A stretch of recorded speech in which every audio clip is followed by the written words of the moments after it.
Round one, fight!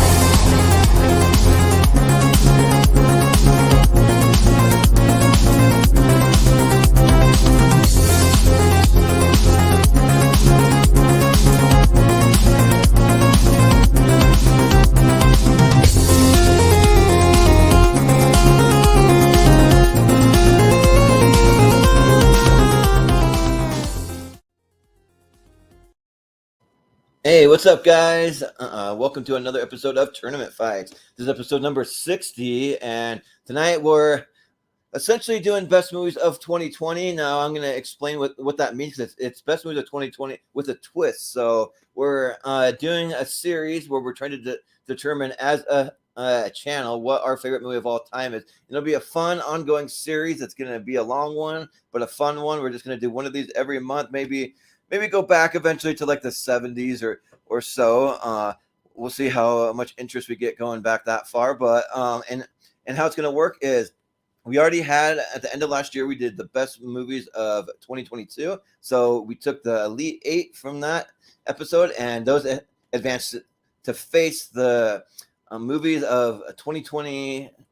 The movies of 2020. So so the Elite 8 of 2021, I should say, will be the ones that are facing the entire tournament of the year 2020, and we're just going to keep working our way back. We'll have 2019 next. The Elite 8 from this episode will advance to face those movies. So that's pretty much how it's going to work. And so you may end up seeing some movies on here multiple times, but that's kind of the point of it, I think, because we want to get all our favorite movies to the end of the line, the grand championship episode sometime next year. And when we finally get to it, we'll announce it and we'll let everyone know when that's going to be. So just keep an eye out for that. So that's pretty much how it's going to work. So I'll go ahead and I will introduce your panel for tonight. Oh, by the way, I'm Jordan Movie Hero Anderson. I don't know if I said that. I'm your usual co-host on these shows. We'll have my co-host Austin. He's working, so he'll be jumping on a little late tonight. But we'll go ahead and introduce everyone. We got first up. We have Mr. Malcolm Lay. How's it going? It's going good. This should be a lot of fun. Yeah, and also to just explain to everyone the thumbnail, what all that means. 2020 was a weird year. Yeah, like most movies on streaming, most of the theaters shut down. People were going to drive-in theaters. Those were a pretty popular thing in 2020. So that's kind of what that is, to kind of show how we mostly watch movies. There were a few theaters open, but not many at all. So, but speaking of movie theaters, he runs a movie theater. We have Mr. Chase Waldapfel. How's it going? Good. How are you? Glad to be back Good. on. Yeah, we're excited to have you. So should be a fun time. So getting into this weird year of movies. So yep, it was strange. Yeah. So, but we also have Mr. Richie Goodcare. How's it going? Set up. 2020 was interesting. I feel like I feel like I saw more. Not to brag. I feel like I saw more in theaters than maybe you guys did, because we had the theater opened a couple months after everything shut down. But they mainly played old stuff. But there were a couple of new things here. So there's probably a couple of things that went on streaming here that I saw in theaters. But for the most part, it's going to be similar. Yeah, I think me and you are both in the same boat, Richie. Yeah. Well, I know, like, people keep asking me, so, like, what are your top 5? Just name your top 5 from 2020, and I'm, like, struggling to think of it, because I'm like, I don't know. There's a couple good ones, but nothing, like, that's crazy good. So it'll be interesting to see how this plays out. So, yeah, but we also have joining us Mr. JPO, Jordan. How's it going? Hello, Heidi-O. Excited to talk about this year. It started off normal. We had a couple good theater movies, and then it went, a certain way. Yeah, I think my last movie that I saw before everything shut down was Sonic, I think. So yeah, that's interesting. But yeah, they made a movie about the Burger King Sonic. yeah, a movie all about Sonic. Yeah, No, that would not be a good movie. But they did make one about McDonald's that actually. Yeah, it's a spin-off of the worked. Founders. That's what I was going to say. Yeah. Yeah, Yeah. true. It might not be good, the same quality as the food, so it could be a good movie. Yeah, right. Yeah. But so how it's gonna work tonight is it's gonna be just like any other tournament fights. So I'm gonna bring up the tournament bracket here in just a minute, and we just go round by round. We'll reveal each matchup. They're all in a completely random order. There's no seeds or anything. I just put all the moves into a randomizer, and then just put them up as a randomizer, kind of spit them out to me, and we're going to start at the bottom of the ladder. So in a minute, everyone will shift over to the left side. The one on the bottom will start first, which I believe will probably be JPO. But so he'll go first, and then we'll work our way up the ladder, and we'll go from there. And even if you haven't seen either of the movies, you still have to vote. So just pick any reason. You can vote for literally any reason that you want. Like you can vote because you want to see one more than the other. You heard one movie sucks, so you want to vote for the other one, or just whatever reason you want. You can vote for if you like the movie poster better, just anything. So, but I'll go ahead and bring this bracket up. Give me 1 minute. Do that. All right, should be popping up here. Yeah, there we go. All right, so I'm just gonna adjust it on my screen here. Cool. All right, so we're gonna start with Mr. JPO, and I'll go ahead and I'll reveal the first matchup. So, and just to remind everyone, like there are 8 movies from 2021 on here that'll be going up against it. So you will see a few. So they're the ones we voted to the lead 8. But up first, we got Monster Hunter versus Bad Boys for Life. So. Jordan, you're up first. What do you think? Yeah. So right off the bat here, Monster Hunter never really did much for me as a premise or reviews. I enjoyed Bad Boys for Life. I thought it was a fun re-team of these two. They're still very fun as these characters here. Shout out to Joey Pants as always. So I gotta easily go for Bad Boys for Life. Yeah, sounds good. Richie, what do you think? Yeah, Monster Hunter is another example of how mediocre. I feel like Mrs. McCarthy, she should stop doing movies with her husband. Yeah. They're never great. I feel like Julia Roberts is a good actress, but she just picks bad movies to be in. And Monster Hunter, also, and based on another video game movie, it didn't work. Surprise. And Bad Boys for Life is like I watched it a bit later on DVD. Oh, not DVD. On one of the streaming things. But yeah, and I enjoyed it. I enjoyed it. Enjoyed it a lot actually. I like this kind of like this franchise. Interesting to see if there'll be a fourth one. Mark Lawrence did come out and say that there's going to be a fourth one, despite the Will Smith controversy. So apparently there might be a fourth one. I thought it was pretty good. Joey Pants is always great. I thought Vanessa Hudgens fit in pretty well here. So I'll go Bad Boys for Life. Yeah, sounds good. Well, Chase, what do you think here of this matchup?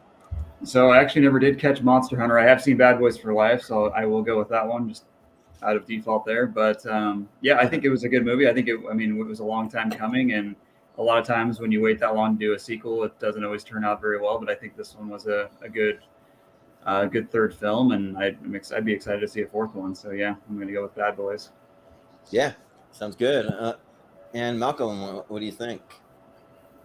Yeah, I never did get around to seeing Monster Hunter. All I knew was it's a Paul W.S. Anderson movie, which was based on the video games, and that was enough for me to not want to rush out and see it in the theaters. Eventually, I ended up watching it, but I thought Bad Boys for Life was pretty good. That should have been the title of the fourth one, but you think it'd be more to be the title of the fourth one? Yeah. I think they should have been the title for the fourth one. Bad Boys 4, and you throw number 4 in there because they like to do that shit, that weird stuff. But I never saw Monster Hunter. I just didn't really care to really see it. I never even really played the video games, but some people like them because they had enough interest to make a movie. And if we had one of my other co-hosts, Chris Scott, he's a friend from back home. He saw Monster Hunter, and like it's one of those like random movies you give a 10 out of 10 plus. I don't know why, but he did somehow. I've never seen it, so like maybe it's surprisingly good. I don't know, but I take that, Chris. yeah, right. But I did see Bad Boys, and I had kind of an interesting experience seeing it because I was trying to squeeze it in before I had a work shift. Funny enough, at a different movie theater than where I was seeing it. I should have just saw it in my own theater, so I didn't have to rush. But the theater that I saw that was close to home. That's why I thought I could just run over there to see it and then go to my other job. But I had to dip out 10 minutes before it ended, so I had to wait until it came out on streaming to see the ending of it. So that was interesting. But yeah, so I'm gonna vote for Bad Boys because it's pretty good. So yeah, and Sorry, I'm late for work, guys. I was giving money to the competition. yeah, right. Yeah, yep, money to the competition because honestly, I could have saw it free at my own work. So I don't know why I didn't just do that. But I've done that too. Sometimes it's not as fun to go where you work to see the movie. Like you got to go somewhere else just to relax because you see all the problems and you know what's going on. So yeah, right. Just to get a change of pace too. Yep. You know, but yeah, but yeah, and maybe Bad Boys. I don't know. Like people can look back and be like, Will Smith had a pretty good last movie. I mean, I think like he did King Richard. I mean, so that was good too. So maybe he'll get another chance. We'll see. He'll do more movies. Also blow over. Yeah, it'll blow over. Yeah, So look, every other actor's sort of bounced back from when they've had things. Some people maybe shouldn't have, but Kevin Spacey's making movies again, and so is James Franco. So Will Smith will bounce back. Compared to them, his discretions wasn't that bad, realistically. yeah. So yeah, Bad Boys for Life. Moving on, clean sweep. So, all right. Then up next we have Encanto, one of those 2021 movies that made it. So against American Pickle. Yeah, it's a really odd premise for a movie, but we'll start with Richie. What do you think? Yeah, I still haven't seen Encanto. People like I know people rave about it. Yeah, I guess it's just one of those things where sometimes people like gush about a movie and less likely to see it sometimes. Because I'm like, okay, you put my expectations up too high. Yeah. I'll get around to it. American Pickle is very weird. Obviously, it's a very weird movie. It's just but you know sometimes weird is good, and I did enjoy that. So I'll go American Pickle. Yeah. Well, Chase, what do you think here? I've only seen Encanto. I watched that with my daughter. I thought it was okay. I mean, I wasn't like super invested in it, honestly, and I never got around to watching American Pickle. I haven't really heard much about it. I think last I heard reviews weren't super great, but I haven't really talked to anybody that's seen it. So yeah, just going with Encanto because that's the only one I've seen. Sure, yeah, sounds good. Malcolm, what do you think? First of all, I'm surprised that Brian isn't in the chat isn't voting for the Disney movie in this. Oh yeah, right. But yeah, American Pickle's not good. It's really boring and just I do not understand it. Encanto is easily the better movie here, so I'm going Encanto. Yeah, he's going with American Pickle, so yeah. But yeah, I've not seen Encanto either, so it's one of the few Disney movies I haven't seen. I've seen almost every Disney and Pixar movie, but I know that we had a family reunion a few weeks back, and we did a karaoke night, and a bunch of my family members were singing songs from Encanto, and they were going on about it, like they really liked it. I was just kind of under the thing where like I'd already seen like Spanish. A Spanish language / heritage like type of movie with Coco. I know that's Pixar and this is Disney and this is a totally different country, but at the same time, I was kind of like that. That's kind of close, and so I don't need to run out and see it, but I'll get to it eventually. So it's definitely on my radar. But I watched American Pickle to prep for this, and I actually had kind of a fun time. Oddly enough, Seth Rogen he does a pretty interesting job playing it like opposite himself too. Like it's a really weird premise where his his older self or ancestor falls into this big vat and gets pickled, and he survives for 100 years and then comes out and has to deal with the modern world, and they're kind of like some points they really like each other, some points they hate each other. It's kind of this whole thing, but yeah. So there's some sweet moments though, like even near the end and stuff. So, and I kind of like how it ends because he kind of embraces his Jewish heritage, which I kind of like too. So I'll go with American Pickle. Yeah. But JPO, what do you think? Yeah, and American Pickle has a really interesting concept. I think it's a good kind of showcase for Rogan as far as an actor. You know, I actually think he does pretty good as a dual roles. But yeah, I don't know. I just thought a lot of it kind of, to a degree, kind of fell flat for me. It didn't really capitalize on the premise at hand and have as much fun as I would have hoped. So I got to go with Encanto on this one. I just think it's a better overall film. Yeah. And it hits on most levels that it's trying to go for. Yeah, well, sounds like it's going to be Encanto then. So. Yep, 3-2. All right, 3-2. Thanks, Malcolm. I appreciate you.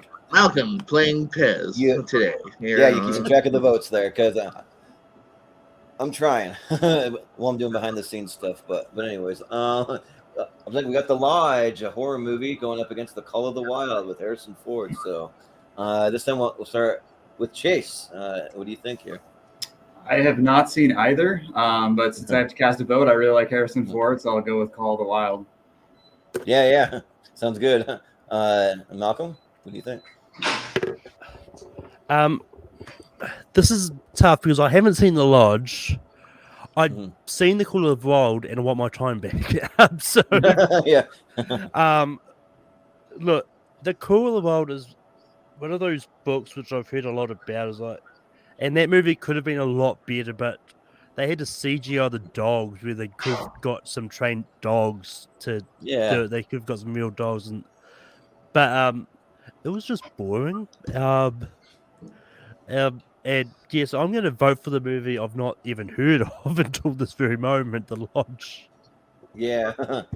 Well, I haven't seen either one of them either, but I did watch trailers for both these movies, and I saw the trailers back when they were like getting ready to be released. And remember that Call of the Wild just kind of looked boring, and it wasn't really getting very good reviews, so I just kind of didn't rush out to see it. But The Lodge actually looked really interesting. It looked really scary, like a really cool premise. And I'm a pretty big horror guy, not as big as some people like Austin in our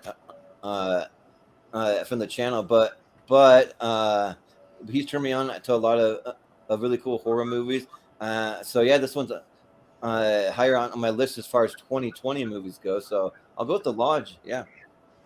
JPO. Similar to what Chase said, I haven't seen either, but the opposite now, and I don't like Harrison Ford anymore, so I'm gonna go with The Lodge. Sure, yeah, sounds good. Richie. I know about The Lodge a bit. I think this is one that's got Alison Brie and Dave Franco. I think they're actually nope, wrong movie, Richie. That's The Rental. Wrong movie. Oh, well, okay. They're kind of a similar premise, right? It's weird. Anyway, Not really. Go on.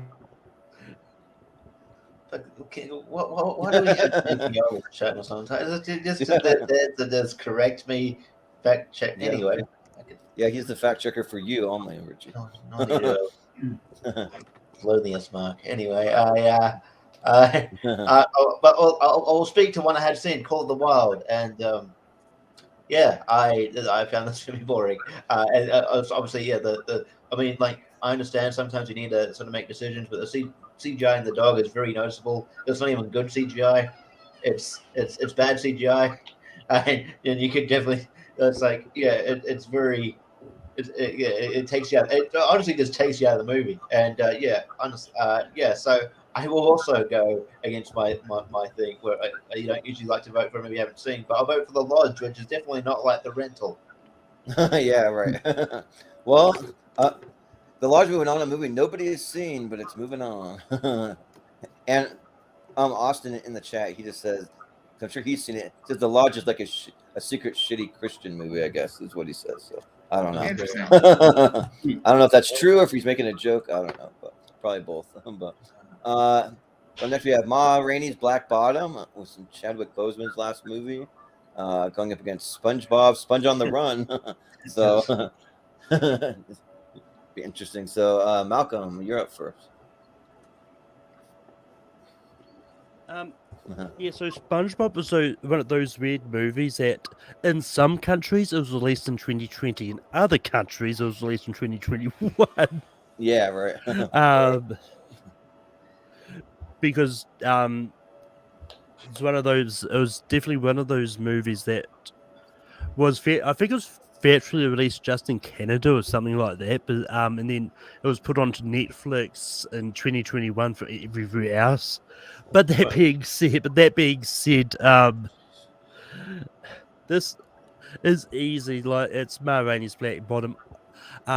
It's a really good movie, and Chadwick does put on a really good performance in this, and so is Viola Davis.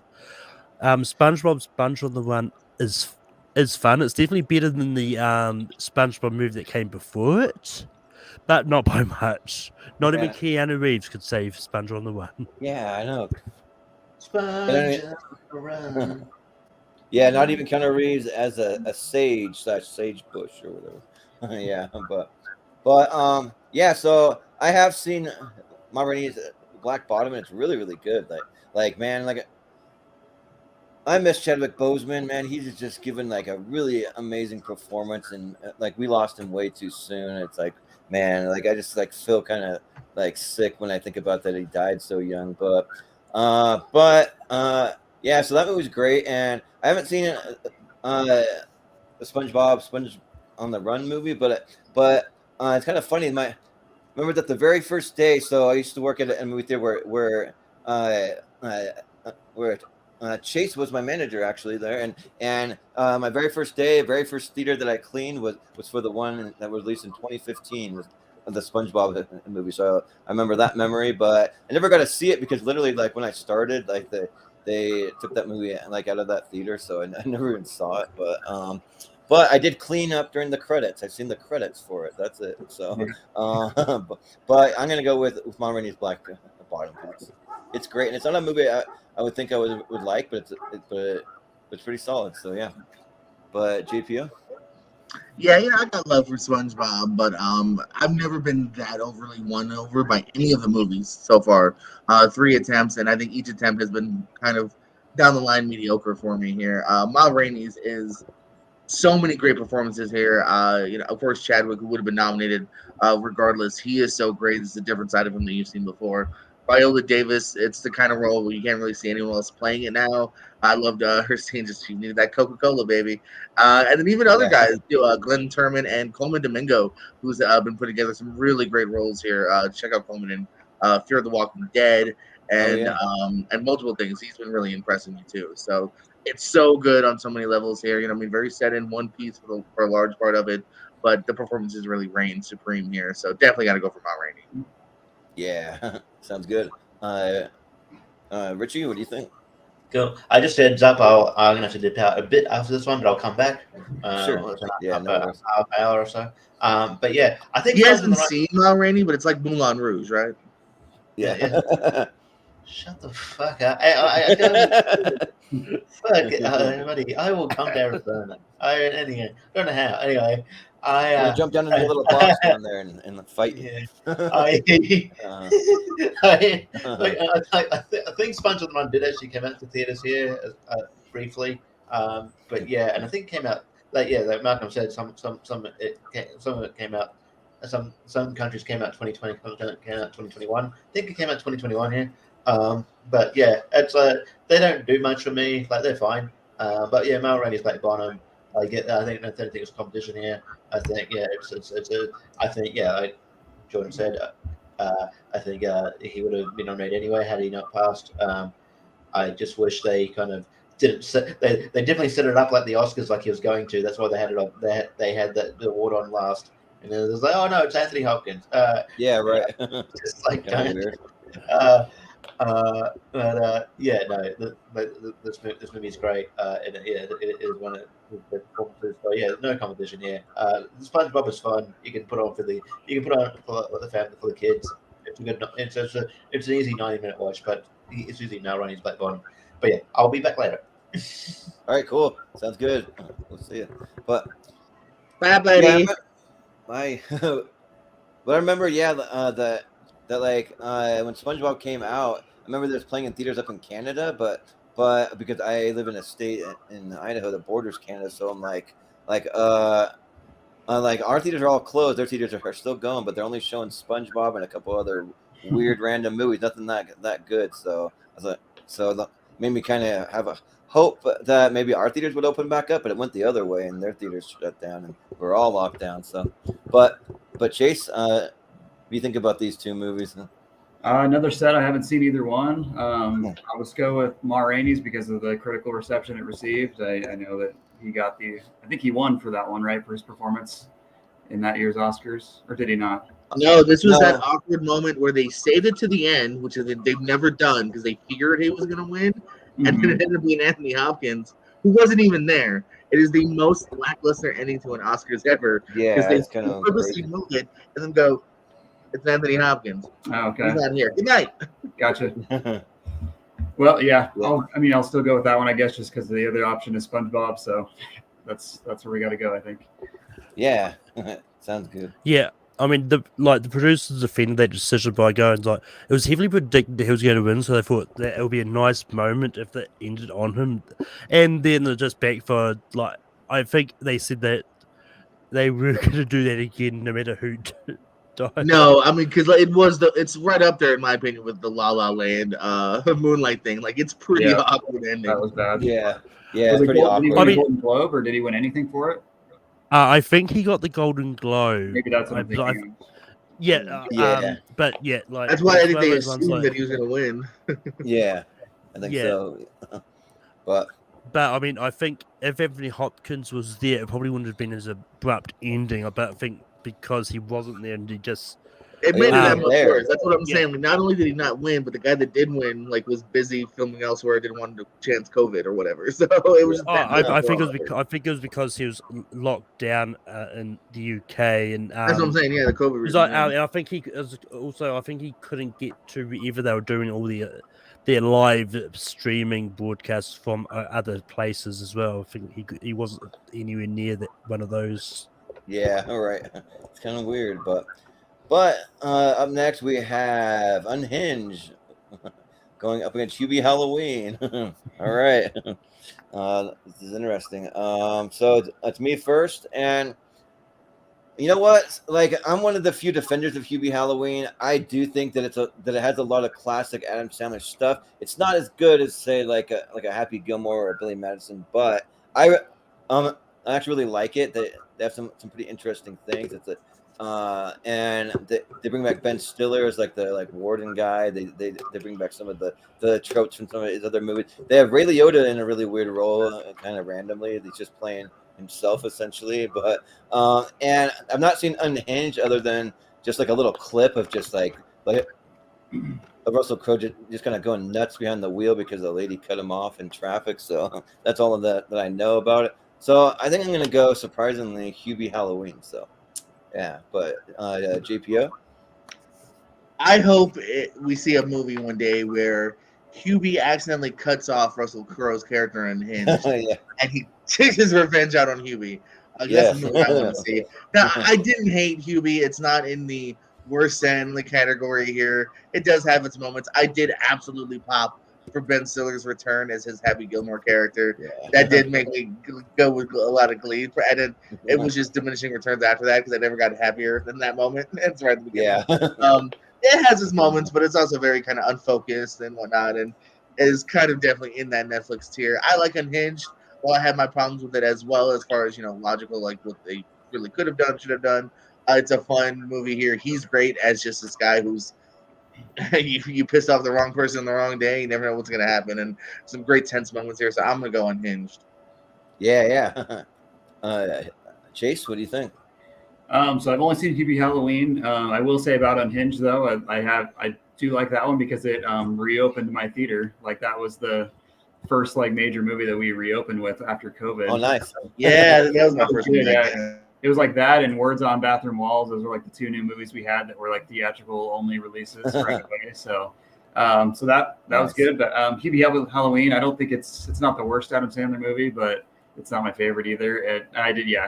Pretty much just for the Ben Stiller coming back was really what made that movie for me, honestly. Even though it's just a brief Yeah. thing. But yeah, I'll go Hubie Halloween because I haven't seen Unhinged. So. Yeah. Sounds good. Malcolm, what do you think? Unhinged doing what Tenet couldn't do in the open movie theaters. Yeah, yeah, right. But that being said, like I think Hubie Halloween gets a bad rap. Like, well, it's not a funny, haha, really comedic Adam Sandler thing. I actually really enjoyed. If I don't think of it as a comedy, I think of it as more of a like horror family movie kind of thing, and Yeah. I actually really enjoy it if I don't think that it's supposed to be a comedy, because I did the same for Murder Mystery and really enjoyed that for the same reasons. Look, it's got its funny moments. I'm not saying it doesn't, and I mean, I'm glad I managed to get it on the top 12 Ray Liotta movies and rank him. Yeah. But that being said, I haven't seen Unhinged, so I'm just going to go flick to Russell Crowe and vote for Hubie Halloween. Yeah. Could be Halloween it is. Moving on. All right. All right. I don't know if Richie has. I need you to come back. yeah. Well, I don't know if Richie actually likes it because Brian's saying it's his favorite movie, but he might be joking. I don't think Richie's a fan of it. Okay. Richie, I need you back. You son of a- Yeah, If right. you come back in second round, I was like, what the hell? I told Austin he better hurry up and get here. We're gonna get some weird movies in. But we have Zack Snyder's Justice League going against the Lovebirds, which is yeah, which is kind of I feel like a lopsided matchup, but we'll see. JPO. Hey man, you might think it's lopsided, but you know what? I'm gonna make a stance that I've been making since day one. Justice League Zack Snyder's is just a recut. The movie shouldn't even count for 2021. Lovebirds gets my vote. Oh yeah, I know Austin is a huge fan of the Zack Snyder Justice League. Plus that 5-hour movie Yeah, right. that shouldn't even count. That's why it's only on streaming, because you couldn't put this 4-hour, 9-hour movie in a theater. It should have been a series, I feel like, but Chase, what do you think? Yeah, I've only seen the Snyder cut. We actually hooked up somebody's PlayStation onto a screen at the theater and watched it on the big screen because we really wanted to see it in theaters. So that was a cool experience for it. I really liked it. It didn't feel like 4 or 5 hours long to me. Like I didn't even have to take a bathroom break or anything. We sat there and watched it. But yeah, Lovebirds I never saw. But I did really enjoy Justice League Snyder cut. I thought it made the original movie a lot better and like kind of further explained some stuff. And I think overall it was good. Yeah, for sure. Malcolm, what do you think? So Chase, you voted for Justice League? Yes, yeah. But yeah, I'm kind of with JPL on this. Look, while I do think Zack Snyder's Justice League is good and better, it is a recut version of a 2017 movie. It shouldn't even count for this. Just because the other one's bound to come up when you eventually get to 2017. Yeah, that is true. They might go head to head. That'd be kind of interesting. So just for that reason, I'm voting the Lovebirds. Sure, yeah. Well, I think I know where this might be going, but I kind of agree with Steven Shepard here. He says, haven't seen the Lovebirds, but Justice League felt like 300 million hours long. Maybe cut the slow motion shots to somber music there, Zach. I'm kind of the same way. Like, I feel like the Justice League, like, it was fine, but yeah, like one too many slow motion, just kind of really somber, like scenes, and like at least like 10 different times where you see the whole entire Justice League kind of standing in like a grand pose, and they gotta swirl around them or like show some kind of artistic looking shot. So I mean, it was still good, but I mean, and I'll still vote for it because I haven't seen the Lovebirds. So, but I'm a fan of Kumail Nanjiani, but I mean, so I'll probably get around to seeing it, but I haven't seen it yet. But I think with that makes it a tie, and it goes down to JPO. So. What are you going to do? It is with much glee, and I know some people will at me and Malcolm later, but go ahead and at me. It's too late. Lovebirds is moving on because Justice League shouldn't even count. I think you just pissed off. No matter Austin. what, this is never the version we're going to get in theaters. They would have never allowed this long of a movie in theaters. So this is never the version we're going to get. No. Also, the Snyder Cut was originally going to be a 4-part miniseries when they initially announced that they Yeah. were doing it. Then somewhere along the lines, like, you know what? Let's just do it as a 4-hour movie because people can sit through Endgame. Because People, it's Yeah. streaming. You can get away with that on streaming, but like, it's never the movie we would have had in theaters. no. Yeah. No. Here you go. Even 3 hours is tough these days. It says right, Jordan, because there's never any posing MCU. Well, they're posing, but they do it There's once or not twice. so. They're gonna- I'm with Jordan though on this they're because gonna do it 15 times. it's in the movie. overdone. You could feel Yeah. the bloatedness of this. Yeah, You could you feel felt where bloated. you could cut. And Yeah, this is the freedom of I don't have to cut anything. This is what directors have to do. You have to make decisions where you Yeah, have you to got to cut. make those You decisions. can tell Just this is a guy tighten it that's up. like everything makes it. Yeah. Yep. But up next we got the Suicide Squad going up against Underwater is what that is. So with my favorite Kristen Stewart there, not but Chase, you're up first. So what do you think? Well, hopefully there'll be a category where I've seen both the movies. So far there hasn't been yet. I've only seen the Suicide Squad. Never saw Underwater. I'm not a big Kristen Stewart fan, honestly, even though I heard that she did pretty well in that movie. But the Suicide Squad I loved. Like I watched in theaters, and then because it was a day and date on HBO Max. I watched it first in theaters, went back home like the next day, watched it again on HBO, and I think I've watched it another time since. So yeah, I really impressed that one. I really enjoyed it, and it led on to the Peacemaker TV series, which I also really liked. So Suicide awesome. Squad for sure. Yeah. Well, Malcolm, what do you think? Yeah, I think Underwater is a very interesting sort of premise when it comes to movies, and I really do like Kristen Stewart in it. I think she's a great actress. But that being said, I do think The Suicide Squad is just a really fun movie, and it definitely is. James Gunn was the right person to sort of take this group of heroic villains or villainous heroes, however you want to put it, and bring them to the big screen with his own sensibilities. So I'm going to go with The Suicide Squad. Yeah. I know Austin. He's probably going to come in here kind of ticked off, but he said Underwater is 8 million times better than The Suicide Squad. He hated The Suicide Squad, which is kind of weird. What? That's a hot take. Yeah, because he like loves the Justice League, another DC property, but at the same time, Suicide Squad, I get it. It's way more jokey and goofy and silly, but I think that it's fun because they go like hard R rated. You get to have like all the violence and all the language and like interesting jokes and all that stuff. And like if you know me, I'm notorious. I can't stand Kristen Stewart. I think she just kind of like shrugs and just makes them like just awkward poses and doesn't do anything. And maybe she's good in this, but I've kind of been fed up with her movies since I saw the like 5th one that I hated. So if someone tells me one's really good and I trust them, I might give it Kristen Stewart movie a chance, but on the Suicide Squad, I like Peacemaker way more, but I had fun with the Suicide Squad. I don't like that spoiler alert that kill off half the team right in the opening scene. It's like why, but they keep some fun characters around, and especially King Shark. So yeah, I'll vote for Suicide Squad. You have some other guys like Harley Quinn, Polka Dot Man, some of those, but yeah. JPO. You know what, Jordan? She's good in this movie. No, I do like Underwater. It was really surprising. I want to say like January release here. You know what I mean? It's basically trying to get from point A to point B. Wake up the ship's falling apart. They're underwater and they're trying to get to the escape pods. You end up finding out a little bit of a spoiler alert. It's basically a Cthulhu movie. There's some crazy ass creatures attacking the place here, so there's some cool visuals as well here.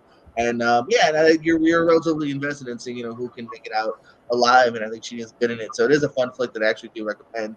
But the Suicide Squad, there's a reason it's in the top 8 of the year before. A banger, as the cool kids say. I know it's very jarring when you lose so many characters at the beginning. Pete Davidson's character, Michael Rooker, are out within minutes. Nathan Fillion's character is still alive, though. Just want to point that out. But and I do feel really bad for Boomerang. I want to see more Boomerang. I think his is the only one that bothers me, because we got to know from the last movie Courtney Yeah. was a bit of a standout as well as some of the other characters. So it was sad that his coming back was very short lived. But you get some great new characters here. Polka Dot Man, absolutely love it. Even Rick Flag, not a new character, but I feel like he was a lot more fun in this movie.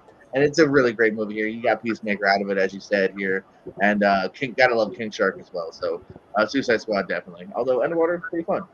Yeah. Well, I feel like I gotta take a little quick side note. I meant to mention this up top, so before we get too crazy far, I just like had a lot of explaining to do about the episode. But I did want to just mention the movies from 2021 that actually did make it into this. I was just gonna just list them off, so when they pop up, you'll know. But from our lead 8 from 2021, we had Mortal Kombat, we had Spider-Man No Way Home, we had Zack Snyder's Justice League, which we saw already, we had the Suicide Squad, we had Pig, Nick Cage, we had Encanto, which we saw already, we had Raya and the Last Dragon, and also Halloween Kills. So you will see those ones pop up here. And those will be our 2021 movies that are on this list. But moving, so we got Suicide Squad moving on.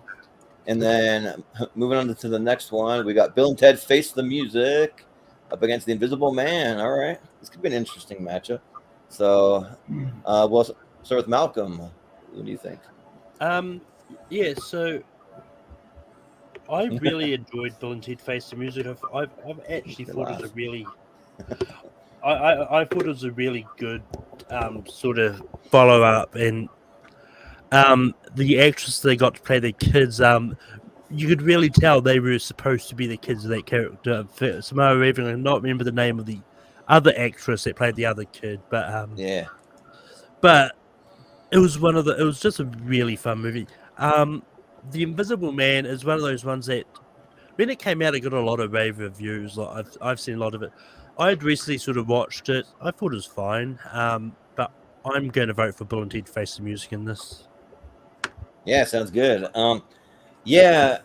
So I have seen both of these, and I'm a huge Bill and Ted Face the Music fan. Like even bigger on the original, the 2 movies. But I mean, this one's like not as good as those. But there's still a lot to like here. Like I had a lot of fun. I mean, the story gets a little kind of goofy and a little silly. I think they end up at like Dave Grohl's house at like one point. And they're like doing stuff with him, but they usually interact with some kind of musicians and stuff in the movie. And like just having Keanu Reeves and Alex Winter's back, I feel like I mean they didn't really miss too much of a beat. They had the same voices down, and like they were having fun. It looked like they're having a good time. I even didn't mind the kids. Like I did miss having Rufus in there though, but we obviously can't have George Carlin back, but from the dead. But and then the Invisible Man, like I mean, it was fine. I'm not as high on it as a lot of people are. I'm like, a lot of people might say that's one of their favorite movies of 2020 when it was released. But for me, like it was all right. I don't know. I just kind of wasn't really hooked by it. It's kind of a weird premise doing it from a suit that the guy had. But I guess it's like bringing it into the modern world. What would it be like? But yeah, I'll go Bill and Ted because I liked it a lot more. So JPM. Well, guess what, Jordan?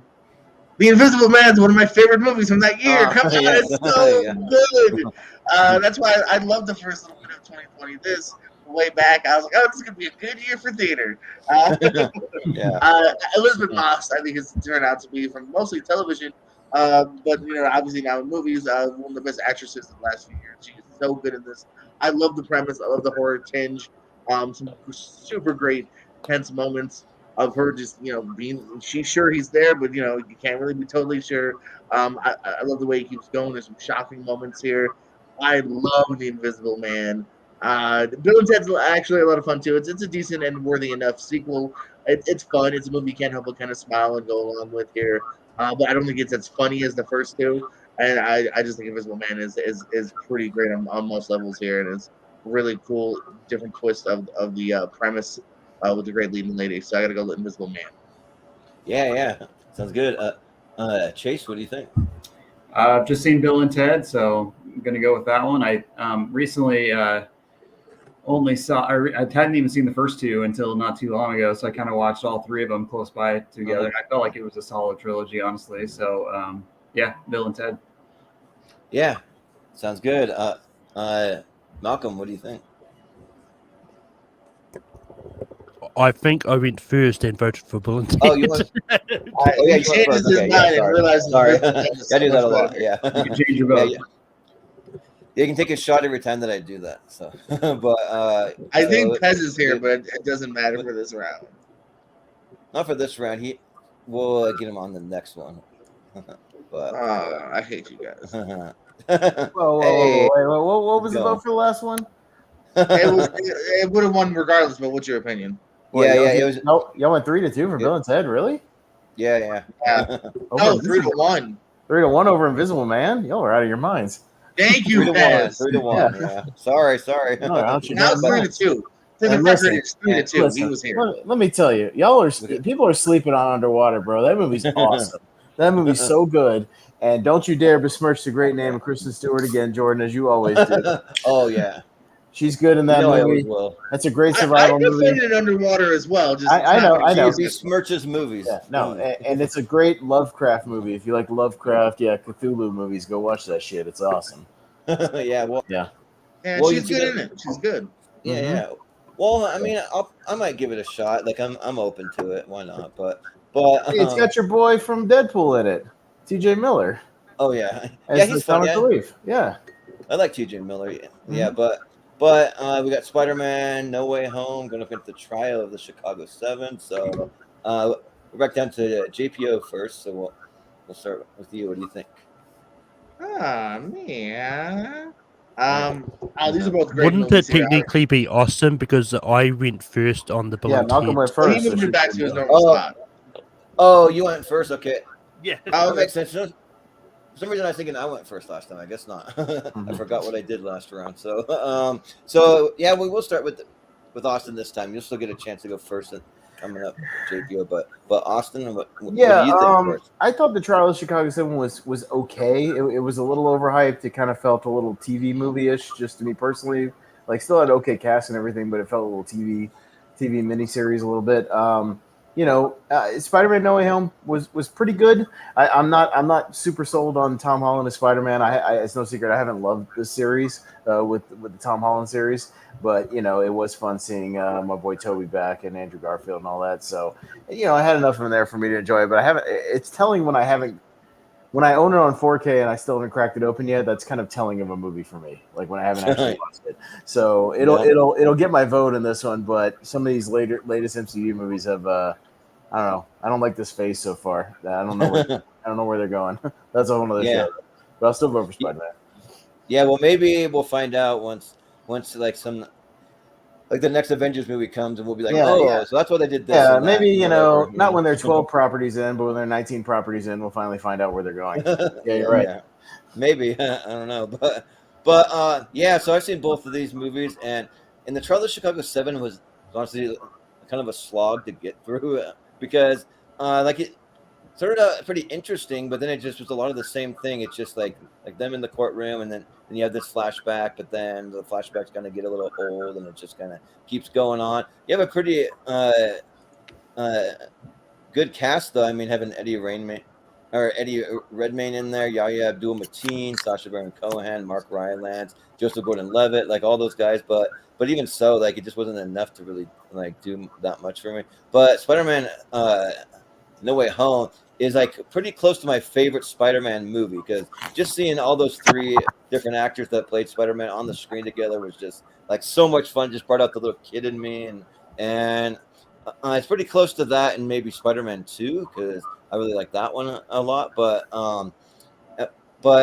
and also I won't give any spoilers, but where this movie ends is like really cool. That gives me a lot of hope for the next movie that we're gonna get back on track to some of the really good comic book stuff. That's one of my favorites. So, and then also I'm having Kraven the Hunter movie. I hope that ties in pretty well. We'll see, but because he's probably my favorite Spider-Man villain. So yeah, I'm excited for that. I'm So sure it'll be just as good as Morbius. hopefully not. Hopefully we won't have to bring our nose plugs to the movie PU. But yeah, I'll vote for No Way Home. But JPO? I mean, I got love for No Way Home too. You know, I feel like it's to me, it's in the category of Avengers Endgame that I always feel like it's a little bit of a cheat though, because I think overall the movie is not as good as just those moments of we got all three Spider-Mans and there's William Dafoe. I think overall the movie is not as great as just those kind of small moments as far as nostalgia. Yeah. I disagree with you guys. I was absolutely in love with Trial of Chicago 7 here. This is a great story. And I think they had a great caster. Aaron Sorkin, so far as the director, has not made not even a decent film yet. As far as like decent being worse, like I think every movie he's made has been kind of great. And I think it's another version of that here. I mean, you read the cast off, Jordan here. Everyone's here to play. This is one of the best performance by Sacha Baron Cohen. Yaya's great in his role here. It's a great back and forth. I love a good courtroom drama, and I thought it was fantastic. So I'm actually going to slightly give the edge to Trial of Chicago 7. I'm convinced that Yahya Abdul-Mateen is like the new version of Dwayne Johnson as far as how many goddamn movies he's in every year. Yeah. Hey, man, there's a reason, man. Good old, he works. That man works. Yeah. What's his name? What's the name of Aquaman? What is he? Black Manta. Oh, yeah. He's getting work, man. He's good. He's Black Manta. He's Candyman, you know. The man's working. Yeah. Yeah. Uh-huh. Yeah, he's doing all that. So he's in ambulance. Yeah, all that shit. Yeah. But Chase, what do you think? Finally, one that I've actually seen both. So yes, I got to go with Spider-Man. Obviously, I mean, I did like Trial of Chicago 7, but I don't know, wasn't super engaging for me, I guess. Spider-Man, I think, there's questions about the plot not being very strong, and there's a lot of questionable stuff along the way, but just because it brought all the Spider-Man movies kind of together, and it was kind of an Avengers Spider-Man movie. That's what I just thought it was a lot of fun, really. So why I want to go with that one, I think. So, yeah, sounds good. Malcolm, what do you think?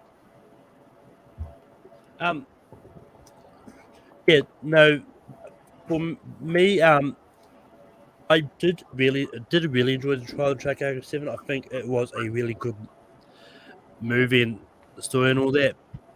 But for me, it is going to go No Way Home easily because I really do think there is a perfect movie. And to me, it's actually not nostalgia that I just loved. I mean, I've loved this whole arc of what they did over this trilogy. I think No Way Home was the perfect sort of ending for that trilogy, and it kind of leaves it as a place that if for whatever reason Marvel decides to not go on with the Spider-Man movies in the MCU, I think it's at a perfect place where they could just leave it if they needed to.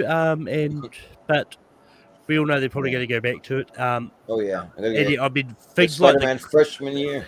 And things like Kraven the Hunter and all that, that's all just firmly on the Sony side. It's not going to cross over the MCU stuff.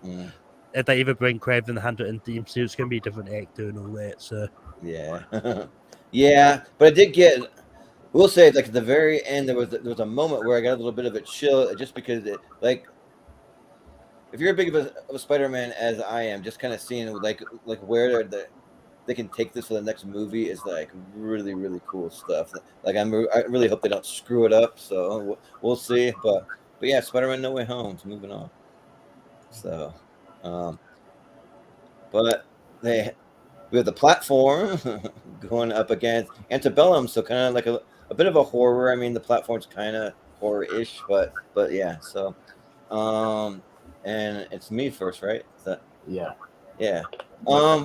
Yeah, so I've not seen Antebellum, so I can't really comment. I don't really even know really anything about it, so it's just hard to comment. But the platform I saw, and I actually really, really liked it. Like, it's a really unique concept. You just have these guys in this giant prison tower, and they load all this food up, and like every so often during the day, and then or maybe once a day. I'm not sure how often they do it, but you have all this gourmet food on top, and the people on the top level, they get to eat whatever they want, and then the platform slowly moves down until you just have scraps, and the people on the bottom level are essentially almost starving to death. You have to eat other people's like spit or like whatever they're like eating off of, and like half-eaten food and rotted food sometimes, and so yeah, it's a pretty interesting concept. And then every so often they have people switch places, so you get a chance to be at the top and stuff.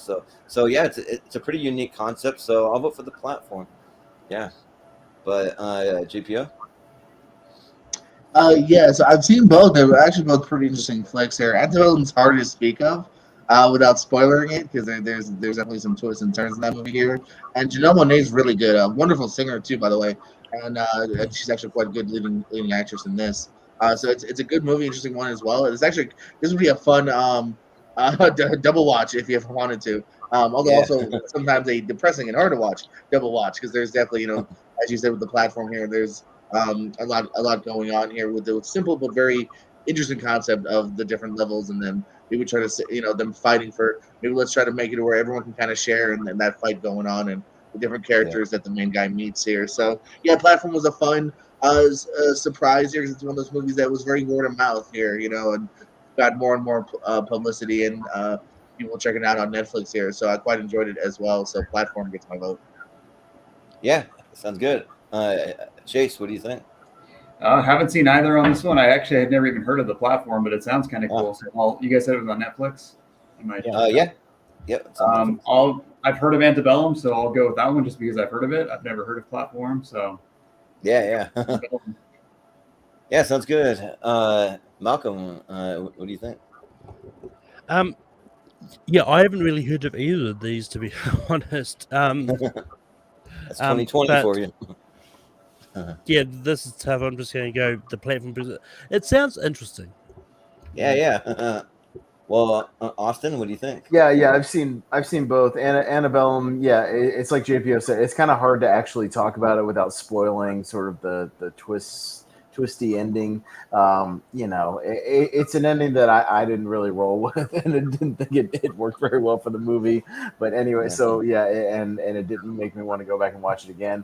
The platform is. I have this thing with Netflix movies where there's a ton of them where they have great premises and they don't quite do a lot with the premise, like beyond the first like half an hour. And this is another of those movies where I think it'd make like a great Twilight Zone episode, but I think it's way too. It's like it doesn't have enough material there to sustain a whole movie. Like if you made this like a 30-minute short film or like a Black Mirror episode or something like that, I'd totally roll with it and it would work. So it's a little lengthy for the premise. But it's still a better premise, and at least it was a little more intriguing than Antebellum, which that movie kind of shut it off. So I'll go with the platform, but I don't think it's going to make it very far. Yeah. Well, the platform it is for now. So yeah, we'll see. Mm-hmm. But yeah, I just watched it because I heard Mark Riley, like he was talking a lot about it on his show, so he kind of hyped it up. But yeah, great Twilight Zone episode, like 30-40 minutes, like great Twilight Zone, and it's kind of too long for the premise, but that's yeah.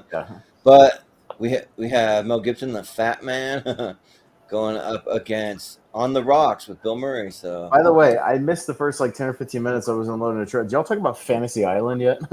No, we haven't yet. So we saved it for you. Yeah. All right. Yeah. I know you have thoughts on that one, but oh my god. But JPO, you're up first. So yeah, what do you think? I was thinking this one over here. Yeah, I love the kind of interesting to what Pez was just saying here. I feel like Fat Man also fits that category of it's a really great concept, but I feel like you can definitely tell they didn't have the budget to totally pull off all the ideas they had. Like there's some interesting stuff with the elves that's not really fully realized here. Because basically this is Mel Gibson as Santa Claus here, but like kind of a normal Santa Claus, and a really greedy kid sends someone out to kill him. Walton Goggins is the guy sent out, and Walton Goggins is great in it here. I enjoyed actually the relationship between Gibson and his wife. I thought there's some really sweet moments between them, so there's some good stuff in it. On the Rocks, kind of on the same par as far as enjoyability here. But I think Rashida Jones and Bill Murray really shine in the moments he's given. Marlon Wayans is actually really good in this as well here. Kind of that midlife crisis, and Bill Murray hasn't always been the best dad, but he's trying to kind of guide Rashida along here. And again, I think it's three performances by people that I don't think we see enough of. I love Murray, and when he's great in these roles where he gets to be very funny, but then he also has the more dramatic moments here. So kind of an underseen Apple Plus movie. We'll go with On the Rocks. Yeah, and Steven Shepard gave him some love for Fat Man just for Walton Goggins, which I'm kind of with you there. Walton Goggins. Yeah, like I said, like not everything works, but like he definitely works. He's so good. Okay, but Yeah. that's obvious. He's just a great actor. Yeah. Chase, what do you think here? Oh, sorry guys, I haven't seen either one of these either. I think I saw the trailer for Fat Man, and it looked like an interesting idea. On the Rocks, I don't know if I saw the trailer for. I recognize the name, but I'll just go with Fat Man because I watched the trailer on it at least. Yeah. Malcolm, what do you think?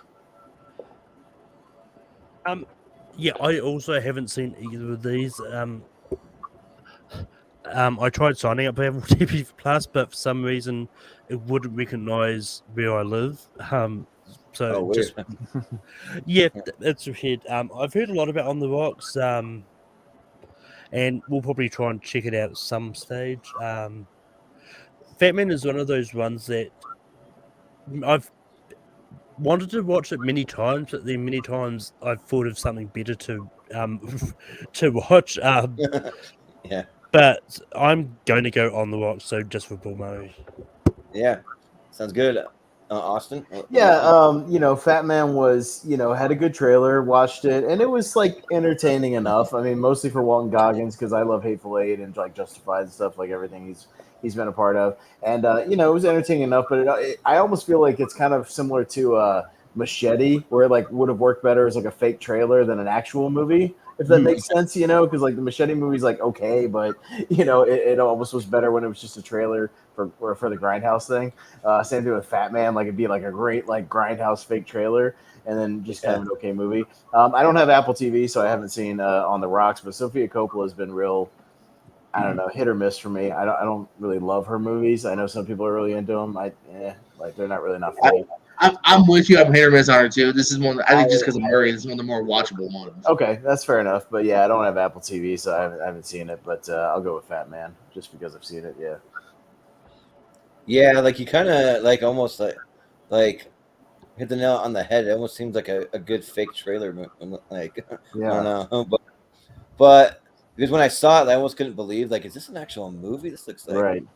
shit crazy. Like I don't know who would actually like finance this movie, but somehow it got made, and and Walton Goggins, like I probably will vote for Fat Man just because of him. I haven't seen either one, but and like Bill Murray, I mean, he like he's great, like he's a great comedic actor, but like he kind of when he picks properties or the movies he actually picks are kind of hit and miss for me. Sometimes he does it, sometimes like I can't stand the movies he's in, so it just depends. But so for that reason, I saw the trailers for both of them. I just think Fat Man looks a little more interesting, so I'll go with Fat Man. So, all right. So it sounds like Fat Man. One day we'll have to do a tournament fights. I just came up with an idea. The Battle of the Ghostbusters, and get all four of some of these guys' movies, all four of the Ghostbusters. Oh yeah. And throw them all in a tournament fights. It's like a bunch of Bill Murray movies. Yeah, there you go. Yeah. Some Dan Aykroyd movies, some Harold down Ramis movies, a couple of Ernie Hudson movies. Like, yeah, throw them all into like a. And the winning movie is Ghostbusters. Yeah. No, right. what we can do is say all the movies except Ghostbusters, but no Ghostbusters in the Ghostbusters battle, and then that way you level it all out. So I think that would be fun. Yeah. Yeah. Well, we had the sequel to Borat, the second one. Like I can't remember the real full title, about a pornographic monkey and like Vice Primo Mikhail or whatever. Something. So, but I'm going against Tesla. So we'll start with Chase. Yeah, I know Chase has got to go, so this is he's first on here. So why don't you give us your vote? I'd like to go. I'd like to go on ones I've actually seen. I think I haven't seen either one of these either. So maybe well, Jordan, go ahead and scroll down, see if you've seen the next one real quick. Maybe we'll skip this one and come back. Yeah, we'll to see. It. Yeah, that works for you guys. guys. What's the next? Pig. We got Pig with Nick Cage going into King of Staten Island. No, I haven't. Nope. Okay. All right. We'll skip Okay. We'll go back then. Yeah. Well, just give us a vote, and anyways, sorry, and then you can plug what you want, anything you want to plug, and then we'll let you go. All right. Yeah. Well, I have a Tesla, so I'll go with that. But All right. Hey, I know it's not. I know it's about Nikola Tesla, not the company Tesla. But yeah, I'll just go with that. I mean, I've never been crazy about Borat. I guess I think I saw the first one a long time ago. I wasn't really interested in watching another one, and this one just kind of got too political. I think I don't know, but yeah, I'll just go with Tesla, I guess. Yeah. Sounds good. Well, we'll let you go. But do you have anything that you want to plug, I'll let us know where we No, can not find really. you? I mean, just keep supporting theaters. Honestly, I think that things have gotten a lot better the last couple of years or last year or so. So it's looking a lot better for the industry now. So keep doing that. Yeah. Mm-hmm. Absolutely. Yeah. So Thanks again sounds for having good. me. Yeah. Thanks again. You have a good one. We'll see Hey, you. Chase. Good night. Yep. Thanks. See you guys. All right. Yeah. And Well, that should be like Richie should be back soon. He said he was only going to be out for half an hour, so hopefully that'll work out. He'll jump back in here soon. But otherwise, Yeah. we'll go with the four of us. So Yeah. all So right, but Malcolm, he did vote for Tesla, so I jotted that down, so that'll count. Okay. All right. Yeah. Yeah, so the full title was Borat's subsequent movie film Delivery of Prodigious Bribe to American Regime for Make Benefit Once Glorious Nation of Kazakhstan. I know the Um, I know the title of the first one off the top of my head. Yeah. Borat Spoiler alert, I don't know off the top of my head, I just Googled it right then. Borat, Cultural Learnings of America for Make Benefit Glorious Nation of Kazakhstan. There you go. Yeah.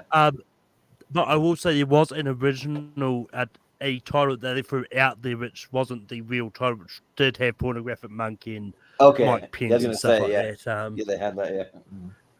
But I've never even heard of this Tesla movie. I've no idea what the hell it is. Yeah. I'm going to go for that subsequent movie film. Yeah. Sounds good. Austin? Well, I had to think about it for a second because there was another movie that came out fairly recently that was like an electricity war movie between like Tesla and like Edison, but this isn't that movie. It was like some other movie with like The current was, I think. with Benedict Cumberbatch. Yeah, something like that. So, and that wasn't that movie. But yeah, I had never heard of this one with Ethan Hawke, but there's no way he can live up to the greatness that was David Bowie in the Prestige as Nikola Tesla. I mean, come on. David Bowie. Yeah. So, but yeah, I did see Borat. Even though it kind of was inferior to the first movie, I thought the first movie was way better. This one still had its moments, and the daughter was really good. Like she was great, and I forget the actress that played the daughter, but she was very good. So I'll give it to Borat. Yeah, and no wonder we didn't hear about. It didn't make much noise. It only made about $93,000. Yeah, I remember seeing it on like the thing, the list of stuff coming out, and then like nobody saw it, and it didn't come out in any theaters. well, the funny thing is, so like at the very tail end of the last time that I worked in the theater, because I've worked in two separate theaters, like the very last one, they had the current war playing. Like I think it was around like Thanksgiving time or something like that, and then like during that, they actually were showing trailers for Tesla. So it's like a Tesla movie showing trailers for another Tesla movie. And then I never worked there long enough to see it actually, like if it was actually released or if it never came out because of the pandemic or like what happened. So I don't know. But so I've not seen it. But yeah, the War movie is good. Yeah, I have a lot of fun with it. Like I think Sacha Baron Cohen, like he's so like just I don't know, just like hilarious playing this kind of clueless kind of character, and with this one he brings in his daughter, and I remember one of the funnier scenes is like where they like take her to a gynecologist to try and get the baby out of her because she either swallows it or she sticks it up herself. I can't remember. I think maybe sticks it up herself. I can't remember, but and then there's like the whole joke about like he put a baby in his daughter or something like that. And so the way that they do it though, it actually works pretty good. I can't ever like tell it right, but yeah. So there's some funny stuff in there. So I'll go with Borat. Yeah. JPO. Yeah, I mean, I gotta reiterate the room here. Yeah, I've heard of Tesla when it came out. Didn't do much for me here. And even looking up the reviews aren't high in either critics or fans over at Rotten Tomatoes. So it's probably going to continue to be a movie I haven't seen. I had a decent amount of fun with the Borat sequel here. Not everything hit, but the ones that did hit, I thought hit pretty well, and I found myself laughing a decent amount throughout it here. So go with a Borat subsequent movie film. Yeah, sounds good. Malcolm. I started. Okay. Yeah. Well, technically, Still Borat. All right. It's still Borat. Okay, so Borat it is. All right. Sounds good. Then we have Pig, which we already saw this on King of Staten Island. So this one might be a little tougher. So let's see. Yeah.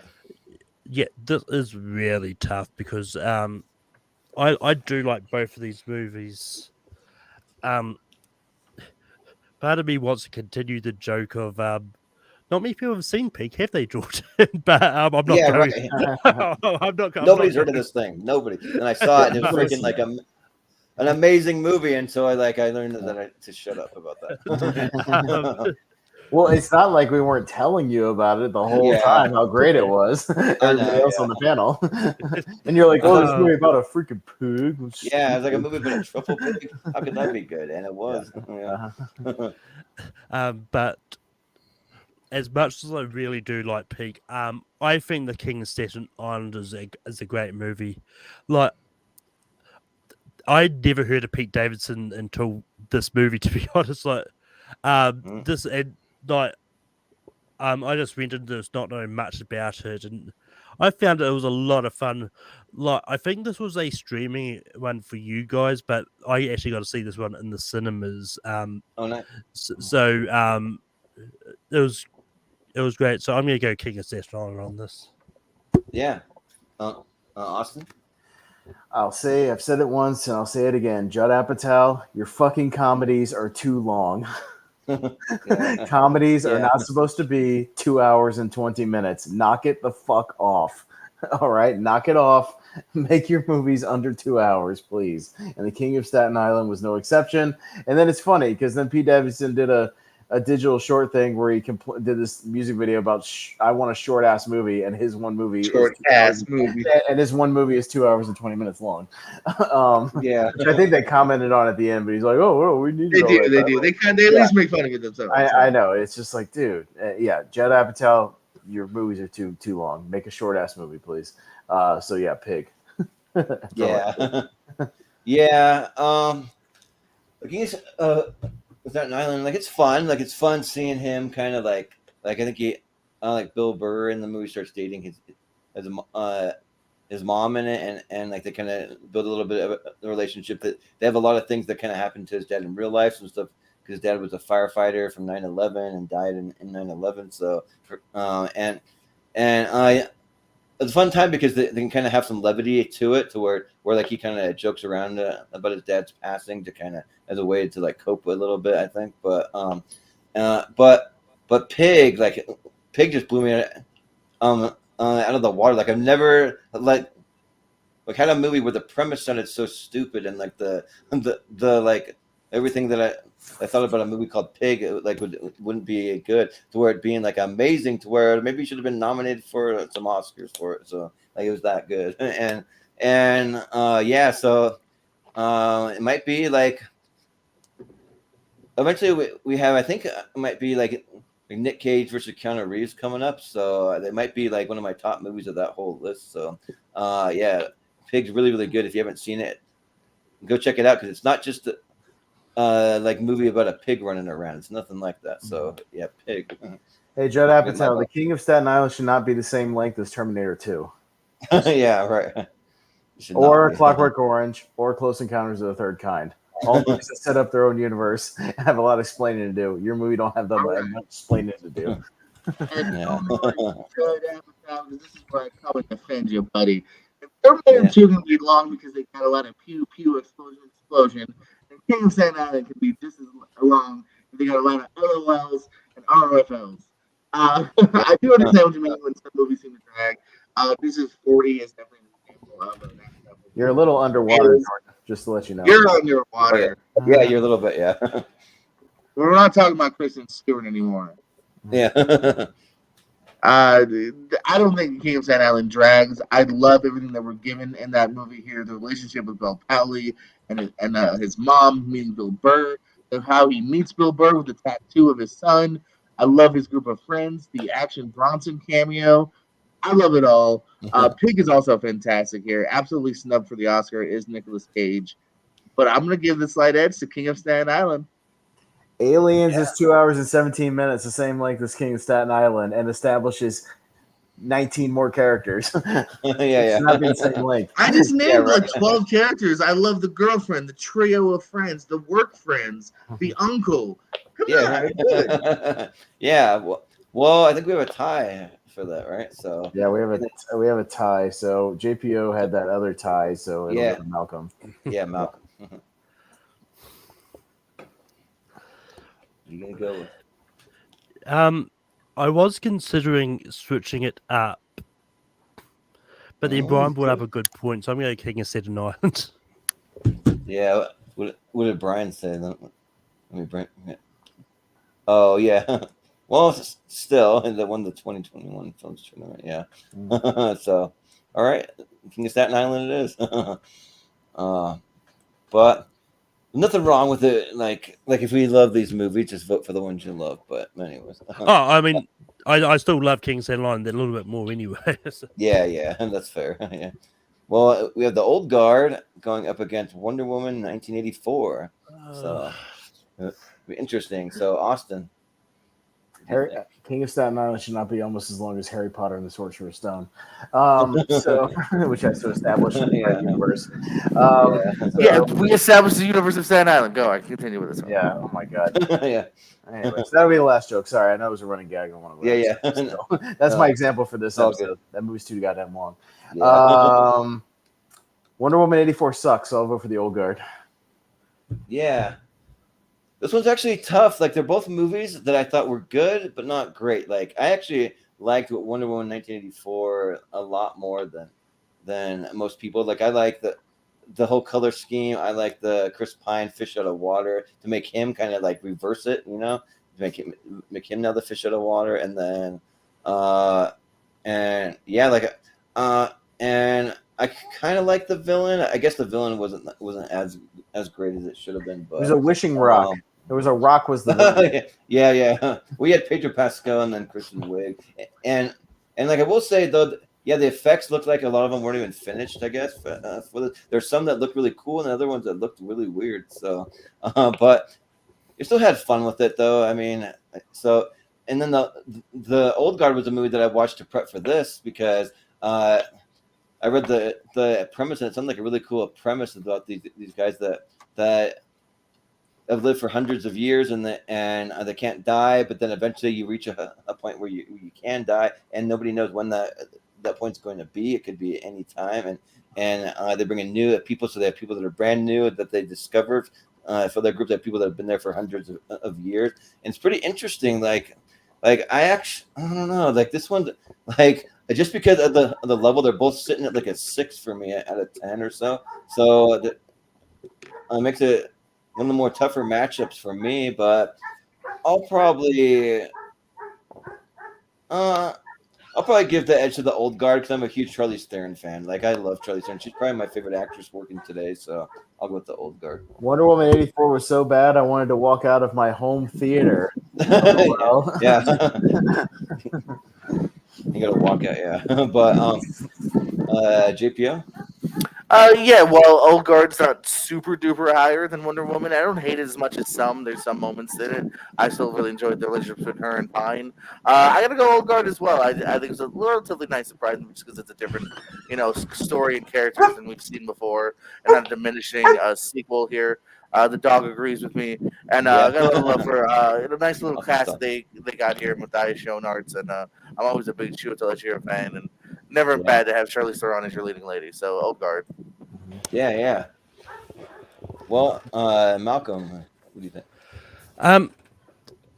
Yeah, I'm going to first of all, I'm going to do a gag that Austin usually used to do, take a director's filmography, goes down it. Because the director of the Old Guard is an interesting one because she started off, her first movie was in 2000, Love and Basketball. Then she moved on to The Secret Life of Bees. Then she did Beyond the Lights, which is a rom-com with Machine Gun Kelly in it. Then she went on to the Old Guard, and she's got a movie coming out this year called The Woman King. But interesting. But yeah, I could not stand. I found the Old Guard to be really boring, and it did an interesting premise. You're right. It didn't do anything with it. Look, I'm one of those few people that will defend Wonder Woman 84. I thought it was a really interesting movie. I really do enjoy Gal Gadot's Wonder Woman, and I think Pedro Pascal as the villain worked. Even though he was a bit stony with his acting. Yeah. But I yeah, guess my we did vote. there. I mean, my vote wouldn't have mattered. I would have gone Wonder Woman 84, but the old guy thing has the most points. Yeah, and like some people would say maybe Chris Pine was the villain of that movie because he took over another man's body and just like that guy's wiped out of existence or whatever. So, but I mean, that plot point I will never defend because it's just a weird thing. yeah, it's a weird thing, yeah. But it's gonna be the old guard. All right. Hey, it's just so they could get Chris Pine in the movie. Yeah, right. You need a reason to bring him back. Yeah, of course. But the thing, the thing is, he wasn't in his own body. It's like he took over this body, but he still looked like himself. So yeah, it's kind of weird. But we have the Five Bloods.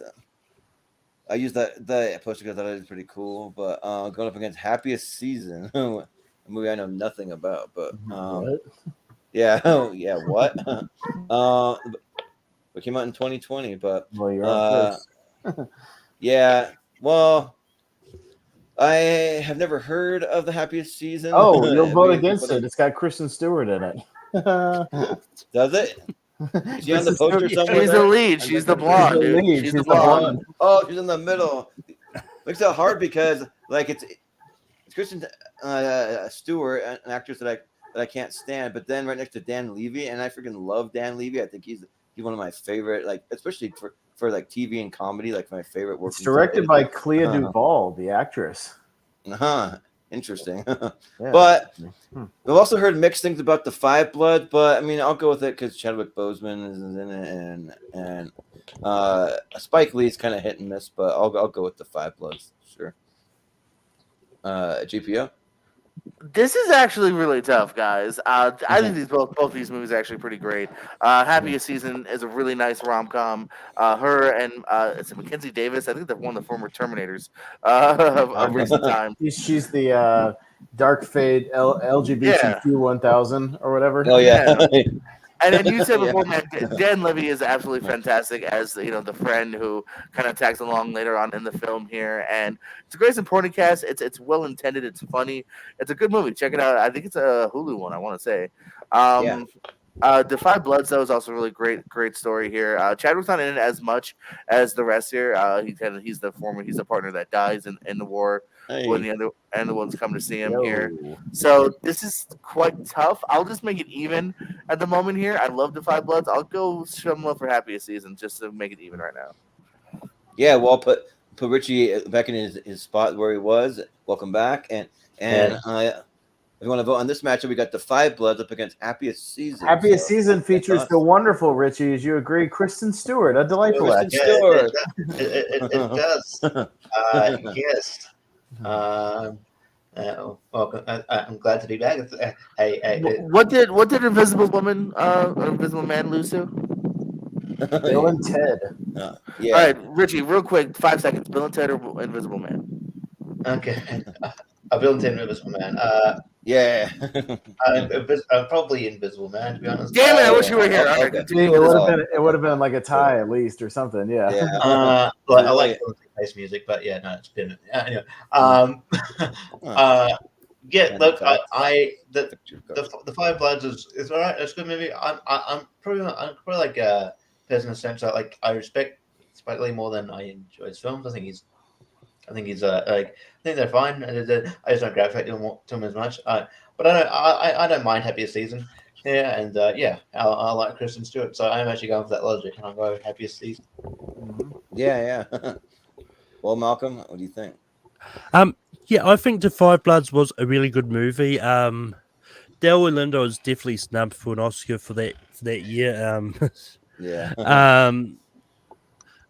But that being said, Happiest Season was one of those movies I was surprised by, because it's not often that you'll get a movie in which like the LGBTQ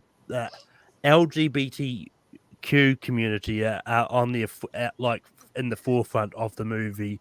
Normally like a side character and all that, but Happy Season was a really fun sort of rom-com, but you got Alison Brie, Aubrey Plaza in here as well.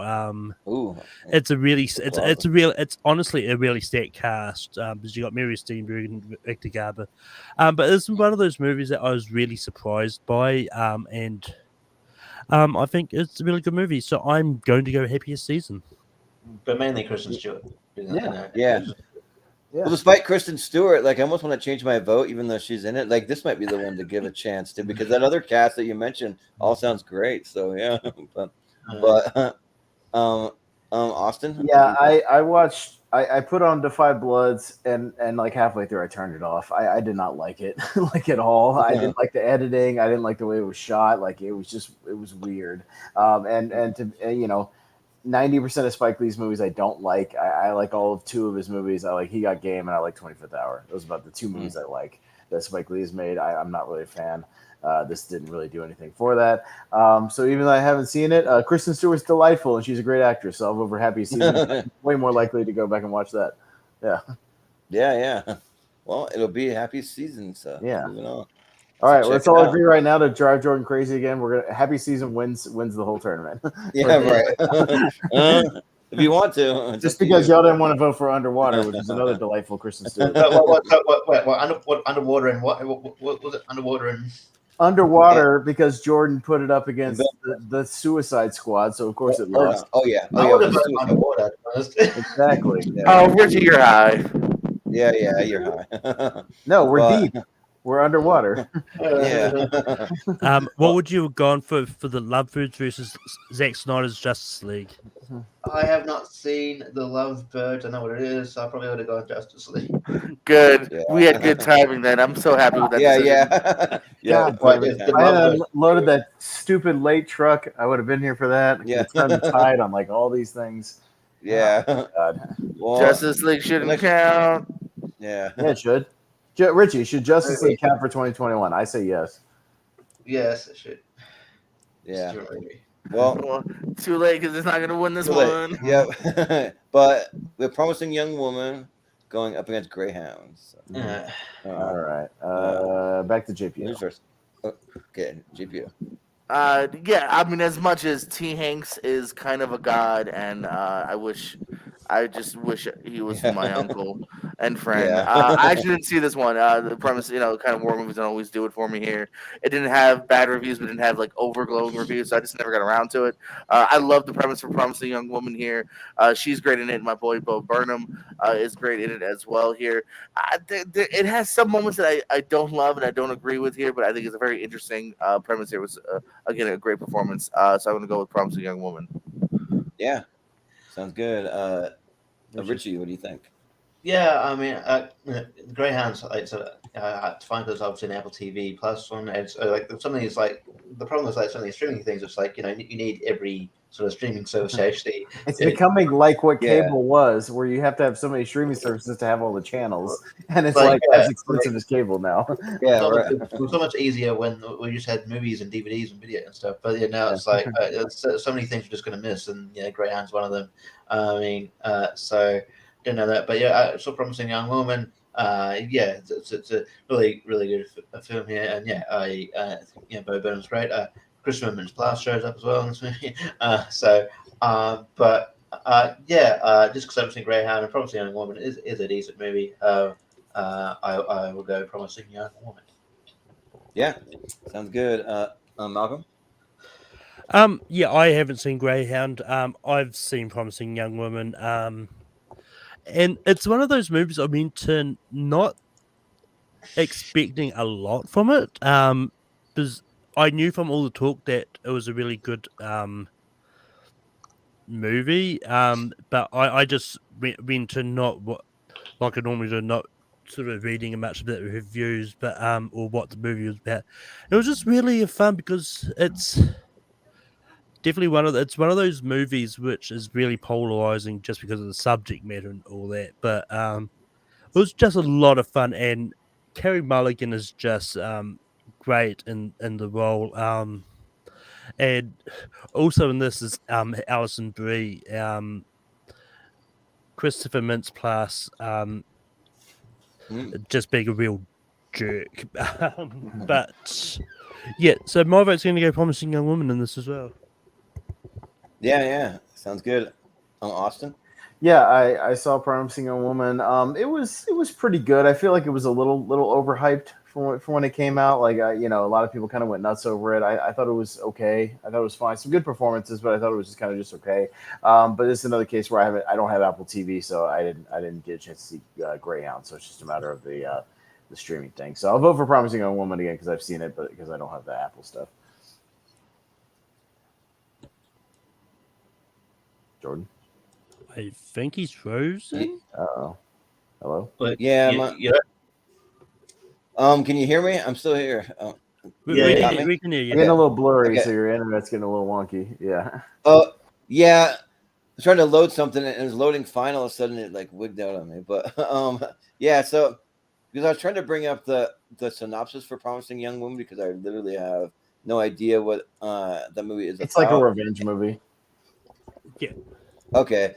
Because even from the synopsis, like it's not really giving me anything. Like the synopsis doesn't even like explain it that well. So and like Greyhound though was honestly fine. Like I mean, it's just more of like Tom Hanks on the ship and he's trying to get some aid and help from getting attacked and I'm not even sure who is attacking. I know it's World War II, but I don't know if it's like who's attacking him or what's going on.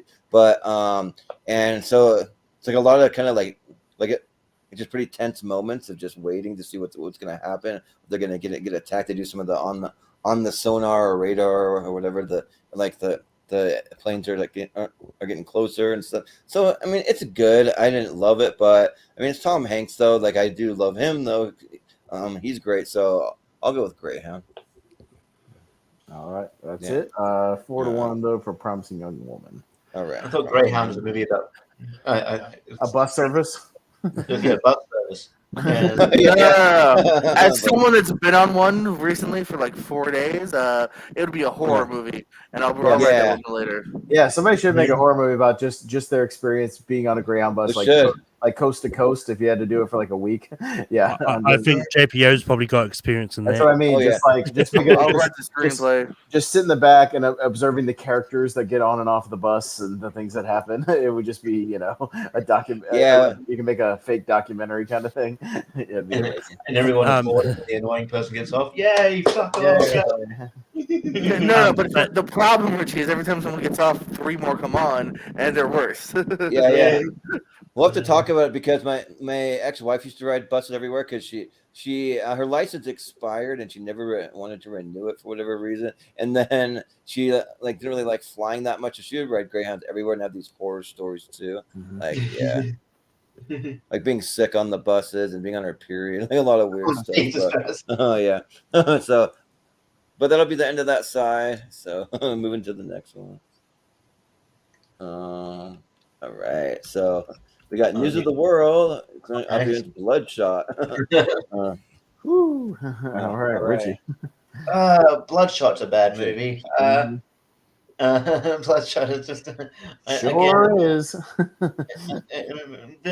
So Vin Diesel trying to start a franchise again. But it's like, dude, like you're lucky that Fast and Furious is successful. Otherwise, you would not have a career. But yeah, it's so bad. Yeah, one of the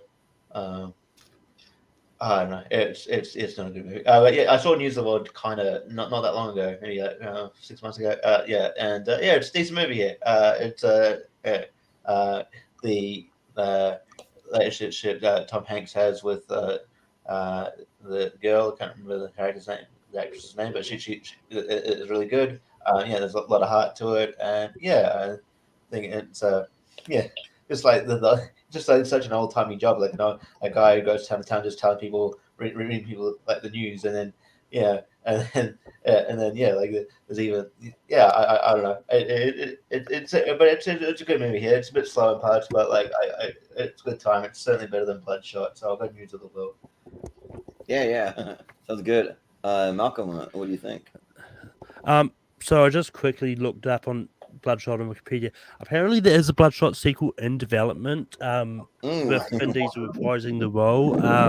Yeah, there's also a Last Witch Hunter that he wants to make, another Riddick. We'll see it, sure. Yeah, Well, yeah, I mean, I'll believe it when it's in theaters. Yeah, sorry. I'll believe it when I see it. Yeah. Because I mean, apparently this whole with this whole Valiant comics thing. Apparently, there's supposed to be a first movie that supposed to go and do the Harbinger movie first, then do Bloodshot, but then they delayed Harbinger in favor of Bloodshot, and then they'll get a crossover movie. But anyway, Bloodshot's not good. I'm actually not that big a fan of News to the World, but I do think a Tom Hanks movie should at least move on, and I don't think one should lose to Bloodshot. So News of the World. Yeah, well, on the chat, Steven Shepard's also fact checking you, Richie, because he's in the MCU as Groot, I guess. So, well, but to be fair, would he have got there all as Groot if Fast and Furious had never been successful?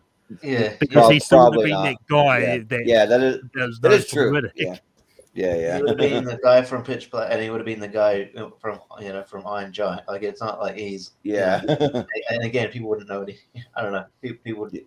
Yeah, I don't know. He'd just be a dude. Yeah, right.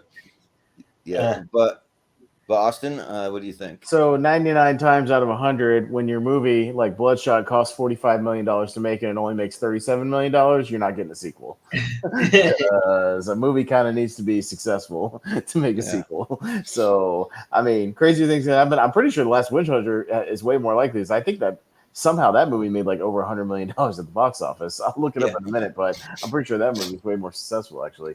But yeah, my family and I actually went and saw News of the World. And we were in like a completely empty theater when we saw it because it was like kind of right in the middle of everything. But yeah, it was okay. It was a decent 2-hour watch, not too exciting, but not a bad way to spend 2 hours. So I'll give it a News of the World, but I'm not overly enthusiastic about it. I think, Vin Diesel can probably go. You can argue like, oh, well, we had a theater run cut short because of COVID. It's like, well, you wouldn't have made a lot of money anyway. Yeah, I think a lot of the studios are probably more forgiving if they had, like, when it comes to the COVID stuff. I think they might be more forgiving to those ones. So, unfortunately, that does mean this Bloodshot sequel could still happen. But anyway, I did quickly look up The Last Witch Hunter. It had a budget of $90 million. It made $146 million worldwide. Okay, so it was breaking even, really. Breaking even. Yeah, but yeah, like, I'm one of those weird ones. I actually liked The Last Witch Hunter. I didn't like Bloodshot though. So, but my ex loved The Last Witch Hunter. She like loves that movie for some reason. Really? Yeah. I watch it all the time. Mm-hmm. Yeah, like I like it just because Elijah Wood and then Michael Caine and some of those guys. But News of the World, I actually watched it for the first time right before this. I wanted to squeeze in one last watch, and I watched the News of the World, and it's actually really good. I actually really like it because, like, I mean, there are some action scenes. He has some gunfights with some outlaws, but there's a lot of tension just trying to get away and like keep this girl safe, and like even some of the slow stuff, like they're still building all the tension, so it actually works. Or they're like working on the relationship between Tom Hanks and the girl too, so there's some sweet moments in there. So for a Tom Hanks movie, I'd say that he's done a lot more boring things, like I forget the one with Mark Rylance where he's on the bridge or whatever that one is. Bridge of Spies. Yeah, the Bridge of Spies. Yeah, that one bored me more than this, but so yeah, I'm gonna get to News of the World, but I had so much hope because I do kind of like Vin Diesel as an actor, but just not in this. It wasn't good. And also, Bloodshot is like a really cool premise. I almost wish that they would eventually remake it with some other actor and like try again, but I don't know. Maybe you never know. But yeah. Oh, sorry. I didn't mean to do that. But News of the World, yeah. That's my vote. GPO. Nah, 100% News of the World here, man. Bloodshot was so disappointing on many levels here. I've read a bit of the comics back in the days. It's a cool character. It can be an interesting movie here. It should have been R-rated, if you know the character a little bit more. Like, yeah, it just fails. It's by the numbers, not even good by the numbers here. Very forgettable film as well here. So News of the World by a good mile. Yeah. Well, These are the world it is. Sounds good. I do hope they remake it one day. Give it 10 years. Everything will remake sooner or later. TV show, maybe. Yeah, right. Yeah, because those are the movies you want to remake. The ones that ended up being kind of bad, but that potential, So Yeah. Look at the Punisher. It took a while, but we got it again. yeah. But next we have Freaky going up against Mortal Kombat, which is one of the 2021 movies that sneaked in. So yeah, so I think it'll be Malcolm first. Yeah. Mm-hmm. Yeah. I knew I was doing this. You would have thought I would have watched Mortal Kombat, but I didn't. Yeah. But that thing said, Freaky is one of those ones that I was really surprised actually worked, because when the trailers came out, I was like, this looks like it's going to be boring. It's not going to be that good, but it was surprisingly good. Like, for me, it's similar to Happy Death Day, in which when the trailers and stuff first came out, I was like, I'm not too sure about this, but I'm going to go and see it anyway. But yeah, Freaky is a body swap movie in which just a hot girl switches places with Vince Vaughn, and Vince Vaughn and her body starts doing moves and all that. And it's a really fun concept, so I'm going to go Freaky on this. Yeah. Sounds good. Austin? Yeah, these are about on the same level for me. Freaky was fun because, it's the same people that did, Happy Death Day, and it still has that kind of, fun vibe and some decent humor and stuff. But actually, I like the opening scene of Freaky a lot. The kill, I think Vince Vaughn's really intimidating and uses his size in that movie really well, as a killer. Kind of like as Jason Voorhees kind of, hulking dude, and he uses it well. So, just because these are about on the same level, I know you said not to do this, Jordan, but because they're about on the same level for me, it's not necessarily one over the other. I'll give it to Freaky because it was a 2020 movie, over 20. Sure, yeah. I mean, that's fair. So yeah. When it comes to being nitpicky, sometimes you gotta go just because, but they're on the same level. You know what I mean? It's not just me being weird like that. You know what I mean? Just So I'm still enthusiastic for you. Yeah. But this one's kind of tough because I mean, I really liked the Mortal Kombat movie. I think they did it really well. It's one of the ones where after theaters open for a little while, there's a couple of those movies though where people were still kind of scared to go back to the theaters and actually see it in the theater because they had it streaming. But it's any time that I could see a movie in theaters, I just went. I just screw COVID. I'm just gonna go. If I get sick, that's on me. I'll just quarantine, whatever. But so I did see Mortal Kombat in theaters in a really cool, when I was living in Washington still, over in Spokane, on a second theater where I was sitting up in a balcony. That was pretty cool. And I think that the theater was in the top of a tower too. It was I think I was not just on the second story, but I was in the top of the tower. So, but and then Freaky was really good too. As me and Austin were going to Halloween Horror Nights, they're going to have a haunted house based on Freaky and the Black Phone, which seems kind of interesting. It's going to be the Blumhouse house. Mm-hmm. But so yeah, this one's tough, but because I did have a lot of fun with Freaky, but I think though, in the end, I think Freaky kind of fell a little flat for me. I mean, if we're being nitpicky, so I think I'll give the slight edge to Mortal Kombat here because I kind of like how they did it with some updated graphics and stuff, and I'm kind of interested to see the sequel. Are they going to bring back Johnny Cage? Kind of what it looks like. So yeah, I'm down for that. So, but GPO, and it might be. Yeah, damn it, Richie stole my opening line. I hate you. No. Hashtag the Miz for Johnny Cage. Yes. Oh no, Scott Adkins. Scott Adkins, hell no. You need someone with the charisma. Not just an action guy. John Cena for Johnny Cage. And a guy that can do martial arts for real and kick people's asses. But you don't have the charisma. Scott Adkins doesn't have charisma. That's why he's been held back so far. Bullshit. Yeah. All right. Welcome to Fantasy Casting. Brought to you by No, yeah, you guys mentioned before. The director Christopher Landon did both Happy Death Days. He did Freaky, so it's very much in his wheelhouse here. He also did Scout's Guide for the Zombie Apocalypse, which not as good, but Yeah. a good tester for the next three that were better.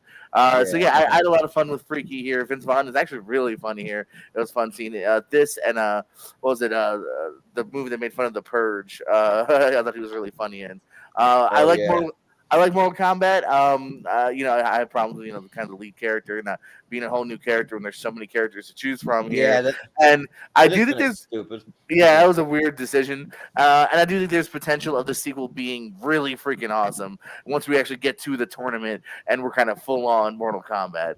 So I do look forward to the follow up. But I think just for what I enjoyed the most, I got to go a slight edge to Freaky. Yeah. Yeah. Richie, did you vote? Yeah. No, I haven't. Okay. I love Mortal Kombat. I've said it before. Yeah, I think it's really good. I really love Josh Lawson as Kano. I think he kills this movie. But yeah, I really like Freaky as well. I think more people need to see Freaky. It really surprised me. It was one of the first, it was one of the few because for a brief period of time there in 2020 here, it was the movies were open, but they were just showing older ones, and that Freaky was one of the newer ones that comes out. So I was quite excited. I'm like, cool, get new content. It was really good. I think Vince Vaughn really shines being a badass. I think he really should be more do more roles where he's a badass. He's really good at this. He's really good in Brawl and Cell Block 99. I think he should just be a badass from now on. But yeah. So I know you said not. Again, I'm gonna actually do Austin's logic because Freaky's 2020. I'll go Freaky. Yeah. Yeah, that's fair. It's all right. I guess you could Just say in ones Vince- where it's close. You know what I mean? That's the only thing I'm going to do to split the margin on. You know what I mean? So not because it's this movie sucks, but it's 2020, so I'll vote for it. You know what I mean? I'm going with I like both of them, but that'll be my vote maker. For that. Yeah, you're like tiebreaker. Yeah. I guess you could say Vince Vaughn was really psycho and freaky. He was. Good. I forgot he was in the remake of that. Waka. I always forget about that movie. Yeah. But up next we got Tenet going up against Spencer Confidential. All right. Interesting. So is it Austin? Yeah. Yeah. So I'll get this out of the way. I haven't seen Spencer Confidential, but whatever. I don't know. Y'all can tell me if it's good or bad. I don't like Tenet. I don't like Tenet. I think it's Nolan going full pretentious. I don't give a fuck if you understand it or not. I get it. So who cares if you do or not? I don't like that movie. I've watched it again. I still don't understand that movie. I still don't know what the hell's going on most of the time. The sound issues are a legit thing. Nolan, I don't know what the hell you did with that mix, but fix it. You're Christopher Nolan. Your movie should not be unintelligible. We did it in Interstellar too. Same thing. Yeah. So I think it's not as obvious. This one was. This one was real obvious, and I was in a theater by myself when I saw it. I was in a theater by myself, paying attention. And I couldn't understand what the hell anyone was saying, and I was paying attention, but this is Nolan up his own ass. So just because of that, I'll say Spencer Confidential. I don't like Tenet. Yeah. Well, I remember that me and my ex-wife, we drove 3 hours from Seattle over to Olympia and to see a double feature of Tenet and the New Mutants. And who would have thought that we kind of like New Mutants almost better? I did a double feature of Bill and Ted and the New Mutants. Yeah. In the theater. Yeah, so we did that, and we were in a theater all by ourselves in some random theater we'd never been to before. They're kind of interesting, but just one of those random ones that just happened to be open. But Tenet had so much potential. I really like Robert Pattinson in it and John David Washington, the performances, but just the way Christopher Nolan puts together the movie is just kind of all over the place. They don't really explain it very good. I like now I'm spacing the old lady they go visit. I can't remember what country that's supposed to be from because I kind of put this movie out of my mind kind of. Mm-hmm. But remember they had a pretty good interaction. There's cool stuff out on the boat. But it's like I'm only remembering bits and pieces because this movie is just so disjointed and like I don't know, they don't really do a very good job explaining it. I remember that it looked cool at the end where the people going in like forward motion and then reverse motion, and they're both kind of trying to accomplish the same goal almost though, which is kind of cool. But yeah, it's like right when they're explaining how everything works, when they have some of the loudest music, and you're like, what? I just missed like the key dialogue that explains what's even happening here. So, does anybody watch that pitch meeting series with Ryan George? The pitch meeting videos. They did the Tenet pitch meeting, and there was one part where he was playing the music so loud you couldn't hear the pitch meeting, and the producer goes, "What? What? I literally can't hear you right now. What?" That's pretty great.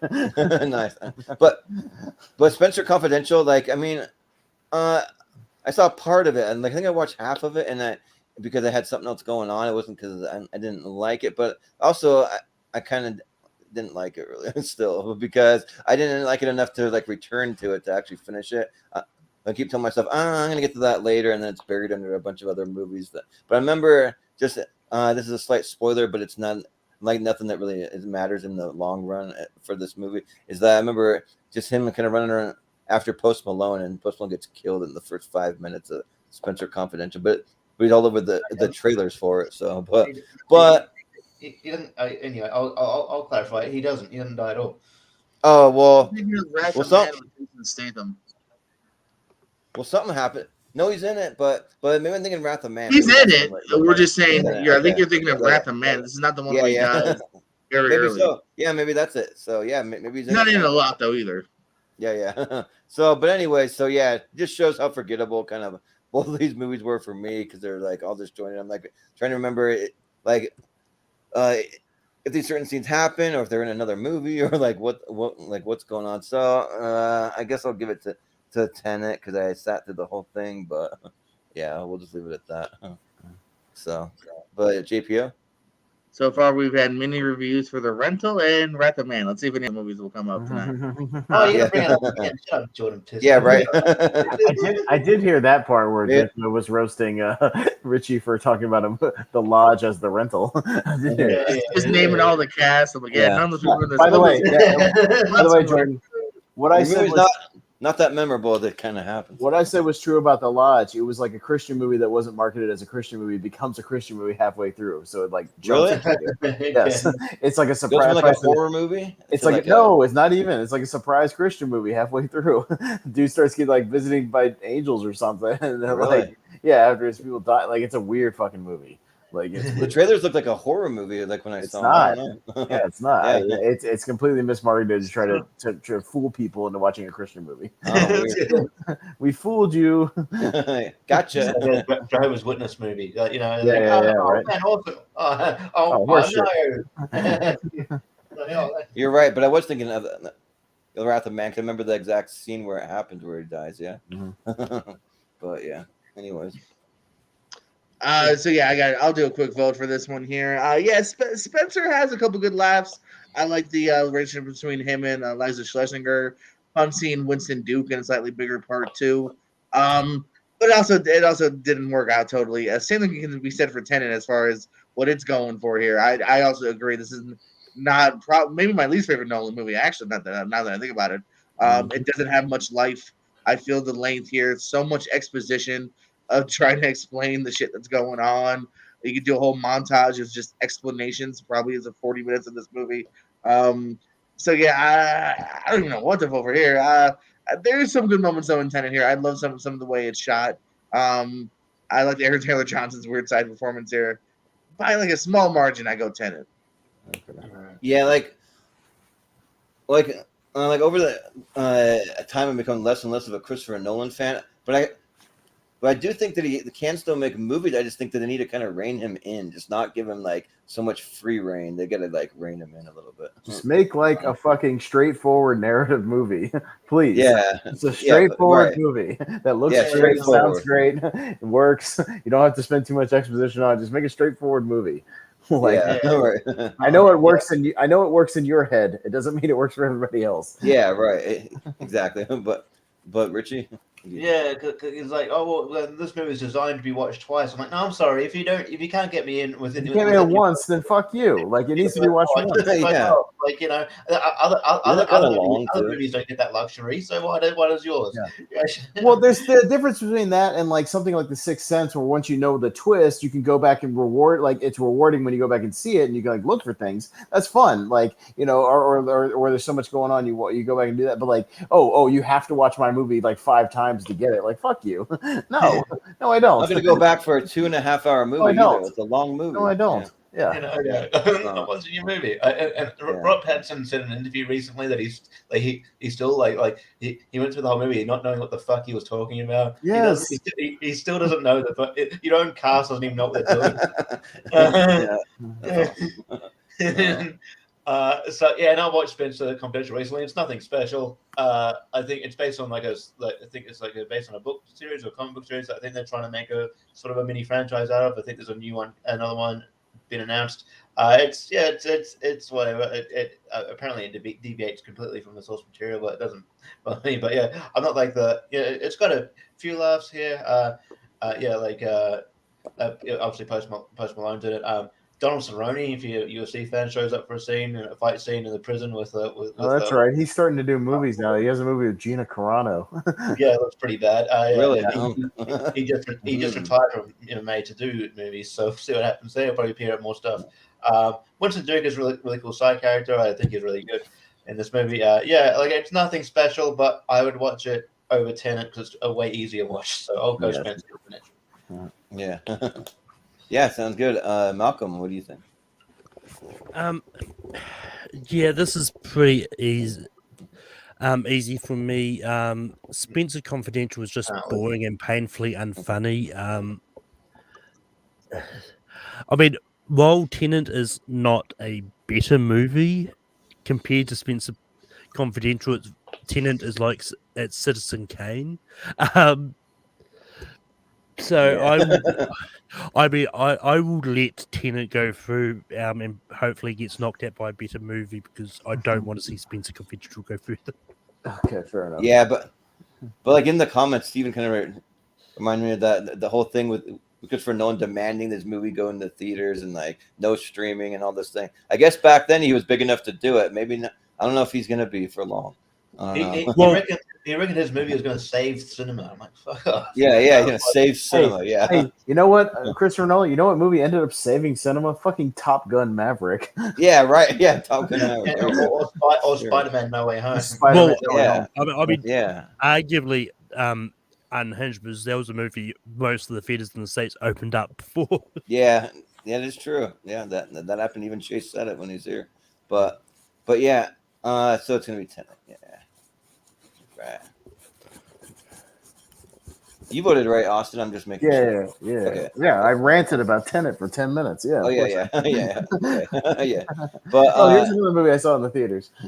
Yep. Same here. This is the double feature that I did with Tenet. Yeah.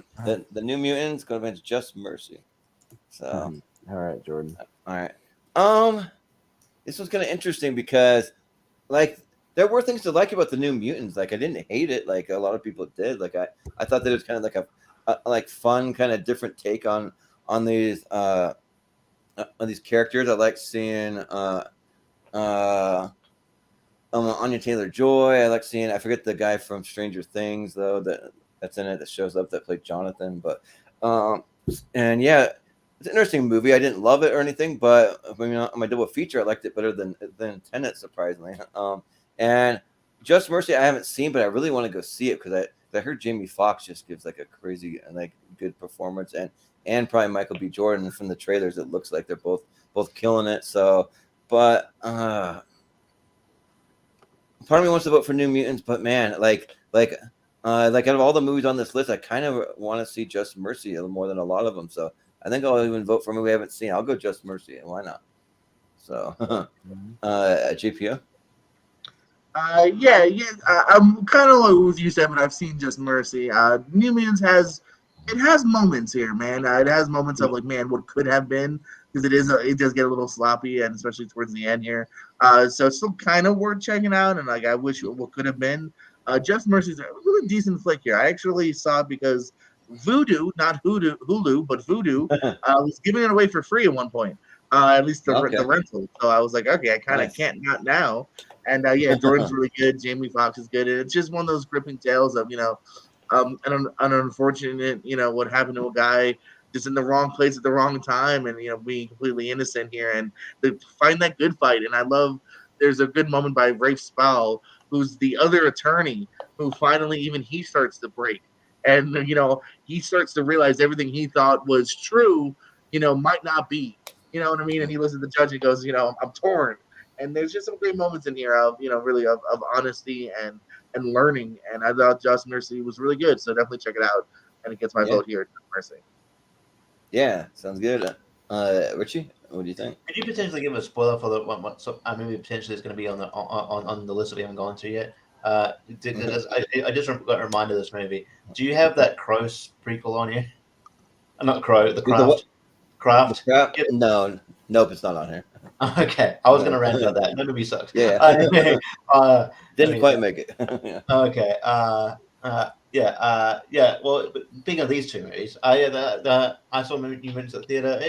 You can see the potential there. Like this, you can't even you can blame the pandemic somewhat for this, but this is in production since 2000 what, fucking 17, 18. Dude, they delayed it for 4 years, bro. Yeah. Yeah. Maisie Williams was legal when this movie came out, and when she was 14 when she did the movie. Yeah. So it's So and she's one of the standouts of the movie. Actually, she's really good. Yeah, she is. Yeah. She's really good in the movie. I think Alice Bravo as a villain is decent at the end too. But I don't know. The CGI is not great. But some story is the story has me. But there's a good movie in there. It's just not in this movie.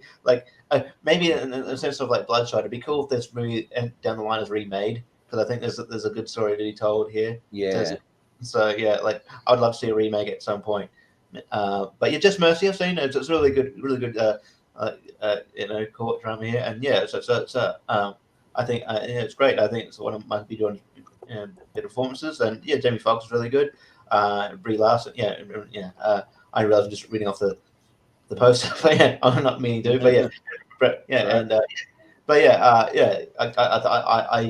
remember really liking it. So I'll go Just Mercy.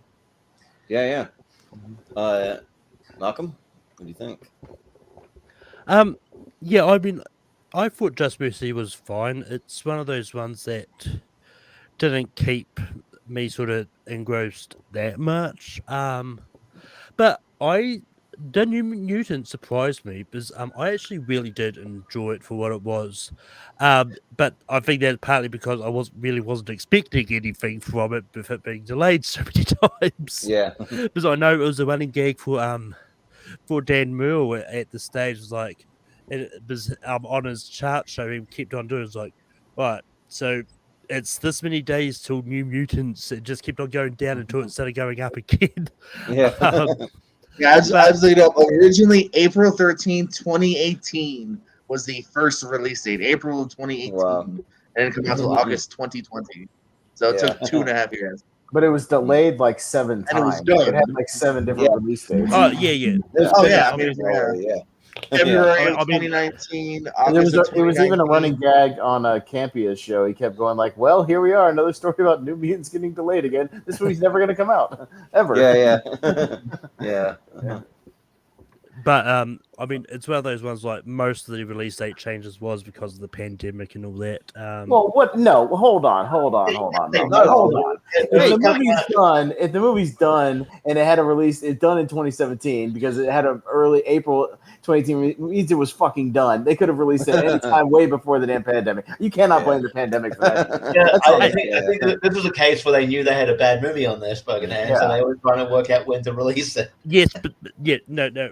What I was getting at is yes, I know they could have had it released before the pandemic. But the bulk of those release date changes was because of the pandemic. That's what I was getting at. No, I still don't agree because the pandemic was in March of 2020. That's 2 years after the original release date. They could have recut it, re-edited it, whatever. They had plenty of time to release it in either 2018 or 2019. So they could have at least made some money on a fucking shitty movie. It would have at least been something just because it's a comic book movie. And that's on them, dude. I no. I don't No, buy that well- at all. At all. Yeah, well, I mean, I get your logic, but anyway, where I was going with that was because it was more of a case of this is a bit because of the whole Disney buying Fox deal that they did. They had to release it in cinemas. Because apparently Fox couldn't get it into cinemas in time for whatever reason. Whether or not it was research that, I don't know why it was delayed the first few times. But it did finally come out. I actually did enjoy it. I will give it a vote here because I do think it wasn't as bad as what everyone else says. Sure, yeah. Well, Austin, I vote for Just Mercy because New Mutants. I was surprised as well. I was surprised at how much it sucks, and the fucking bear at the end. That's all you got to say. The goddamn the bear. So Just Mercy. I forgot about that. Yeah, the bear. Yeah. All right, Just Mercy is moving on. Up next, we have Halloween Kills, which is one of the ones that made it from 2021. And going up against Extraction. So, yeah. JPO. And it's JPO. Was 2021 that bad of a year that Halloween Kills made the top 8? Yeah, it made the top 8. It was like me and Steven and somebody like we really like Halloween Kills, like is how bonkers it is. So like I like it. Yeah. I don't hate it by any means, but like I thought it was definitely a diminished return from the first new one here. Just the Evil Dies Tonight being overly done here, and yeah, that was some of the just again. I hated how there was just multiple Big John, Little John, great setup, and then Big John just kind of stands there, and there's another moment where characters just stand. Too many bad moments of just bad dumb people. Even though the kills were very violent and fun. Extraction here, good action flick here by Hemsworth. I thought he gets to play a little bit more of a serious guy here who's tasked with defending this kid. We just saw the trailer of the second one, or at least a teaser, so he is alive because it is vague in the end of the first one here because he's pretty fucked up. But I guess he lives, so we will see Extraction 2 here pretty soon. Let's see if that makes the 2022 list. But yeah. Like I said, I have my moments with Halloween Kills, but I also have so many bothers by that as well. So, while Extraction isn't great, I thought it was actually pretty good action flick that delivered on most levels. I'm gonna go with Extraction. Yeah. Richie? Yeah, I mean, I came in to Halloween Kills fully expecting it would be on like a best of list or whatever. I can't do it though. I didn't like Halloween Kills. I wasn't a fan. I just think that yes, it's bonkers. I like bonkers. Bonkers is good, but like I just thought they do overplay. They definitely wanted to make the Evil Dies Tonight a thing, and they just overplayed that. And also the characters, like some of the character decisions are so dumb. The characters are so dumb in this movie. I don't know, like that whole personality is just Michael Myers. It's just weird. They just don't move up. Like I understand trauma and stuff like that, but it's just like the idea that Anthony Michael Hall goes to this open mic night and just talks about it every fucking time. It's just like, dude, way to kill the vibe. This guy have a mic of just like and then just like you kind of you're begging for the people to die in this. So you don't root for anyone's survival. I'm just like, there's moments in here. And I'll probably watch it again because it's a Halloween movie. And I didn't hate it. I was just disappointed, I guess. And then Extraction's it's a fun Chris Hemsworth action film, and we're getting a sequel soon. And I think like although the era of the action star is sort of over, I think he sort of comes sort of close. So I'll go Extraction. Yeah, that sounds good. Malcolm, what do you think? I haven't seen Halloween Kills, but all I'm going to say is Evil Dies Tonight. I'm going to vote for Extraction. Yeah, sure, yeah. Sorry to get a lone wolf on this. Anything else, Dan? Yeah. Hey man, look, man. I like Halloween Kills, man. Like again, it's over the top. It's insane. They killed like 900 people in that movie. It's awesome. and there's logic, stupid things. I don't know how, 40 people show up in this mob and nobody has a gun except for like one guy. Like, I don't know, it's America. Like, at least half of those people should have guns. But I don't know how Michael Myers or how this mob loses a fight when they have 40-1 odds, 40 people on one. I don't know how they lose. Like, that's a weird. I don't know how they thought that guy in the hospital was Michael Myers. That kind of the crazy dude that is not like 7 feet tall. He doesn't look anything like him. Yeah, like, are you fucking stupid? Anyway. I don't know. Yeah, there's some logic gaps, but it's crazy. It's silly. But I kind of liked it, so yeah, I'll vote for Halloween. I know I might be alone on that. That's fine.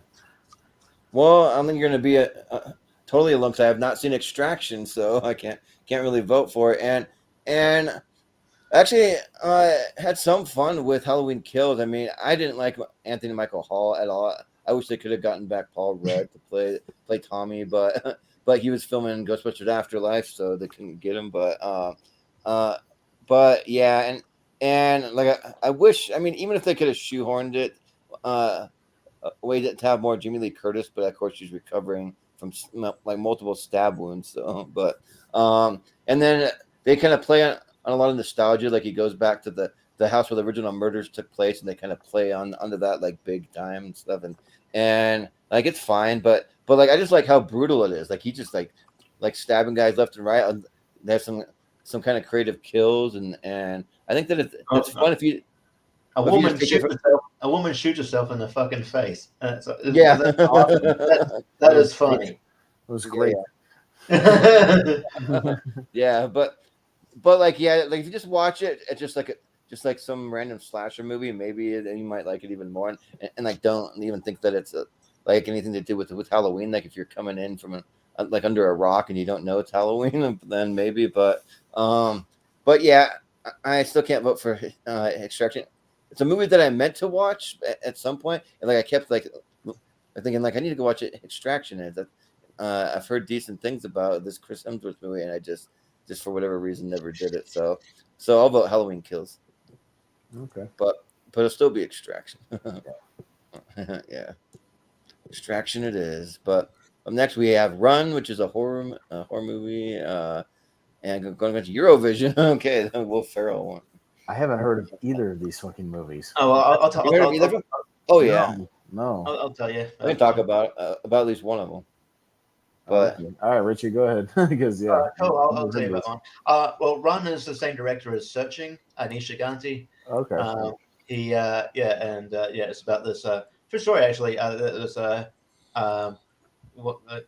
This girl, she's got I think she's got cerebral palsy or something like mobility condition where and then the Sarah Paulson she's got like Munchausen's by proxy, so she keeps like keeps giving a medication she doesn't need, and kind of kind of isolates her from any sort of social interactions. So yeah, and the person who played the person in the wheelchair is actually in a wheelchair, which is kind of interesting. Cool. And the Eurovision one, that's that was the Will Ferrell and Rachel McAdams. I remember this coming out. I think it even got did it get some Oscar nod for Oscar nomination for music? I think it did for maybe music, but yeah. His only good actor in it was like Dan Stevens to me, but best original song. Will Ferrell can get pretty grating for me, so I didn't watch much of it. But Run is I would encourage people to check out Run. I think it's pretty good. Yeah, sounds good. Malcolm. Yeah, it was nominated for Best Original Song. Eurovision was, wow. But I haven't seen Run. But Eurovision was a dumpster fire of a movie that it just has a memorable quote of some random guy in the crowd wanting "Ya Ya Ding Dong" played. Oh yeah. So I will vote for the movie that I'll probably sounds much interesting. Run. But it's a real competition, the Eurovision. It's how ABBA was discovered. So yeah. But Austin. Yeah, I'll go with the one I'm more interested in watching, which is I'm a horror guy, so I'll probably watch Run. And I was looking it up, and I guess it's interesting that everybody's credited, like their characters are just called mother, daughter, nurse. Like nobody has like a name. It's just like their credit names are just like mother, daughter, sort of thing. So, always interesting when they kind of do stuff like that. So, I'll vote for Run. Yeah, I'll probably vote for Run too. I wasn't a big fan of the Eurovision. Like the movie I really wanted to like. I'm like, man, I wish this was so much better when I was watching, because I do like Will Ferrell and Rachel McAdams, but it didn't really work. Yeah. And then Run I've never seen, but it sounds really interesting. And I'm a big Sarah Paulson fan. I think she's a great actress. I really liked her in like American Horror Story and the Nurse Ratched movie that they came out with. Like those were both pretty solid. So yeah, or the show. Yeah. But it sounds intriguing. I've never seen it, but for some reason when I was building the list, whenever I would look up best movies of 2020, like Run was at the top of all these lists. So I figured that I had to put it in. So it's good. I'll vote Run. Yeah. Yeah, it's on Hulu. So if anyone wants to watch it. Yeah. Also coming out soon, Searching 2, which I don't know how they're going to do. But anyway. Oh, yeah. Why don't they just call it Still Searching? Yeah. Still Searching, yeah. But, JPO? Like Richie, I can vote for Run, and very happily and definitely champion this film. Eurovision, it has a couple moments, but yeah, it's definitely lower tier Farrell for me. Maybe high lower tier, but still lower tier. Run is really good, man. Some great suspense moments here. You said Sarah Paulson. She's great. She gets to have that kind of dual role of, she seems like a loving mother, and then later on, Kira Allen starts to kind of piece together, what's going on.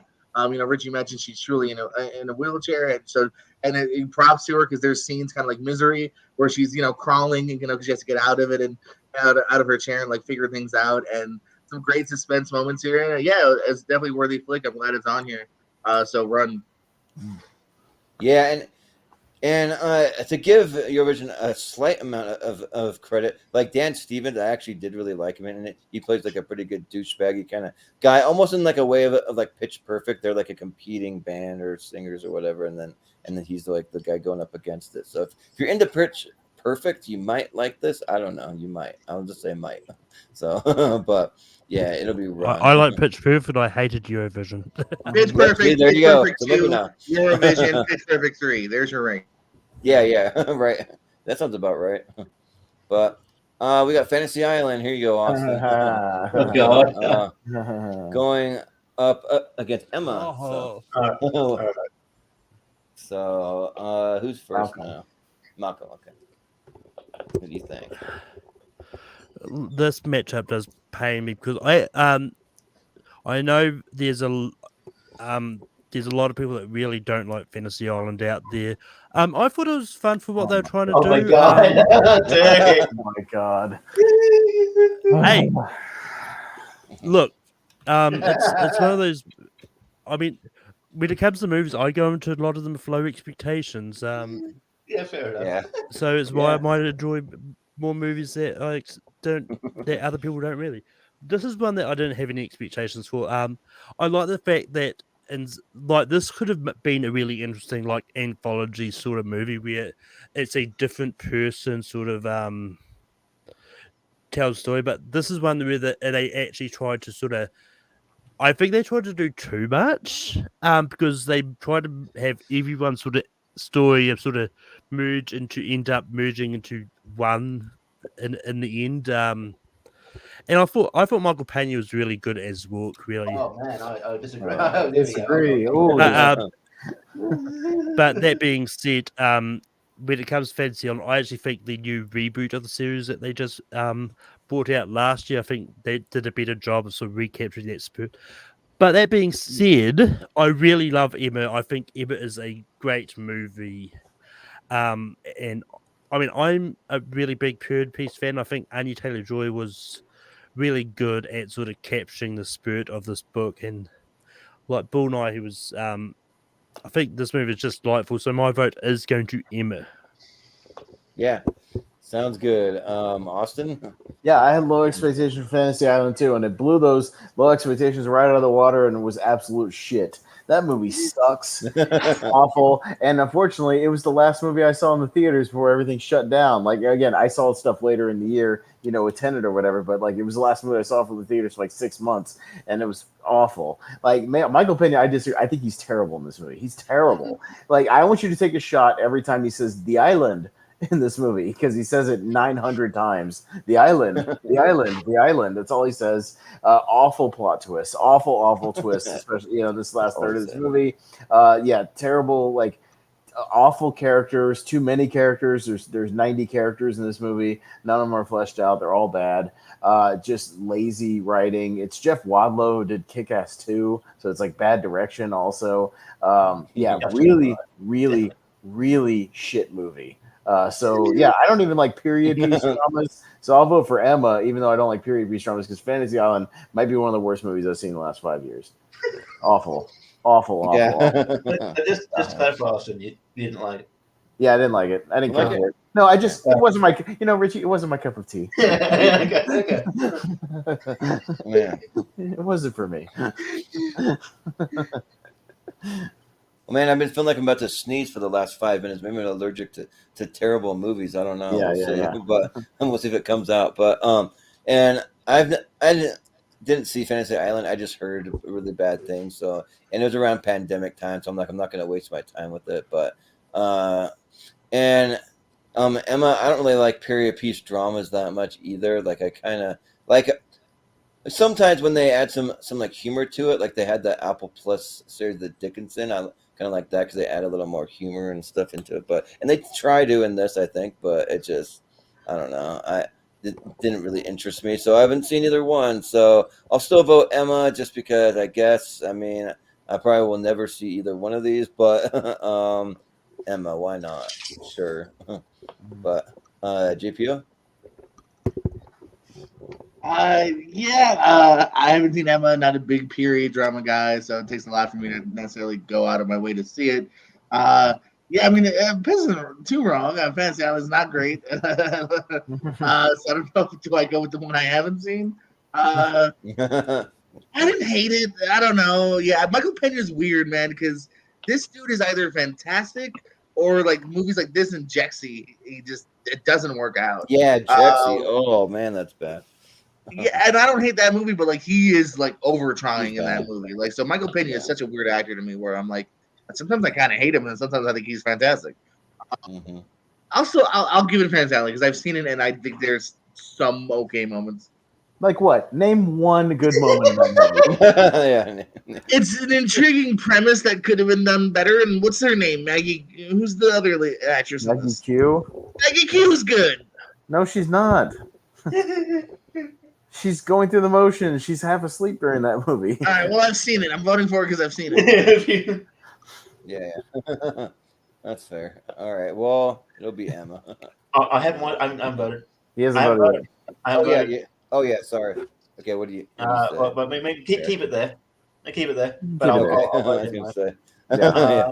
I'll just say like if you just watch like a snippet of Fantasy, you're like. Did the like you would be forgiven for thinking that if you didn't know who like Lucy Hale or whatever it was, or you'd be forgiven for thinking like, did they just pluck these people off the street and put them in a movie? They're all fucking horrendous. Like this almost made my like when we did like our worst movies, I hated movies list. This almost made it. I was thinking about it, like it was too recent in my mind to put it in it. In my opinion, but like honestly, if we did it if we did not list like 2-3 years from now or whatever, I would put this on the list. This movie's so bad. Everybody is so terrible in this movie, and like it's based on something that's not even a horror movie. It's just like could have done good things, but yeah, Michael Pena is so terrible. He is horrendous in this movie. I don't understand what he was doing. Maybe he just didn't want to be in the film. Just like, I'm just going to ham it up, and then if this was the last movie we saw for a while, like what a movie to fucking go out on. You're like, oh well, thank fuck we're gonna have a sabbatical from movies for a while because fuck, I needed to watch the taste of this movie. You know who needs a sabbatical from movies and who's officially a bad director now? The director of this movie, Jeff Wadlow. I'm going to run down his filmography really quick, really fast, okay? So 2005, Cry Wolf, a really bad horror movie. Yeah, really bad. Then our favorite, Richie, Never Back Down, the original one. That movie sucks. His best movie might be Kick-Ass 2. That's saying something. That might be his best movie. Then he did that Kevin James movie, True Memoirs of an International Assassin. Bad movie. He did the Lucy Hale Truth or Dare Netflix bad movie, or whatever that. Yeah, I don't remember if it was Netflix or not. Whatever. I think it was later, but yeah, bad. And Fantasy Island, all bad movies. He makes nothing but bad movies. So stay far away from Jeff Wadlow. Yeah, telling me the Fantasy Island guy is a Truth or Dare guy. Yeah, that's checked out. That's bad. Yeah, but Never Back Down, Cry Wolf, those are also really bad. So yeah, yes, he's a bad director. Officially, I don't hate Never Back Down. I also don't hate Truth or Dare. Truth or Dare like was like funny bad, like because it's just so stupid, like really stupid. Kind of like that Wish Upon movie, kind of like that Wish Upon movie. If anybody saw that Wish Upon, like that's a bad, like funny bad horror movie. But yeah, it's a bad movie. So there you go.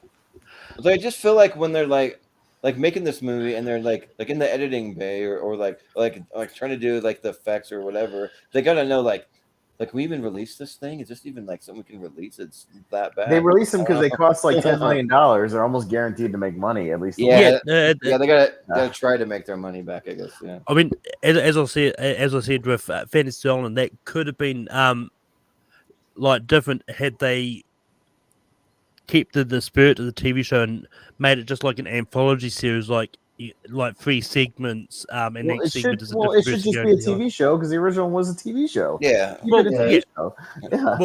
That I mean, I get that, but it's when I heard they're going to make a movie. That's what they thought they're going to do is make it an anthology movie and with like 3 segments. Cry Wolf. I actually kind of like Cry Wolf too. I'll be honest. Oh my god, I didn't like it at all. But I think there was a point in which Jeff Wadlow was actually attached to it was either the New Mutants or something else in the X-Men universe. Was somebody... Yeah. Well, we couldn't screw it up too much worse, but maybe a little. But yeah, I'll look it up and see. Yeah, but anyways, our next matchup we got Palm Springs up against Ray and the Last Dragon, which was one from 2020. Oh, Jeff Wadlow was once tapped to do the X-Force movie with Deadpool and Cable and all that. Yeah. No, thank you. Go away. Go in the fucking hole. Do not touch Deadpool, please. Yeah, don't touch that shit. Get the fuck out of here. Yeah, no, don't. Yeah. Keep that character the way he is, please. But anyways, who's up?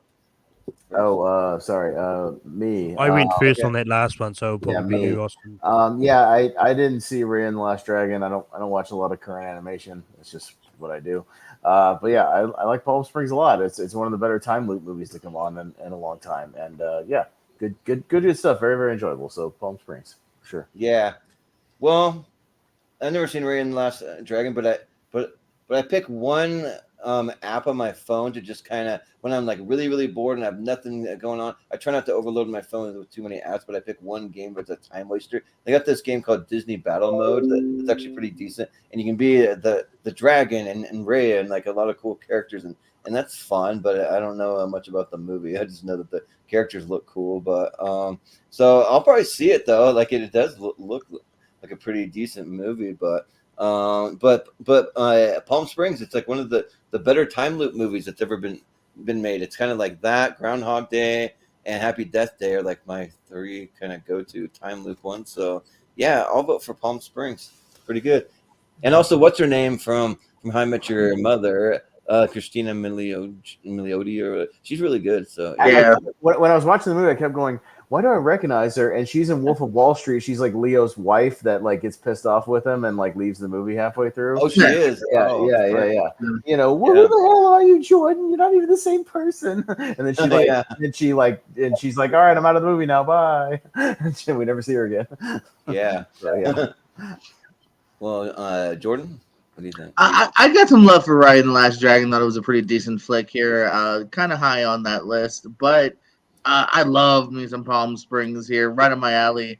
Good time loop. Hulu actually nailed time loop that year because another one I actually recommend is Boss Level with Frank Mm. Grillo.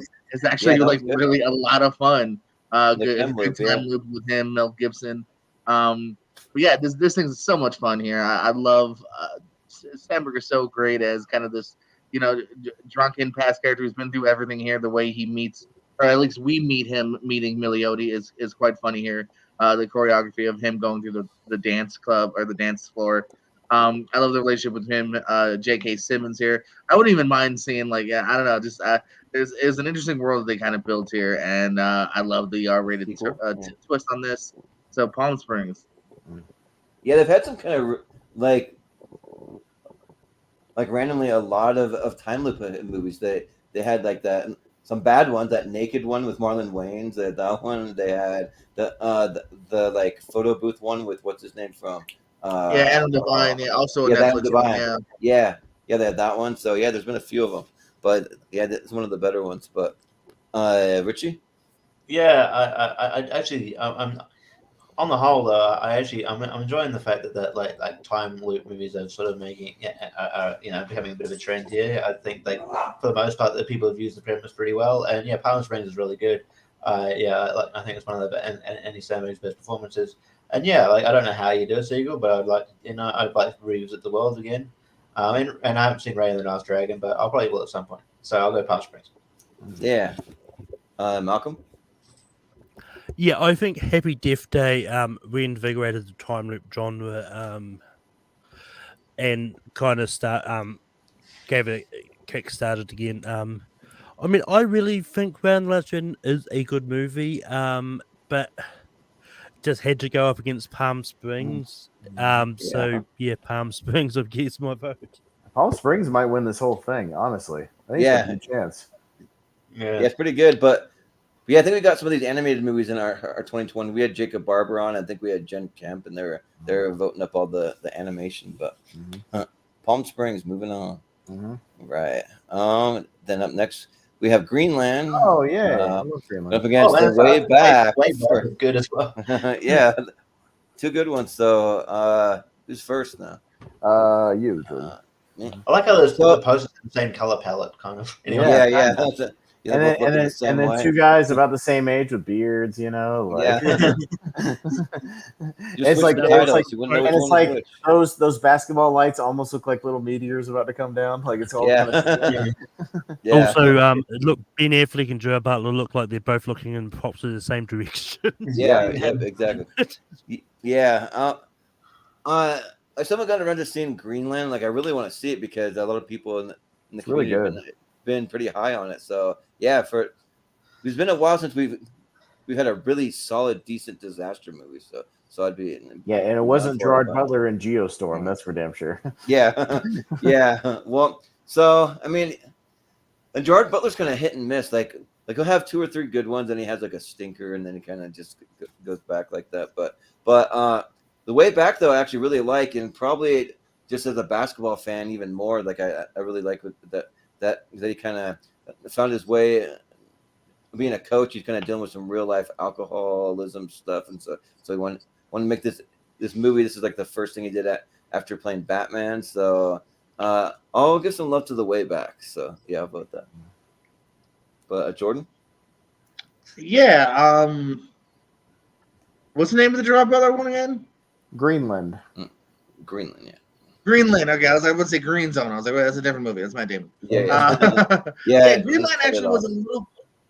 Greenland was a little bit of a surprise. I liked it more than I thought I would. I kind of thought it was going to be very kind of schlocky, overly cheesy, a disaster flick that we've seen these past few years. But it has a little bit more to it than that here. I enjoyed the family element here of Gerard Butler, and I actually dug it a little bit more than I thought I would. But I loved The Way Back. Again, another reason why 2020 started out so good in theaters. Yeah. This Invisible Woman, which is not in the fucking next round. But Way Back is Ben Affleck was great. I was really holding out hope that he'd finally get some Oscar love as far as an actor. But unfortunately, I thought it was kind of too soon in the year for that to happen. But yeah, I think it's a great story here, one that was very personal to him. And I love it. I love the fact that even it's not even about the final game. It's much more about this character here and the struggles he's going through. And You fall, you get right back up here, and no matter how many times you've fallen, Affleck is so good. He's the fucking bomb, not only in Phantoms but Yeah. also the way back. Fucking Yeah. fine. Yeah. Well, Richie, what do you think? Yeah, I still haven't seen Greenland here. I do want to check it out because I've heard a lot of good things. Yeah, the way back is fantastic, and yeah, like great performance here by Ben Affleck. It also like given like sort of what sort of come out about his personal life. You can tell he had to go to some place quite raw to get out this performance. It's not maybe too far off his actual personal life, unfortunately. But yeah, he's fantastic. He's fantastic. So yeah, much love to Greenland. I'm sure it is great. I'm sure it will live up to hype, and I want to see it. But I'll go the way back. Oh man, how can Greenland go up against Fantasy Island? Yeah, right.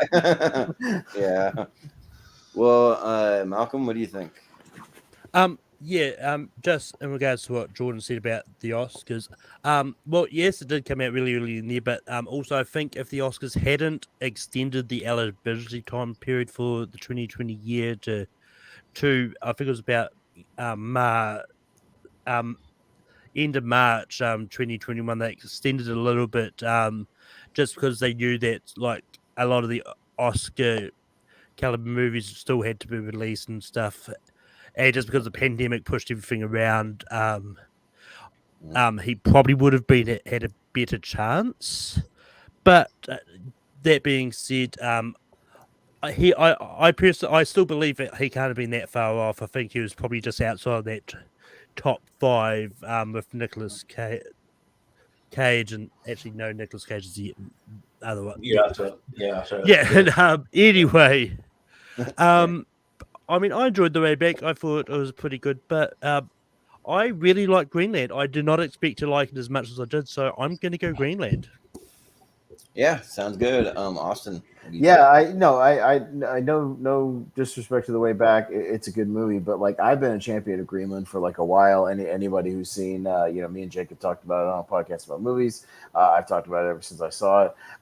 Yeah, I think this movie's excellent. I think it's one of the best disaster movies probably in the last 10 years. Like just because it doesn't do like the disaster stuff is always in the background, and there are a few scenes of like destruction and things, but it's more of this like family story and really does it very well, and especially does the whole like them trying to get to a safe place, sort of like the 2012 thing, but done much better. It's excellent, and everybody's really good at it. What's his name? Shows up near the end too. Scott Glenn. Yeah, Scott Glenn, and he's really good too. Yeah, he just showed up for a little bit near the end. He's excellent. I encourage everybody to see it. I know it's not going through, but it's on HBO Max, so go check it out, please. It's really, really good. I like it a lot. So now it's a question: is Gerard Butler or his wife Morena Baccarin, I think, but are either one of them from Greenland? Well, like why is it Greenland? Because that's where the safe place is that they have to get to. Oh, okay. That's where like the underground bunker like survival thing like they're trying to get to. They get picked for like a lottery, like a random lottery to go there. So they have to get on this transport, but some things go wrong or whatever, and they still have to try to get there. Oh, okay. Yeah, that makes sense. Mm-hmm. Yeah. Nice. All right. Well, up next we have Enola Holmes going up against the New Age. Oh, okay. Oh, that's one of Malcolm's favorite Nick Cage movies. Yeah. Was that on the best Nick Cage? No, he tried to nominate it, and we all said no. Oh, that's right. Yeah, yeah, we did. Well, who's first? Is it Malcolm? No, it's JPO. Okay, JPO. I was gonna say. Oh, it's me. Hello. So here. I never finished Enola Holmes. I gotta go Croods. It was a cute, worthy sequel to a degree. So yeah, let's go Croods. Yeah, sounds good. Richie, I haven't seen either of these yet. Just because I haven't even seen the first Croods, because I do like the detective. I am more fond of the detective movies. I like Sherlock Holmes. I like the TV show Sherlock Holmes and anything about that. And I like Millie Bobby Brown. I'll go Enola Holmes. Yeah. Sounds good. Malcolm. do you think? Enola Holmes isn't that great. Look, I think Millie Bobby Brown is good in the movie, but I just think the movie is just boring and just not that great. The Cruise Mhm. and New Age is actually really fun. It's not often you get sequel to animated movies these days that actually work and all that. So the Cruise and New Age is going to get my vote here. Yeah, sounds good. Austin? Pass. Yeah. Enola Holmes, I'll tie it up and give it to Jordan because I don't care. Yeah. Well, I have not seen either one of these, but I mean, for people saying that Enola Holmes isn't that good, it's got a 91% on Rotten Tomatoes. A 91. That's a out of over 200 How many reviews. reviews, though? Yeah. What's the audience score? 206. The audience score is a 70, so it's a little lower, but it's not terrible. It's still 70, so I mean, it's still fresh. So yeah, and I saw the first Cruise, and I had really no desire to go see the next one. I mean, it was fine, but it didn't really get me that much. I mean, I like Nicolas Cage and Emma Stone. They're both pretty good, but I mean, I'll give it to Enola Holmes because I just want to see something that in the Sherlock Holmes universe that's like please way better than Holmes and Watson, please. So yeah, I'll watch Enola Holmes or I'll vote for it. Yeah. So. All right. But Noah will take it just barely. Enola, yeah. Yeah. Sounds good. All right. So up next we got Sonic, the first one, going against Onward. Okay. Yeah. Richie. Look at all the animation, Austin. Oh, yeah. I know. I don't watch. I'm not 6 anymore. I don't watch these movies. Yeah, this is but like tough. I wasn't enamored by Sonic as other people were. It's good. It's obviously one of the better video game movies, but that doesn't say a lot. But Onward is really good. So I will go Onward. Yeah. Malcolm. Yeah. Onward was one of those movies that, like, I believe this was one of the last movies that was out in theaters before everything shut down. It was either this or Bloodshot. Somewhere around there was when the cinemas shut down. But it's a good story. I mean, in terms of Pixar movies, this is probably middle of the road for me. I think Chris Hemsworth and Tom Holland are a good pairing in this. I think. Now I'm doubting myself, wondering if it's Hemsworth or Pratt. It's one of the Chris's. I know that. Pratt, I think. It's Pratt. Yeah. Yeah, Pratt. I thought it was neither. No, it's actually Pine. Yeah. Pine. Yeah. It's Evans. Yeah. Chris. Yeah. What other Chris's we got? Yeah.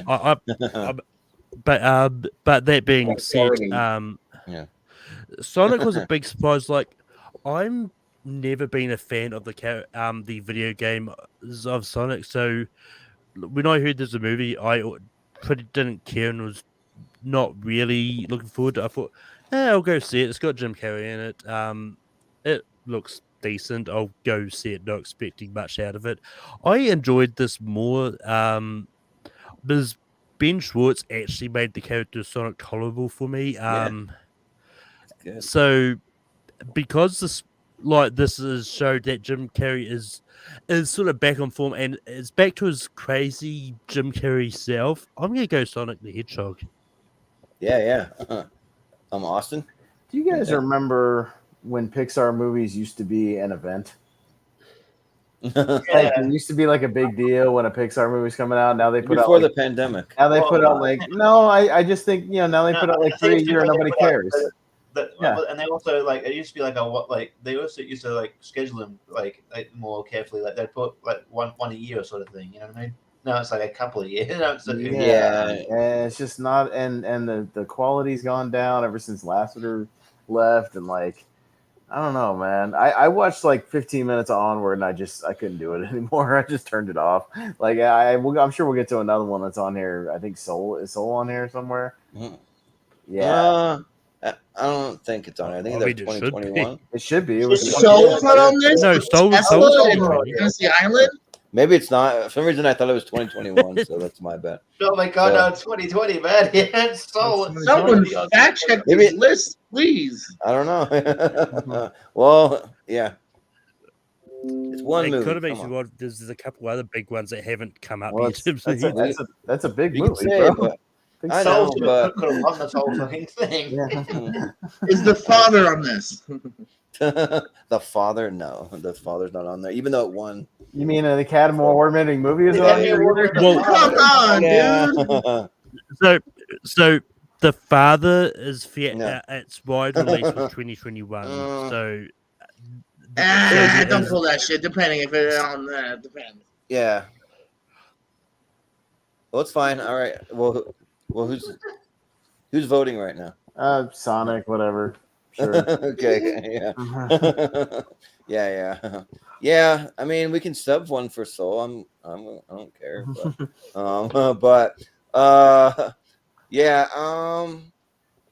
This was kind of close because I really liked Onward. Like it was a fun time. Like I like also what's her name?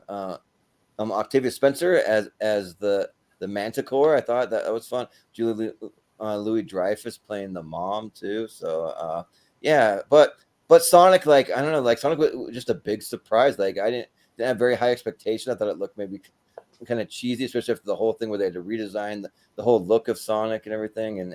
And like Ben Schwartz, he did a great job as the voice of Sonic. Jim Carrey, he's just back to he's like total 90s kind of goofy Ace Ventura, Dumb and Dumber kind of self. And like for me, it actually really worked. I actually liked the relationship with James Marsden too. So I was actually really high on this. I grew up playing Sonic, and I think everything that was ever released on Sega Genesis, great. And then after that, it's like every third one or something was good, and then in between they had some weird ones. So, but yeah, I'm gonna vote Sonic. Yeah. So, JPO. This one's a little tough, man. There's a lot to love about both these films here. Onward's got that, a little bit more of the emotional impact here. You really kind of feel it at the end when one brother finally gets to say goodbye. The other one's kind of watching from far. Spoilers. But Sonic was a surprise too. Like I played it a lot as a kid, but I mean, I obviously didn't necessarily go and thinking the movie would necessarily be any good. Because you never know what you're gonna get, with these IPs. But they found a good balance here, man. I absolutely love me some Ben Schwartz, whether it's in real life or in Sonic, because he's the worst, but he's also the best. And like you said, Jim Carrey here is absolutely here to play, and definitely elevates the movie too. A different villain or a different actor trying to play this part might not have been as memorable or as good. So there's lots we loved about both these films here. Maybe just because Onward maybe tugs at your heartstrings a little bit more here, as well as the humor. I'll go with Onward. Yeah. Sounds That's good. Sonic. Yeah, Sonic. I can't wait to see a Sonic spin-off that based on that great game. Sonic and Mario go to the Olympics. Yeah, right. Was they actually talking about that at one point? Like I could have sworn that was an actual. I mean, thing they can't do talking that about. now. Bob Hoskins isn't alive. Oh, they got Chris Pratt. Yeah. But next though, we got Let Him Go going up against Mulan, the live action one. So, and who's first? Austin, Austin? yeah, I Who's believe first? it's me. I said Malcolm. Okay, sorry, I didn't hear you. Yeah. Look, I don't know what Let Him Go is. I'm not gonna lie. I know it's got those people on the poster there. I think it's Diane Keaton and Richard Gere. Kevin Costner. I know it's got those people. Well, you don't know it's got those people. I mean, Thanks. I do know it's got those people because they're on the poster. They wouldn't be on the poster if they aren't in the movie. You don't know who they are, so you can't be excited. Kevin Costner. I can spot these two from a mile away. Diane Lane and Kevin Hart. You like that lady? yeah. You like that lady and My Cousin Vinny, spotting the people from across the courtroom. Yeah, it's not the same person. But anyway, I mean, I still haven't seen Let Him Go, but I have seen Mulan. Look, this is one of those ones. Like, I was never a big fan of the original animated movie, so I had no ties whatsoever going into this. This is one I did kind of go into with sort of low expectations anyway, just because a lot of the live action remakes for me personally have either been I really liked, surprisingly really enjoyed, or just not really liked. But Mulan is one of those ones that I think work because like they made it clear when they're making this that they were going to try and sort of go more of what the traditional actual story of Mulan was from Chinese lore. But so they did take out some of the elements from the original animated ones, like the really annoying Mushu, which I'm glad they got rid of that character. Oh man, I think it was Mushu's my Eddie favorite. Murphy's worst character. Oh, you're killing me, man. So just because Mulan was directed by New Zealand, I'm going to go Mulan. Sure, yeah. Austin. Yeah, I watched Let Him Go on HBO Max. It's fine. Yeah, and I didn't give a shit about Mulan because I don't really like the Disney one either. Oh man, so yeah, I didn't both of you are killing me. Come on, get out of here. I just even me and one of the best Disney movies ever made. Me and Jacob both, when we did our little tier thing, like we put it in like B tier. Like it's not that great. Yeah. I'll give it to Let Him Go just because I saw it. That's it. Yeah. Yeah. Yes.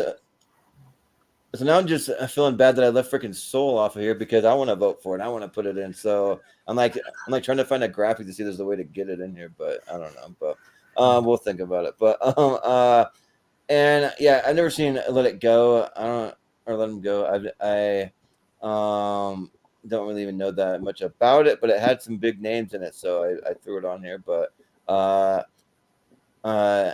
and Mulan, I mean, it was fine. Like I like the animated movie way better, but it kind of worked. I mean, they just kind of cut out all the music, cut out some of the fantasy elements. Some of it, they still had is it like Shin Yu or whatever the villain is that's the falcon on his shoulder. They still kept that in there, so I don't know.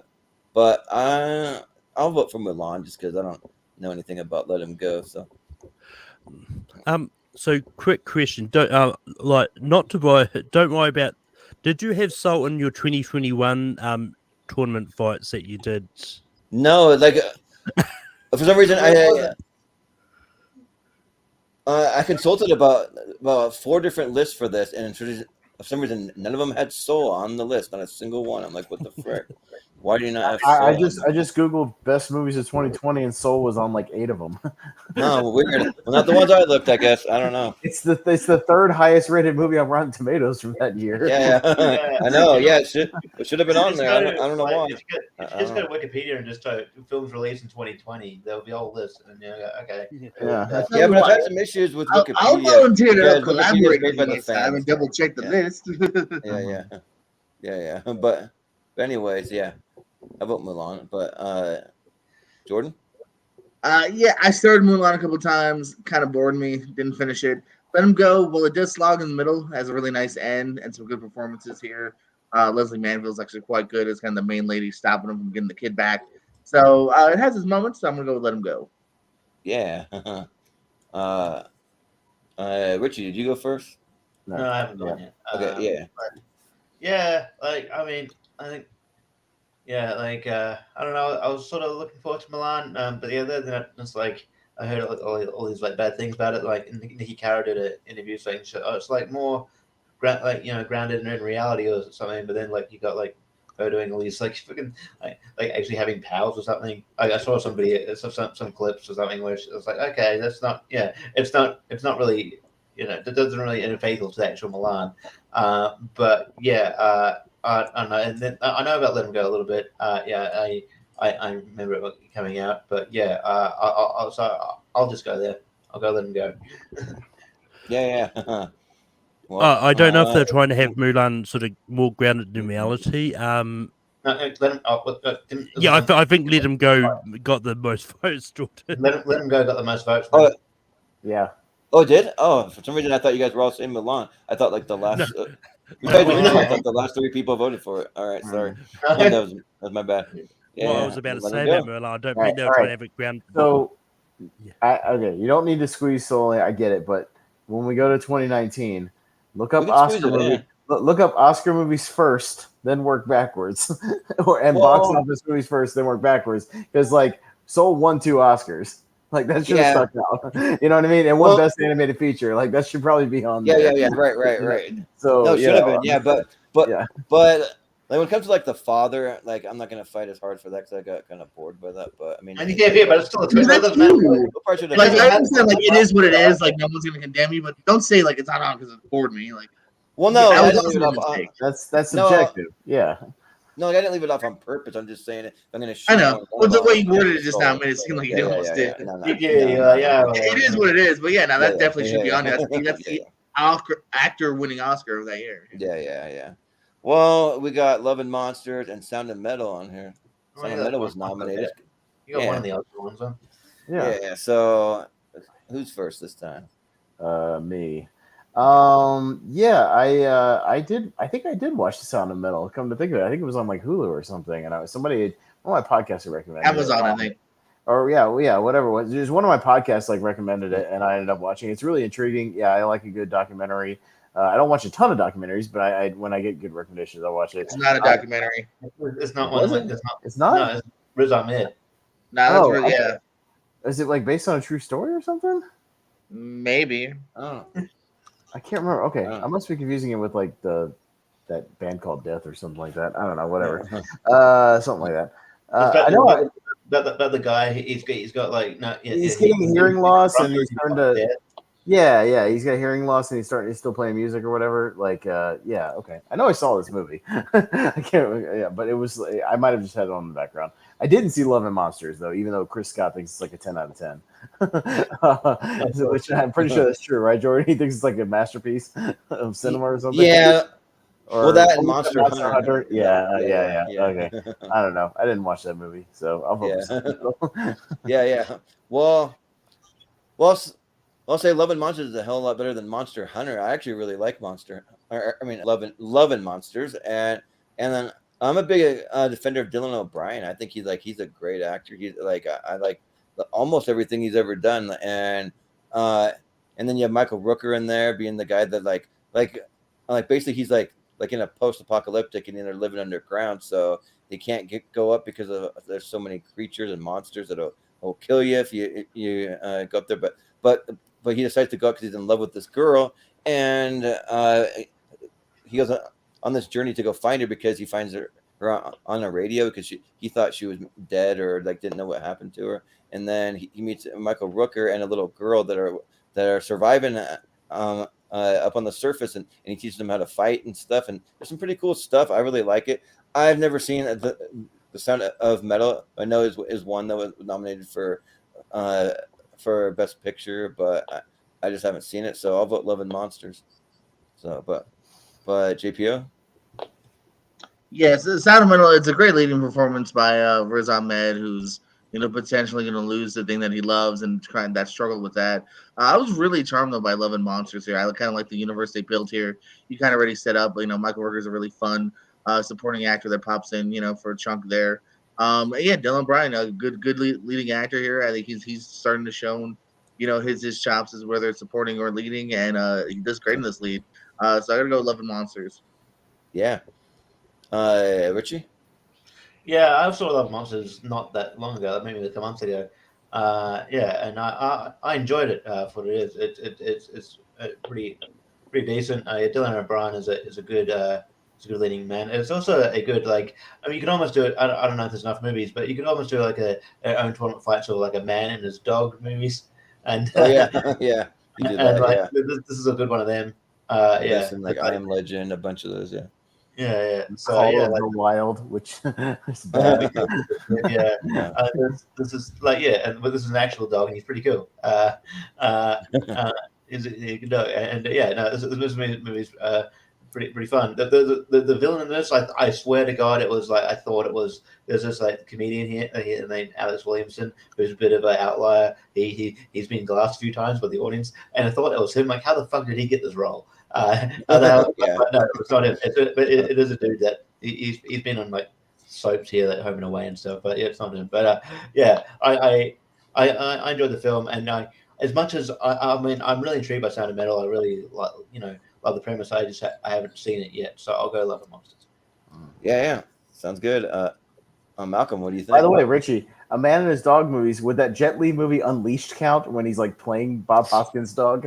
Yeah, why not? Yeah. Sure. Yeah. But yeah, very quickly, just make Jordan feel better. I think, Jordan, you did have the father in the 2021 tournament. Oh yeah. So maybe yeah. it was like technically released in 2021 yeah. in a lot of So places. as I said, because I checked on IMDb, it had a lot of film festival releases in 2020, but its official release was 2021. Yeah, that's what I thought. I could have sworn that we talked about it. Yeah.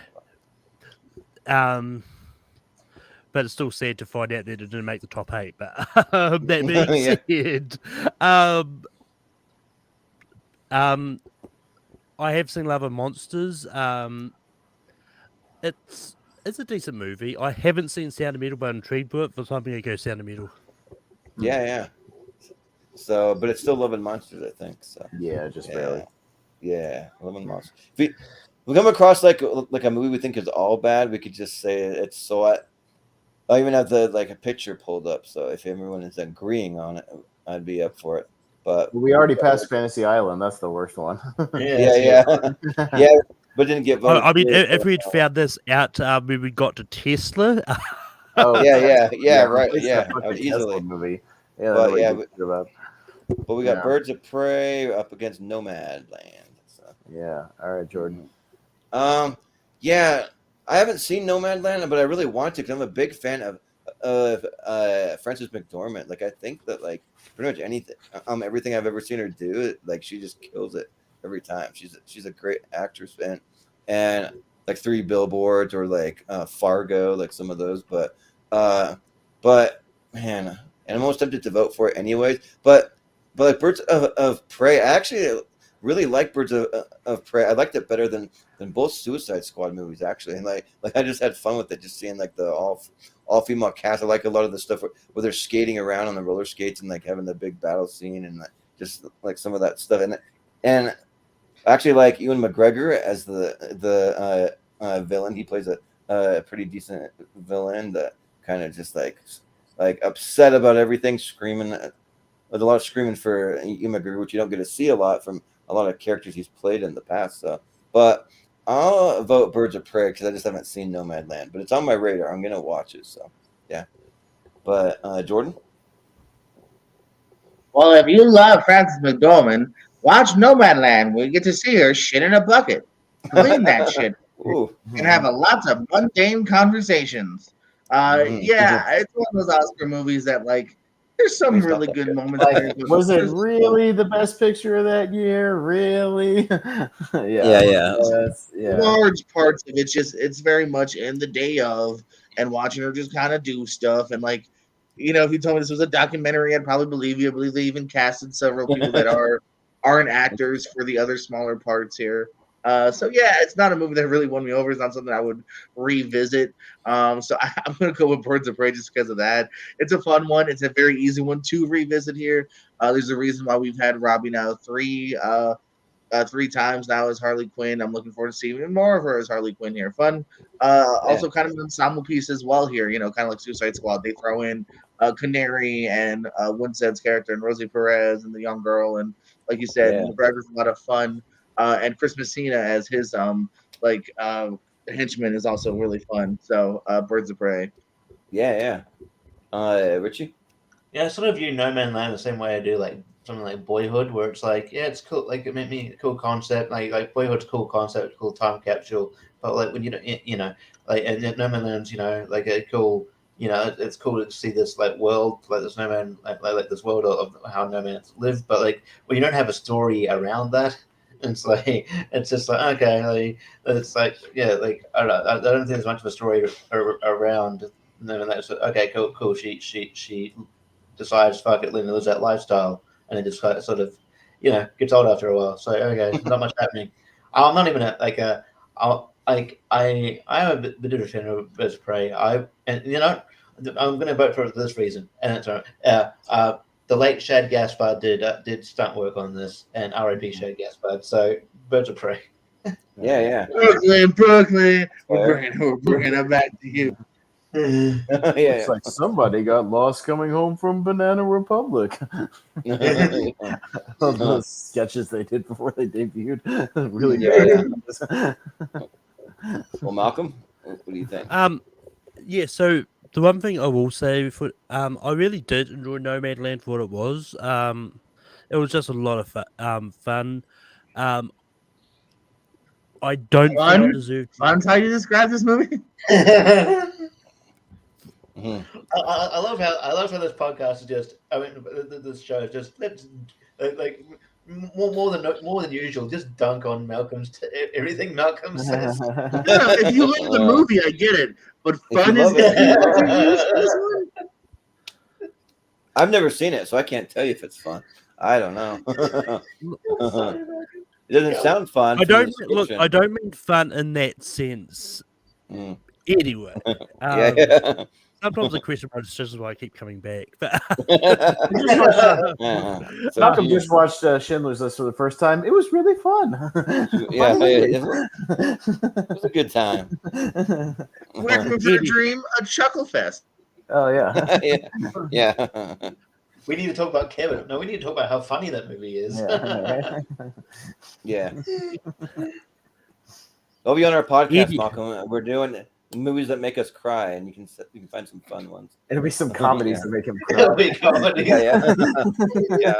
Step brothers. There'll be things like Holmes and Watson making me cry about how bad it is. But but anyway, I think Nomadland was great, and the fact that just like everyone you see is not a real actor. It's like they're all, aside from Francis McDormand and David Stratton, everyone else is real life nomads playing fictionalized versions of themselves. So, so the fact that like they gave work to a whole bunch of these sort of nomads that realistically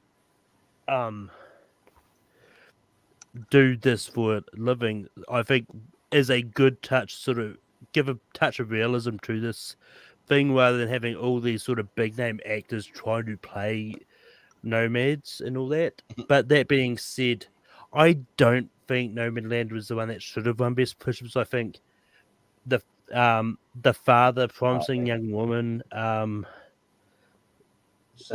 of Metal was up there, or Judas and the Black Messiah, I think are all ones that probably should have won over this. But that being said, I really do like Birds of Prey, and that's where my vote's going. All right.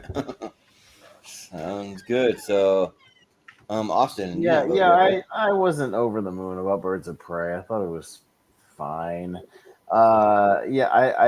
I don't always love when side characters get their own movies. I don't think it totally works. I think Harley Quinn is definitely a better side character than a lead character. No Man Land was whatever. I guess Birds of Prey. I'm not going to vote for it multiple rounds. Yeah. Sure. Yeah. No need to. But we got A Quiet Place Part 2. And the band's Mank. So I got most of the Oscar movies. I just missed the one that won Best Actor. But no, the one that won Best Animated Feature. Yeah, that one too. So yeah, yeah. But when you do the poll, just preface this by saying, "Look, we know Soul's not it. Soul wasn't in the fucking thing." Yeah. Well, we make an argument to replace any of these, I'll gladly put Soul on because I love That's all Soul. right. but- It's fine. Maybe do Well, no, you know what's funny though? I wouldn't vote for it. I don't like Soul. I talked about that in Oh, really? podcast about Well, movies. but then, that's me. I'm in the I'm not minority. gonna but go anywhere. I didn't Yeah, like it. I didn't like it. I loved it. Maybe but- down the road, just do an animation one, and then have Soul. Well, Yeah, Jacob, yeah. we're gonna do an animation tournament fights, and it's gonna be broken into two parts. It's gonna be pre 2000 and post 2000, and I'm sure the post 2001 Soul will be available. You know, Oh yeah, we were supposed to do that during like Lightyear. time and of it Buzz didn't happen. Lightyear. Yeah. We'll have to find Well, the next big We'll animated get one. around. We'll get around to it, and yeah, We'll do it like around that Strange Worlds one, the Disney one coming out or something, you know. But so it's me first, right? No, JPO first. Okay, it's JP. I'm up. Yeah. Meg had its moments, but I kind of really dug Quiet Place Part 2. I thought it was a very worthy follow-up here. I enjoyed seeing where the family's continuing. I really enjoyed the flashbacks. You had a little bit of Krasinski in there as well with his character. Good addition of Cillian Murphy. And it makes me very excited to revisit this world for the most likely inevitable Part 3. So I'm going to go with The Quiet Place. Yeah, sounds good. Richie. Yeah, I haven't seen Mank yet, but I do like the story behind it. Like years and years ago, like David Fincher's dad, Jack Fincher, was trying to had a script for this movie, and that's why David Fincher wanted to make it so bad. And yeah, like Gary Oldman's never banned anything he does. I mean, watch people fact check me. Actually, he was pretty shit in this. Yeah. So I am intrigued. I like it. So yeah, I'll definitely watch it at some point. Yeah, Quiet Place Part 2. It's one of those movies that I think it was one of those movies that was supposed to come out like the week after, just before after everything shut down. Like it was meant to come out right after. It was right on the cusp, and everything shut down. So yeah, got released like a bit later. But yeah, it's a worthy sequel here. It's pretty damn good. So I'll go Quiet Place Part 2. Yeah. Malcolm, what do you think? I think you're muted. I was intentionally muted. Okay. I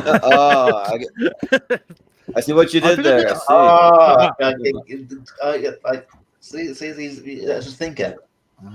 Yeah. I think I did the same trick for something else. We had A Quiet Place was in the tournament as well. Yeah, I think so. The same react.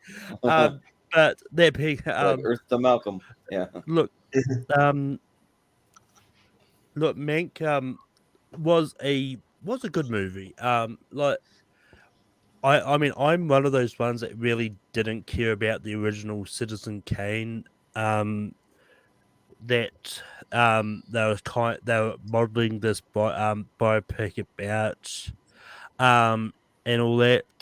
So I went in here not expecting much. It was fine.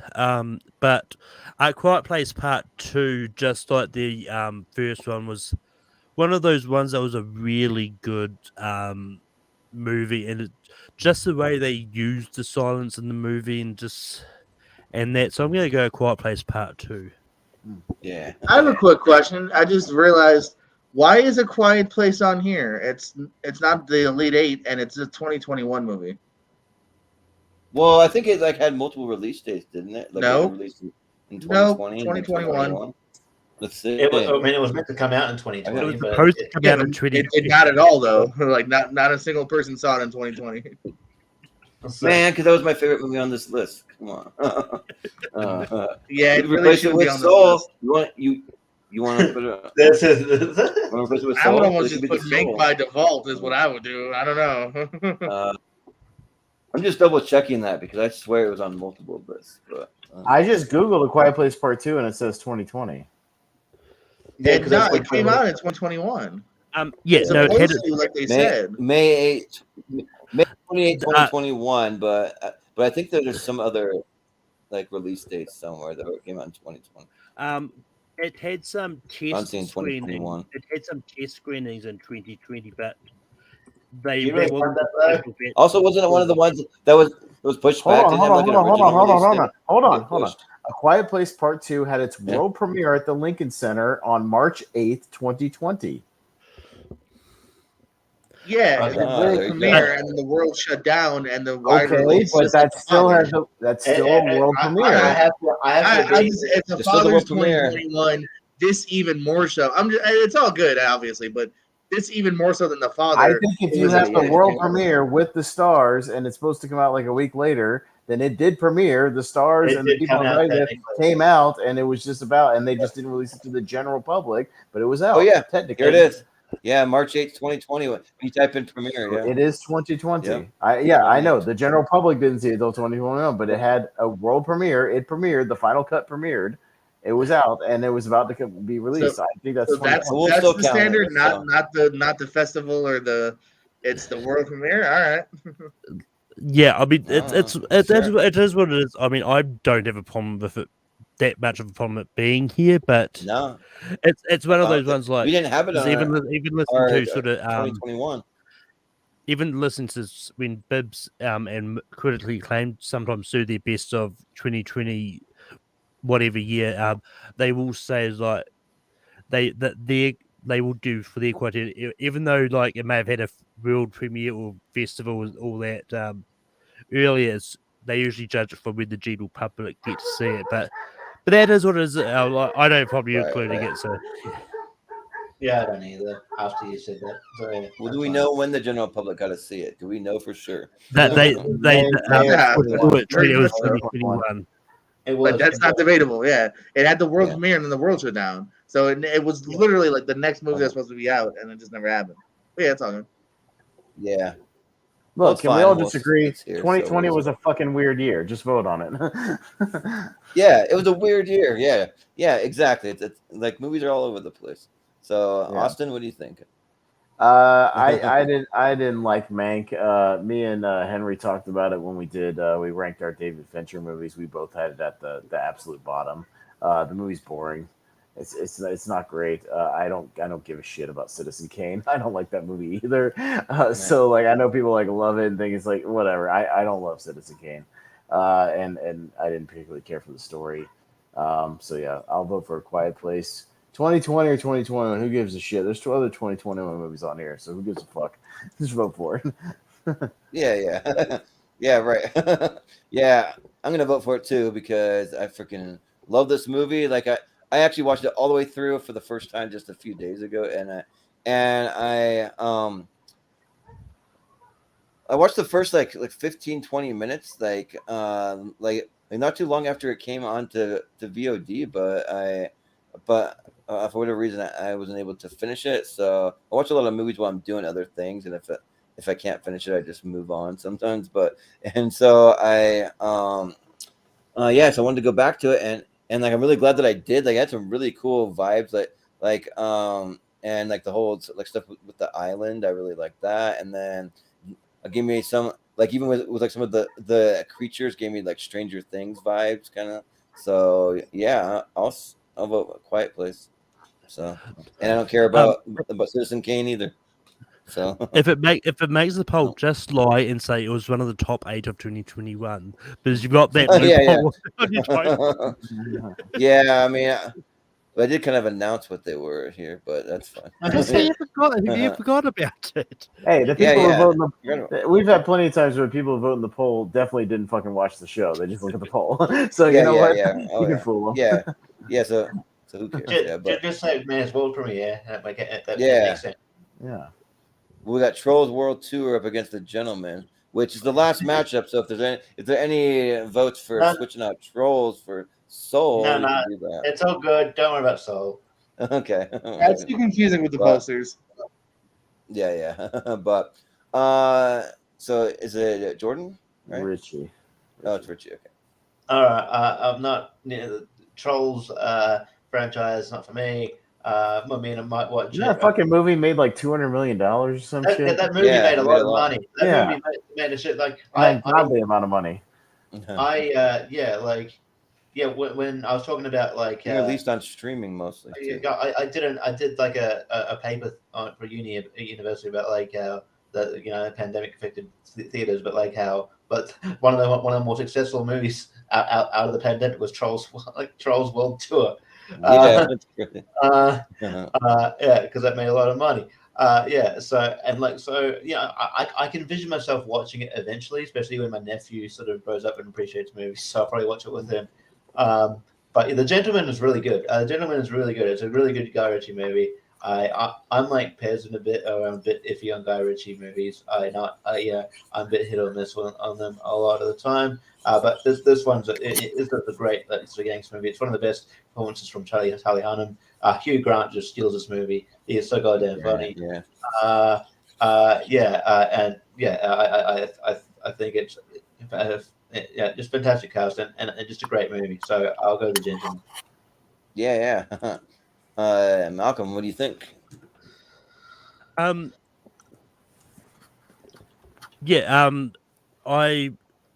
really actually do like Trolls World Tour. I think it is a decent animated movie. But I've got to go to Gentleman here. While I'm not that in love with it, I do think it's fine. I still really enjoy watching it. So yeah, my vote's going to go to that. Yeah, sounds good, Austin. Yeah, I've been meaning to get around to The Gentleman. I might just wait till me and Henry, inevitably rank Guy Ritchie movies because that'll probably happen at some point, which I'm not really looking forward to because I don't love Guy Ritchie movies.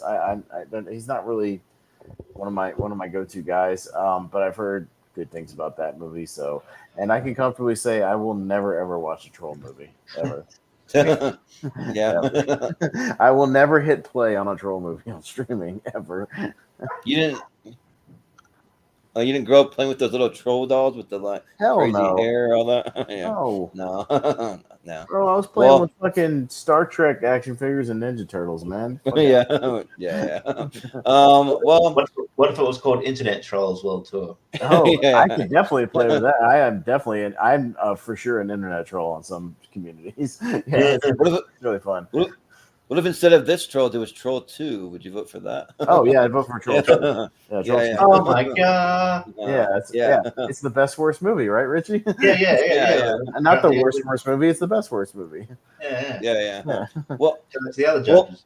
Yeah, well, we'll say, though, that this Trolls movie was better than the first one. It doesn't mean I'm going to vote for it, but it was better just because I like the music better. I like what they did with the different genres, and they have the kind of hard rock guys coming to take over and stuff.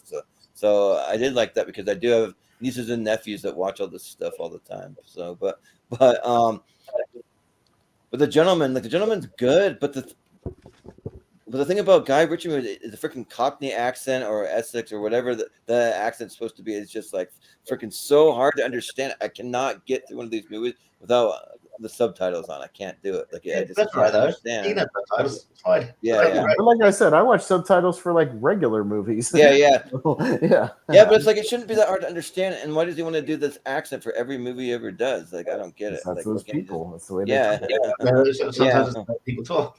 Richie. Yeah, but it's like Richie, we'll do it for like two or three. If you think that's irritating or whatever, there's an SNL thing that Bill Hader did. They did like a fake movie trailer called "Don't You Go Running Around in Rero."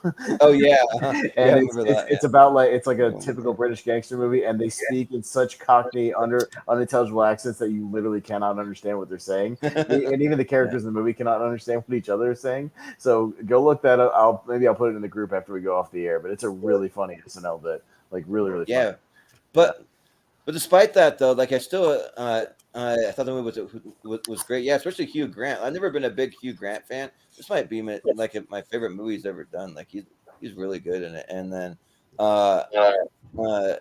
Matthew McConaughey, and then you have Colin Farrell. Like he has a pretty cool scene in there. Charlie Hunnam. I don't really like Charlie Hunnam either, and I freaking loved him in this. So and even Henry Golding when he shows up, and it's good. So yeah, I'll vote for The Gentleman. Yeah, it's good.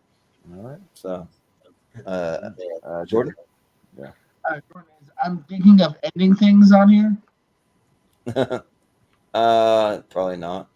Weird Charlie Coffee movie. Great though. Check it out. Okay. Trolls is a fine kind of like one-time watch. I can see why kids like it. It's colorful, fun songs. That's what they're going for. I dug Gentleman. I have my hits and misses with Guy Ritchie, but I thought this was a pretty decent Richie flick with a really good cast that we've already kind of named off here. So definitely The Gentleman. Yeah.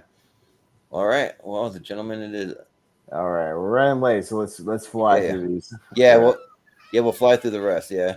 but yeah. So that's the end of the first round. So Yeah, I mean, some movies I'm surprised that didn't make it over Tesla. Like Guns Akimbo, I kind of thought was going to be here. Oh yeah, freaking Guns Akimbo. Was that, The that Hunt. 2020? Oh. Yeah, these are all 2021s. The Hunt was okay. Yeah. Yeah. Not that I'm saying that either of these would have changed anything, Scoot. Yeah, Out yeah. of the ones, I'm surprised it didn't actually make an appearance, but yeah. I would have voted for Guns Akimbo. That movie rocks. But yeah. What was the other one you said, Malcolm?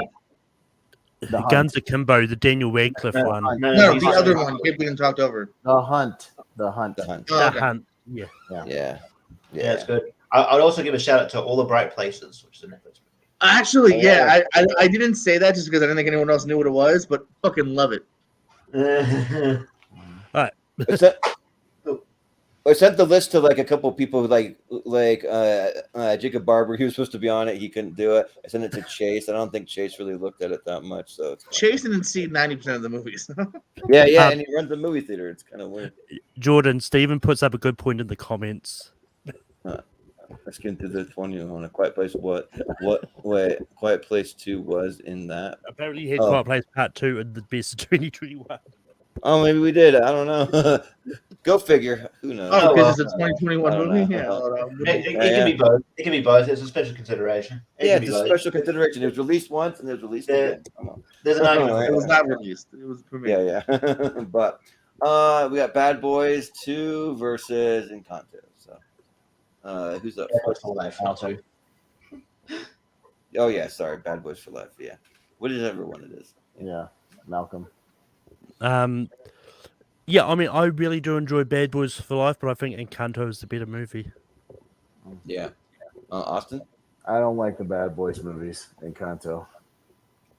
Yeah, I mean, I'm okay on the Bad Boys movies, so I'll go Encanto. Jordan? It's pointless now, but I'll go for Bad Boys.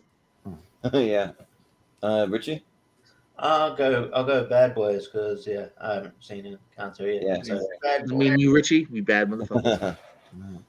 Well, I love Martin Lawrence and even still Will Smith, but just the way the movie is, it's just weird. I don't know. Michael Bay.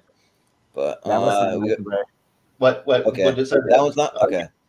Well, it's in the same style, so maybe he was a producer. I don't know. But okay. We got the Lodge.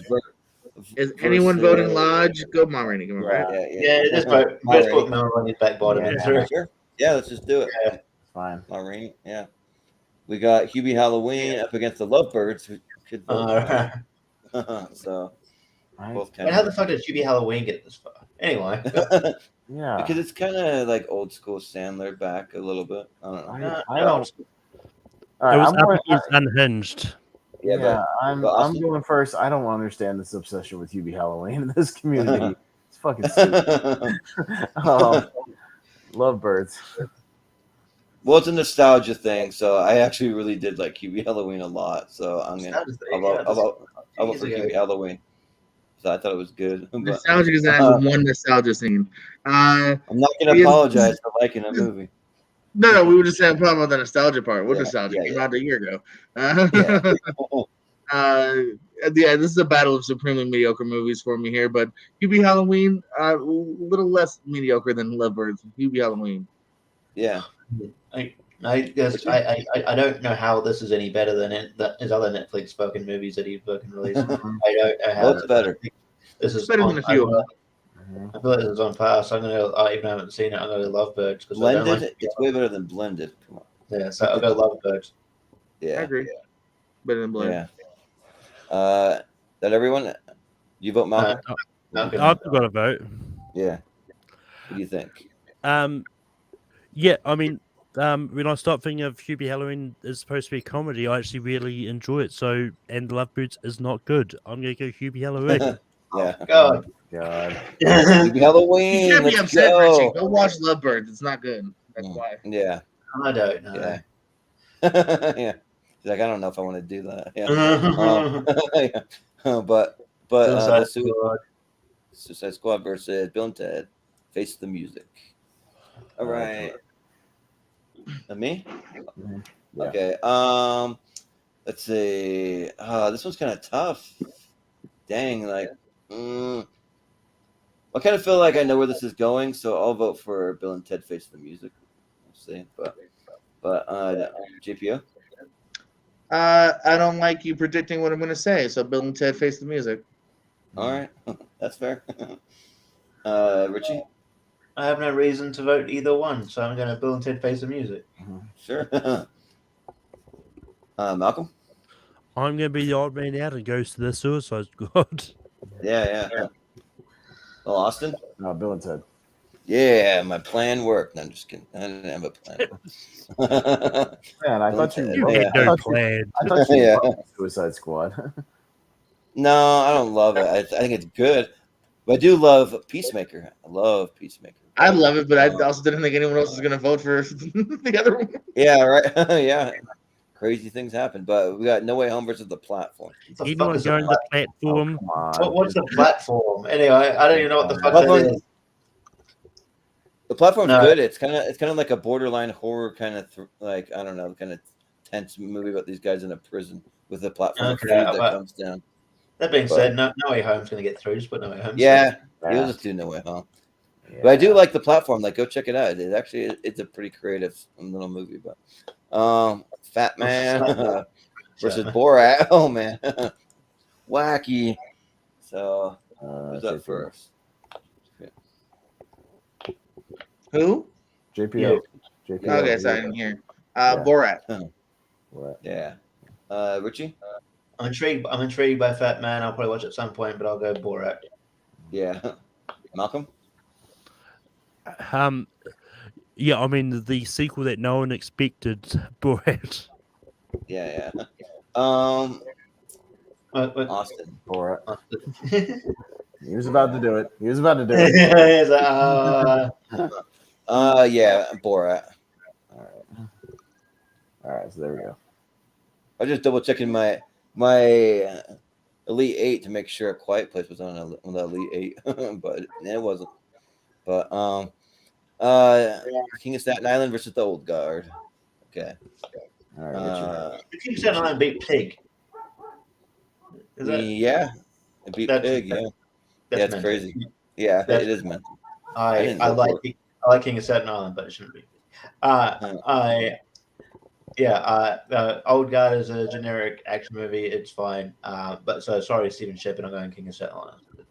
Yeah. Malcolm. The old guard is trash, King of Staten Island. Sure. Yeah. Austin. Old Guard. Because it doesn't have Pete Davidson. It doesn't have Pete Davidson in it. Yeah. I like Pete Davidson. He's hit and miss for me. I'll vote for the King of Staten Island. Sure. Jordan. Yeah, Old Guard doesn't have Pete Davidson in it, so I got to go with King of Staten Island. Yeah. Movie. Which one is it? Is it King of Staten Island? King of Staten Island. Unfortunately, yes. All right. Sounds good. We got Happiest Season up against Promising Young All Woman. right, let's keep voting for Kristen Stewart, guys. Let's go. Oh, I'm going to vote for the movie that's got Alison Brie in it. I see what he did there. Okay, good. Let both of them have that person in it. I got the joke. Look, as much as I'd love to vote for Kristen Stewart, I really love Promising Young Woman more, so I'm going to go Promising Young Woman. Yeah. Austin? Let's go, Kristen Stewart. Happiest season. Well, I'll throw you for a loop. I haven't seen either one of these, but I'll vote Happiest Season because I like everyone surrounding Kristen Stewart there.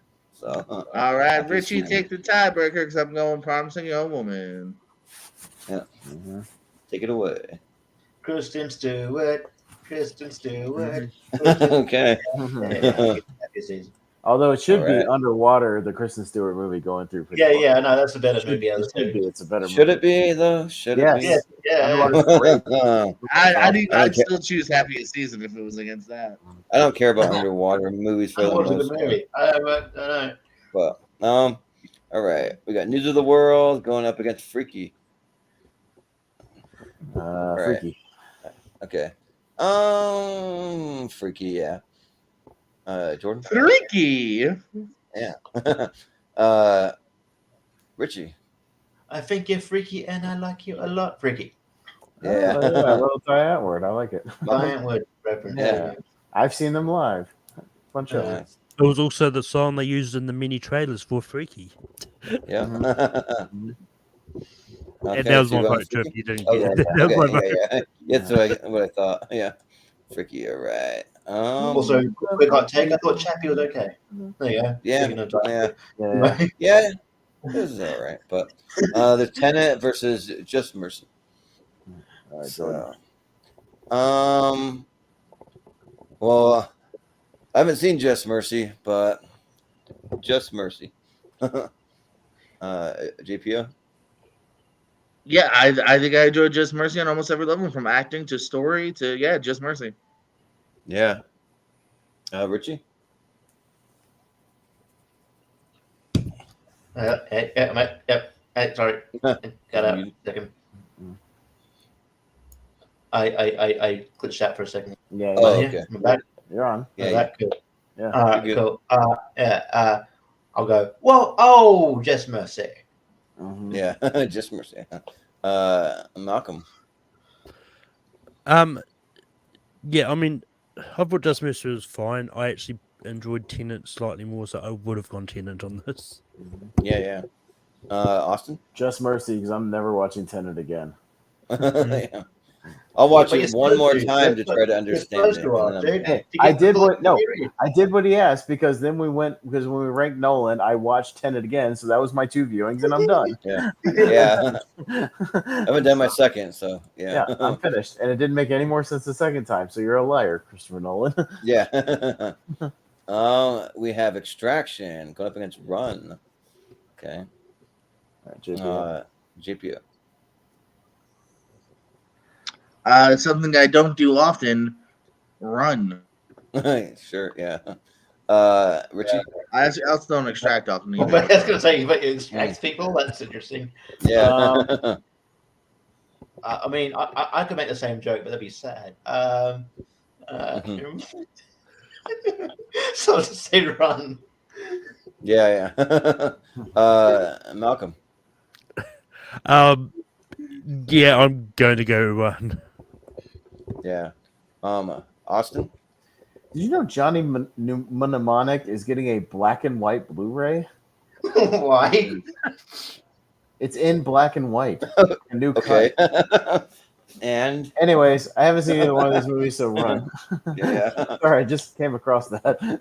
Johnny Mnemonic is getting a Blu-ray with a black and white cut. I don't know why. Yeah. Well, I'm curious. I'll probably end up buying it. yeah, sure, yeah. Because that's how goofy I am. I'll probably buy it. Yeah. Well, I'll vote for the thing that I do way too much, but I see like little to no results because I do a snack hero and eat a bunch of junk food. So Run. Yeah. All right. Pez, if you like DVDs, buy Hunter X on DVD this Tuesday from Amazon, featuring me. Featuring Oh. you. I'm in it briefly. I also help shoot it. Oh, okay. Nice. So check it out. Hunter X movie. All right, we have Emma. First thing when I type in Hunter X movie Also, is Hunter X Hunter Phantom Rouge, some animated shit. Yeah, you'll find a lot of anime, and then look for a Yeah. serial killer with the X on his face.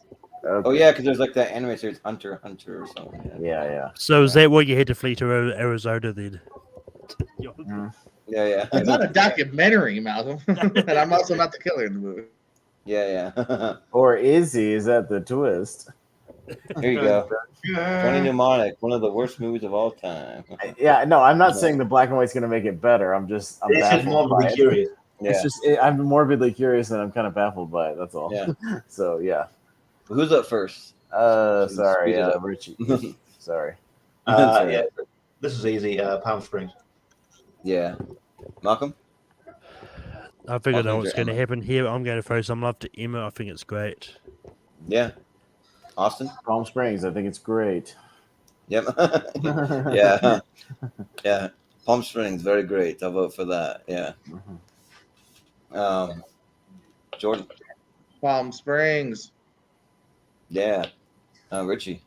Yeah, I voted Palm Springs. Okay, you went first. Okay, sounds good then. Yeah. Palm Springs. Moving on. We got the way back. Going up against Enola Holmes. So, who's first? Austin. No, Malcolm. Okay, Malcolm. This is easy the way back. Yeah. Austin. The way back. Yeah, the way back. It's easy. Yeah. Jordan. Agreed. Way back. Yeah. Richie. The way back. Yeah, clean sweep. All right. The way Not back. to be Then confused with the way back. Yeah, exactly. Could be. Yep. I want to find a way to get those two against each other. I don't know what tournament we would have those two against each other, but that'd be interesting. We'll have to figure it out. I don't know, but we got Sonic the Hedgehog versus Let Him Go. Austin, I think. I guess I'll go Sonic. Yeah, I'll go Sonic. I've never seen Let Him Go. Jordan.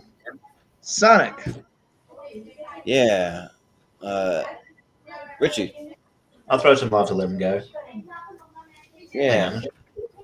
May as well. You want to shut the hell up in the background. Yeah, I know. Yeah. I'm shutting it So the off. peanut gallery. Oh my man. Did you vote? Malcolm, you didn't vote yet, did you? Not yet, but I'm going to go for Sonic. Yeah. All right. Sonic. Sonic it is. Sonic the Hedgehog. We got Love and Monsters up against Birds of Prey. Kind of two like neon looking posters. Is it me? Yeah. Oh yeah. Recently I've been a big Dylan O'Brien fan. I'll champion him. So Love and Monsters. GPO. Ooh, Love and Monsters. Yeah. Richie.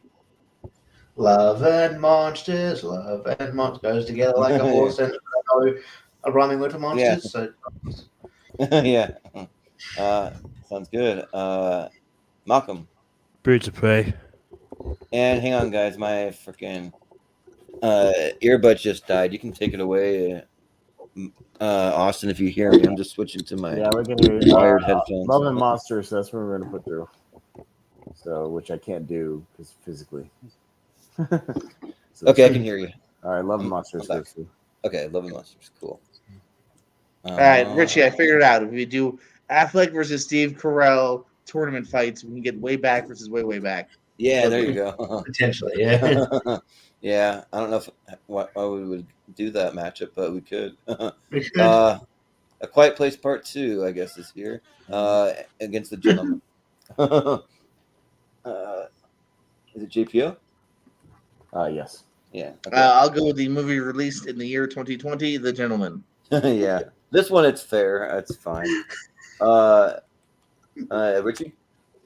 Well, there's so much it's so contentious. Anyway, I'll go to the Gentleman. Malcolm? Look, I'm going to go the better movie, A Quiet Place Part 2. Yeah. Austin? The Gentleman.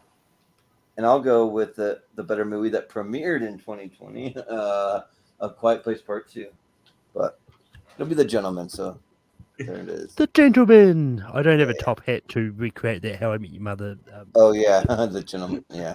All right, so I think the winners of this next one will be in the... Jordan, I put it in my wish list because I don't like pre-ordering movies on Amazon because they don't charge you till the day of. I'd rather just buy it. Oh, yeah. Are you gonna actually buy it? I'll buy it. Well, I'll buy it when it comes out. I don't like Okay. pre-ordering shit off Amazon. No, I'll you're buy it. fine. It's literally 2 days Bro, from now. Yeah. Okay, you do know I how don't many really care. movies you do know how many movies I own, right? I know, but you're gonna buy like a B level horror film that I'm in for like 2 seconds. You I know don't how many fucking D level horror films I own? Okay, this is C to D. I was being nice. Okay, Everybody hit it. I thought you were talking about bro, Johnny. I own Frankenhooker. All right. Why the fuck not? Yeah. We got Encanto versus Ma Rainey's Black Bottom. I'll run over there real quick and show you the craziest, like, low budget shit I have over there after the show's over and bring them over in front of the camera. So, Yeah, you'll see me at least in the credits. I'm in the credits under. I forgot what I'm under, but because I'm also like DP or something. like, how much screen time do you have? I go to his. He works at a hardware store. I'm one of his customers. Not much. Oh, at all. okay. So just like a But scene. I did shoot like half the movie. Like I actually Gotcha. shot. Okay, cool. Well- Yeah, I'll buy it. Fuck yeah, I'll buy it. Of course. We'll just find the scene, and when I come visit you, Austin, we'll check it out. We'll pop it on. Yeah. We'll film our reaction to your scene. Yeah. Channel. We're not gonna react to the whole movie. Awesome. Just one scene. Yeah. But I believe, is it Richie first here? Yeah. Yeah. From Yeah, Encanto and Ma Rainey. I'll go Ma Rainey's Black Bottom, yeah. Yeah. Malcolm? Encanto. Yeah. Austin? The not animated one. Sure, yeah. I'll vote for Ma Rainey. Yeah. GPO? Yeah, give me a Coca-Cola. I have a Diet Coke. Ma Rainey's Black Bottom. Yeah. Ma Rainey's Black Bottom. All right. And Steven, the movie's called Hunter X, I believe. Yeah. Well, it's kind of hard to find. So Jordan, you might have to like shoot actual links to everybody that we know on Facebook, like actual links. Because I tried to search like Hunter X pre-order DVD, and it still brought up all the animated shit. Hunter X, a serial killer, still brought up all the animated shit. So it's a little hard to find. Did you mean Hunter S. Thompson? No. No. That's why I had to change the name of our YouTube channel to Movie Hero Network. We were just Movie Hero, and every time you look at the Jet Li movie, the Jet Li movie, or there's some other hero movie too. It's not just that one. I can't remember what it is, but yeah. I put it in the YouTube chat too. Okay, cool. Yeah. So we got Hubie Halloween versus Bill and Ted. So yeah, I'll just buy it on Tuesday, Jordan. I'm just gonna wait till Tuesday and then I'll buy it. But I probably no doubt. So Malcolm, you're up first. Wouldn't it be funny if Hubie Halloween made the poll? Yes, I'd go Hubie Halloween. that'd be a knee slapper. Fucking madness. I love it. Which movie already made it through? I'm sorry, I completely forgot to write it down. Oh, the first one. Yeah. Rainey. Rainy. Yeah. Okay. All right. Okay. Gotcha. Okay. You vote for Yes, Hubie, Malcolm? Is that Yeah. what you vote? For Hubie. Yeah. Yeah, I'm not Austin? voting for Hubie. Bill and Ted. Oh man, this one's tough for me because they're both playing on nostalgia. So I'll vote for Bill and Ted. Yeah. GPU? Yeah, it's not by much, but Bill and Ted. Yeah. Same. Richie? By a gigantic truckload, Bill and Ted. Yes. Yeah. Besides, I knew what was going to happen. Or my Adam Sandler fans. I mean, I knew Bill and Ted was going to make it regardless. I just thought I'd make it interesting. Sure, yeah. Yeah. May as well. We got Spider-Man No Way Home going up against Borat, subsequent movie. So, Austin. Me, I guess Spider-Man. Yeah. I'll vote for Spider-Man. Easy. JPO? Because I know where it's going. High five, Borat. Yeah. My wife. Richie, when are you going to vote? I'll go for Borat. Yeah. Malcolm.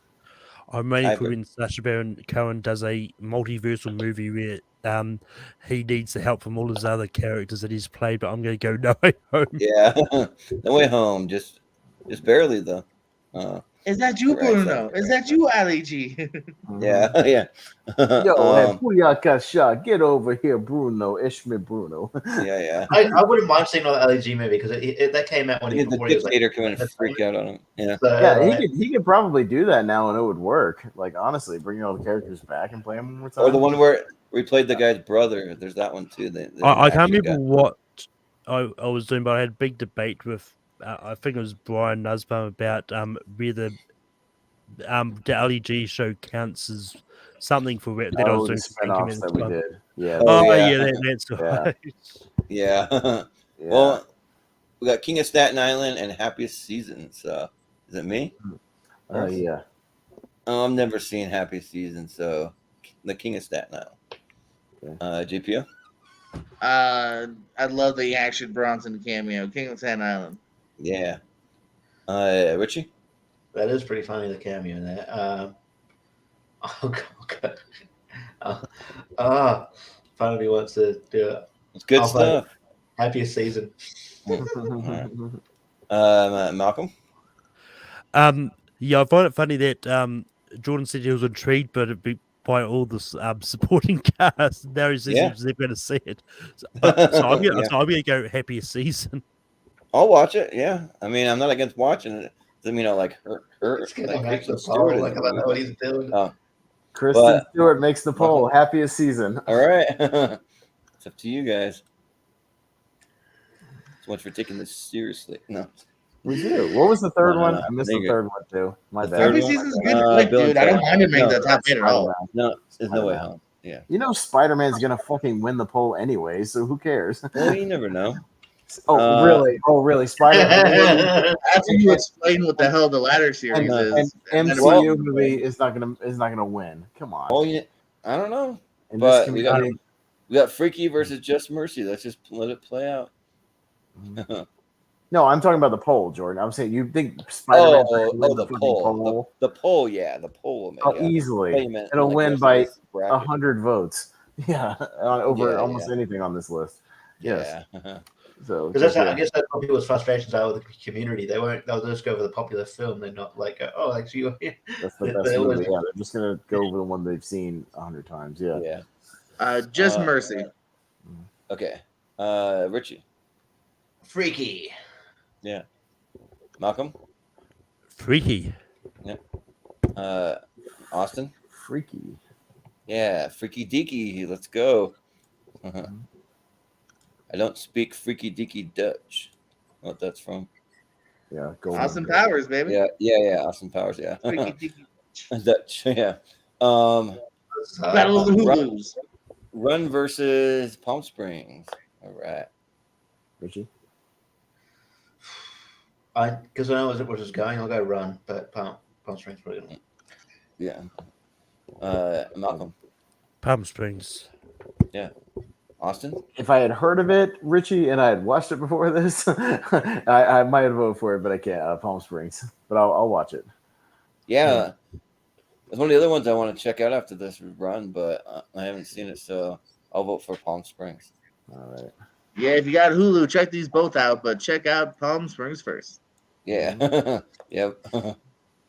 We got Or maybe The Way second. Back. Maybe end on a high note. Maybe second, actually. Yeah. Save the best for last. Maybe. I haven't seen the run, so I don't know if it's the best. The Way Back versus Sonic. Is it Richie first or who's Malcolm. it? Malcolm. Okay. Sonic. All right. Austin. The Way Back. This one's tough. I got the poster sitting under my bed for Sonic. And I think The Way Back because they're both playing at the theater when I worked there. Frick. Sonic, yeah. Richie, do the right thing. Get Affleck in the top 8. Way back. Yeah. Richie. The Way Back. All right. The Way Back. JPO, Do the Right Thing did not come out in 2020. Yeah, I mentioned that before. It played at like several art houses, so it should count. Yeah. There was a Fathom Premiere in event 2020. for the anniversary. I played it on my lawn on my projector, so it counts. So technically, yeah. I'm surprised Jordan did do technically put Jurassic Park in this. Yeah, I should have. I've been like, whoops, that was 2022. Sorry. Whoops. We got Love and Monsters versus The Gentleman. The Gentleman. All right. I'll go Love and Monsters because I can understand what they're saying. GPO? I love monsters. Yeah. Richie? The Gentleman. Yeah. Malcolm? The Gentleman. Ooh, okay. So it's The Gentleman, right? Did you vote, Austin? You did, right? Yeah. Yeah. Okay. And that's it. So just gonna narrow it down here. I just got a few left. Right. So we got Ma Rainey and her Black Bottom going up against Bill and Ted Face the Music. All right. Jordan. Oh man. Oh, I think I gotta go Ma Rainey, even though like it's tougher than I thought, but Ma Rainey. JPO. Not too tough for me, but very musical round though here for you. Ma Rainey's Black Bottom. Yeah. Richie. I'll go Bill and Ted. Yeah. Malcolm. Ma Rainey's. Yeah. In Austin. Bill and Ted. Ooh, it was close, but it's gonna be Ma Rainey. When you say it fast, it sounds like Mulroney. It's like Dermot Mulroney's Black. Mulroney. Yeah. Mm-hmm. We still gotta do that versus the like Dermot Mulroney versus who's the other one that sounds like it? Yeah. Well, we need to do the classic one: Bill Paxton versus Bill Pullman. Yeah, we gotta do that. Yeah, do that. Yeah, Paxton Pullman. We have to do all their filmographies. Yeah. We could do like a four-way thing, dude. Chris Pratt, Chris Pine, Chris Hemsworth, Chris Evans. Too many damn movies. You have to exclude all the superhero movies. Yeah. No superheroes. But like 15 each. Not bad. What was that? 12 each? Not bad. I think we wrote it down. I think we wrote down Paxton Pullman because that's a classic one. And then when the movies come up, you can go, was that one with Paxton or Pullman? Yeah. For like, is there a movie that they're both in? That'd be good. I can't remember. There might be, but I can't remember. Yeah. Anyways, but the Happiest Season versus Spider-Man: No Way Home. So, all right, JPO. 1 second. One quick one. Yes. There's a movie called Brain Dead. That they're both. Oh, that's right. The fucking horror movie from like '89. That's right. Yeah. They're both Yeah, I have that one on a. You read by Peter Jackson. I have where that the worlds collide and the universe explodes. Right there. Yeah, I have that on a bootleg Blu-ray. I bought it at convention a long time ago. It's the only one. Only movie with both of them. Yes. You can find that over at the oracleofbacon.org. As for this, though, let's get Case to win Happiest Season. All right. Richie? The Oracle of Bacon. I'm hungry. I will, because it's 2020, I'll go Happiest Season. All right. Malcolm? Part of me wants... Yeah, I'm happy doing this. Happy season. All right. Austin? Happiest Season. And Spider-Man. It got it. All right. I'm not going to tell you to take anything serious again. I did. Right now, I did. Right now, I'd rather watch Happiest Season than watch Spider-Man again. No, you would not. That's a flat out lie. Why is that? How is that a lie? I told you I didn't like the Tom Holland Spider-Man movies. So how is that a lie? But over see Jordan. Season, I honestly, I do like No Way Home. I do think Happy Season is slightly better. That wasn't an easy choice for me. Let's look up the Rotten Tomatoes for each, and then let's look up the box office and see which one's higher on. That doesn't matter. So box office is the end all be all. Just like, let's look up Rotten Tomatoes for 2020, and let's find the movie you forgot called Soul. That's the third rated one. Yeah. Oops. Yeah. Oops, my bad. Sorry, but Freaky versus Palm Springs. Who's up? Richie. All right, this is harder. This one's legitimately more difficult. More difficult because they're both really good. I'll go Freaky, but I think it's going to get past me. Yeah. Austin? Yeah, let's look up the box office for a random, rom-com versus a Spider-Man movie that had all the Spider-Mans in it. Yeah, I wonder if they're going to be close. Yeah, right. And what about the Rotten Tomatoes? For the audience also. You include I did that. So actually, they're not far apart on Rotten Tomatoes. They're only about 10% apart. It's like 93 and 82. So which one's higher? Very close. Which one? Well, Spider-Man, yeah, because obvious. So end of the conversation. How was that the end of the conversation? Because it's the one that wins. Which are ones that had Spider-Man. So that makes it the best movie. Got it. Okay. Yeah. Just for that. Everybody by stats. Vote Statistics don't lie. Statistics are a fact that's written on paper. Happiest Season wins this whole thing, guys. Let's go.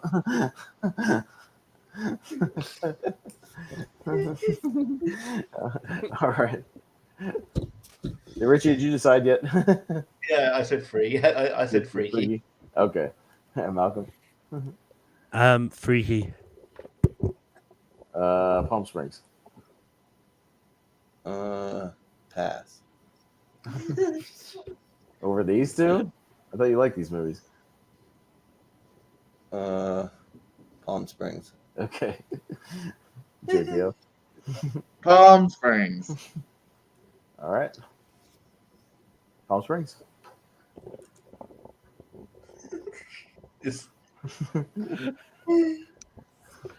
Are you alright, Jordan? You looked a bit down.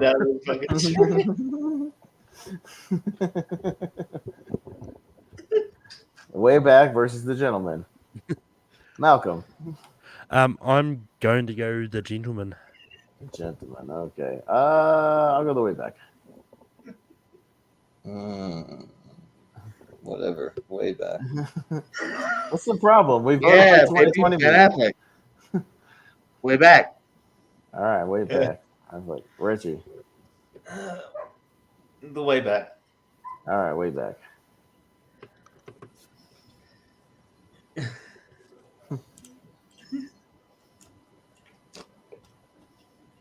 All right. Yeah, what is that? Ma Rainey, the Chadwick Boseman movie versus Happy Season. All right. Haven't seen either, so Happy Season. Jordan. Pass. Can't pass. I pass. Don't be a my whiny show. little girl. It's my show. I pass. It's your rules, man. Your rules. You can't pass. Vote for whatever reason. But no. You gotta be We already consistent. know. You gotta be consistent, Jordan. Ma Rainey, but it doesn't matter. It doesn't fucking matter. What do you mean what doesn't matter? What's the What do you mean problem? It does not matter. What's the problem? Why? Because people like to go against people because they think it's funny and entertaining or some shit like that. Yeah. What? People It's that starting are a fine. fight. It's stupid. It's like I'm trying to do a thing. Like, let's figure out the best movies, and like, have Yeah, these- and one of the ones I'm really passionate about is still on the board called Palm Springs that I think is it's legitimately like, the best movie that but year. then we're gonna vote stupid stuff. So this might be a one and done But series. other people didn't think it was stupid. Other people didn't think it was We'll stupid. go, People we'll go like back Happy and do it the Season. way everyone wanted it to be. We'll just do just straight up the year instead of doing a series. Well, I mean, like what we like. I really want to watch that movie right now, and then I think Palm Springs is legitimately probably my favorite movie of Go 2020, watch it, and then. it's still on there. You can jump off right now and go watch it. Oh my god, dude, you need to relax, bro. Come on, man. Killing your own show, JPO. What are we talking about? Ma Rainey's flag bottom. Okay, Richie. Yeah, you're right. Probably Ma Rainey's. All right, Malcolm.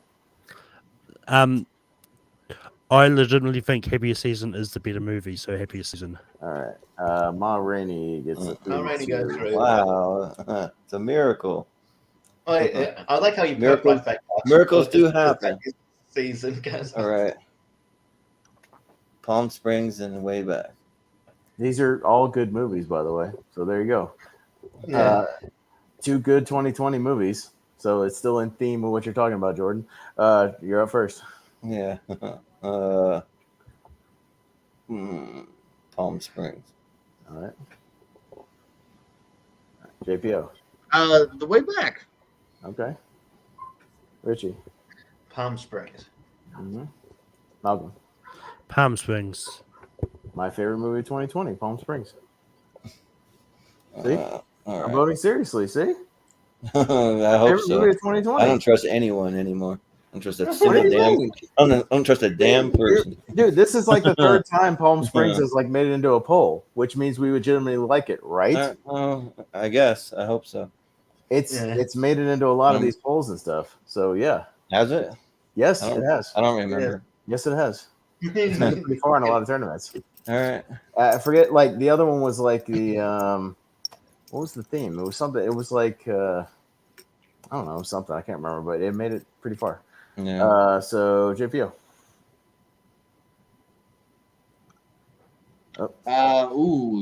Lovely matchup here. No, I mean I legitimately I love both of these, but I love Palm Springs. So, Palm Springs. this is, yeah, I don't know.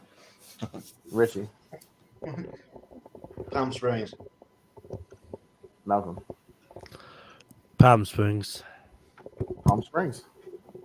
Yeah, Palm Springs. There you go. That's a really good 2020 movie that just won this thing, Jordan. Yeah, There you all go. right. If it's the one that was supposed to win, I don't know. What do you mean But, yeah. supposed to win? I don't understand. What do you mean supposed to win? Because it's not. I don't know. Wait, hold on. Just stop for a second. Let me break it down. Okay. Spider-Man is in the poll, right? Yeah, but And so that means a really good movie from 2021 as part of your ladder series made it into the poll, correct? yeah, but how many Okay. men did you vote just to like fuck with people? And One. just to say we're not voting for a 2021. One, and it won, Only and it voting didn't for a win. And guess what? 2021. It didn't This win. kind of screws up the purpose of this. Guess what? It's a really didn't win. intriguing movie that didn't win. And guess what? You know what the other ones are in the poll? Ma Rainey, which had a Chadwick Boseman nominated performance, made it to the finals. The Way Back, which is a really great comeback movie for Ben Affleck. Palm Springs, which is a crowd-pleasing, a lot of people loved it, streaming movie, which is pretty unique. Freaky, which was another really good horror comedy that made it. The Gentleman, which was a great Guy Ritchie movie, made it. And then Bill and Ted, which is a really good nostalgia movie. That's a great list. All right. Seven out of the 8 are And Happy 2020 Street. movies. Are 27 out of the 8 are 2020 movies, and you have one of the things from the ladder, Spider-Man: No Way Home. That would still be in the next Yeah. one. I think that's a pretty good list. Sure. Sounds good. Yeah. Good job, guys. So when I break it down, does that not sound like pretty good? Sure. Yeah, it sounds good. I just hope it's right. What do you mean hope it's right? Like, I don't understand what you mean hope it's right. Like, what does that mean? Well, I mean, the thing is, I hope you believe in the ones you voted for. That's what I want. Yeah, I do. I voted for Palm Springs all the way through because it's legitimately my favorite movie of that year. So, and it won. Yeah. Okay. All right. Yeah. Because that No Way Home Happy Season matchup, there was a 3-2 split, wasn't it, Austin? It was a split vote. Yeah. And like for me, like I personally do like both of those movies. I like Happy Season a little bit more. I think you're than the No one Way I can Home. believe, Malcolm, because you're the hot take. But that's it. Can't trust anybody Okay, else. on this thing. and I gave you my reasons. I've seen Spider-Man: No Way Home once. Yeah. I have not gone back to it because I don't love Tom Holland's Spider-Man. I'm more likely to go home and watch Happy. What do Season. you know about Happiest Season besides Kristen It has a Stewart really good and- cast. When I and, like, looked it some up, of and I those want casts? to go watch it, which is part of this too. Okay. Mhm. All right. And the enthusiasm of people like Malcolm and everybody makes me want to go watch it.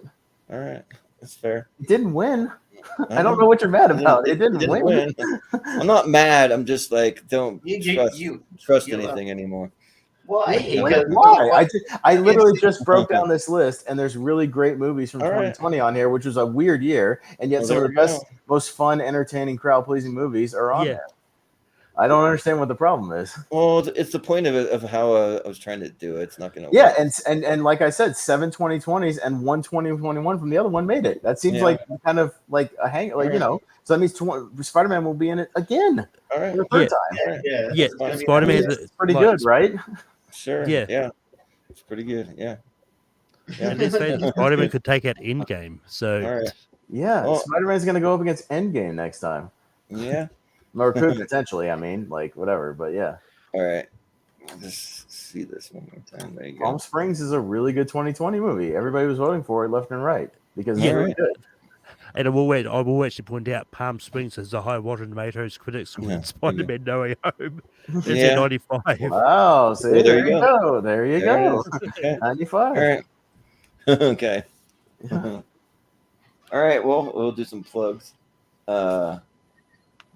JPO, can we find you?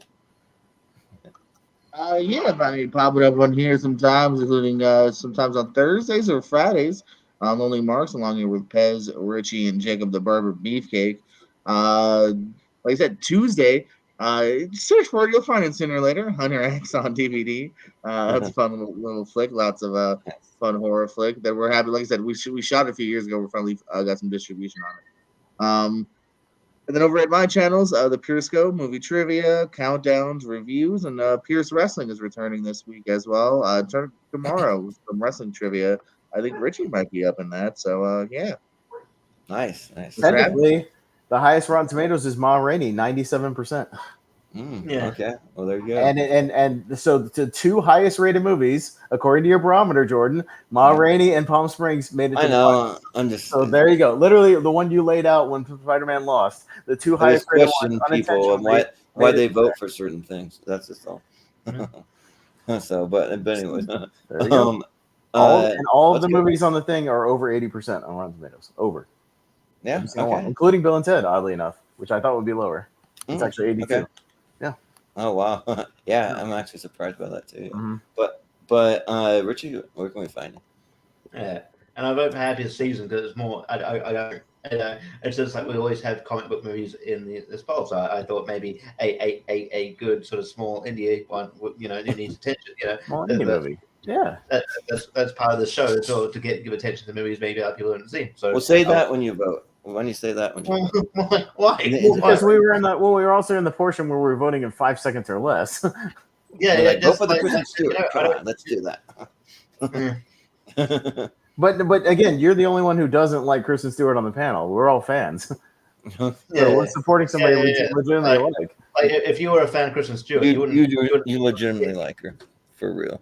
Well, I mean, you're being serious. So was I not the one pushing for Underwater like for the last year? That Underwater's a great movie, and that's Kristen Stewart movie.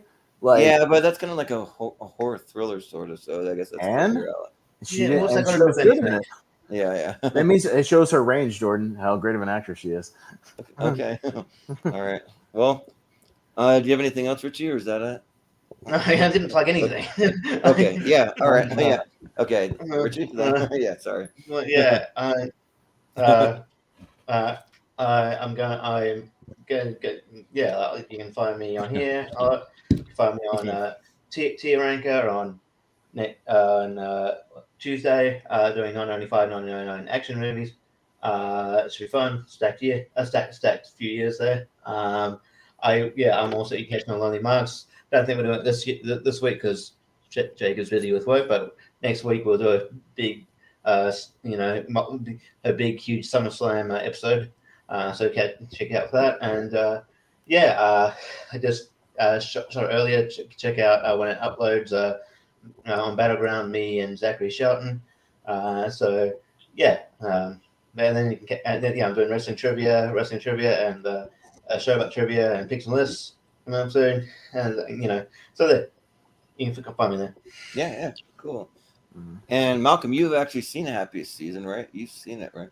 So so your vote counts. Okay, that's one vote that actually is legitimate. I mean, I'm going to point out on the 2019 one, you're going to get Charlie's Angels as well. Oh yeah, yeah. Look, I'm not going to be. If I'm on, I'll point out. I'm not. If I'm on that episode, I'm not going to be as enthusiastic about that film. There you go. Okay. All right. I mean, as far as I know, it's the only Kristen Stewart one you're going to run to 2019. I'm watching it in about 4 weeks for one of me and Henry's things, so I'll tell you then. Yeah, but where can we find anyway, you, you can find me over on Take 3. Where I host Rankum every Sunday night. This week is going to be top 12 science fiction movies of the 70s. Damn, I wish I wasn't working that night. I'd really like to be on there. Shit. You can also find me hosting trivia over on Full Metal.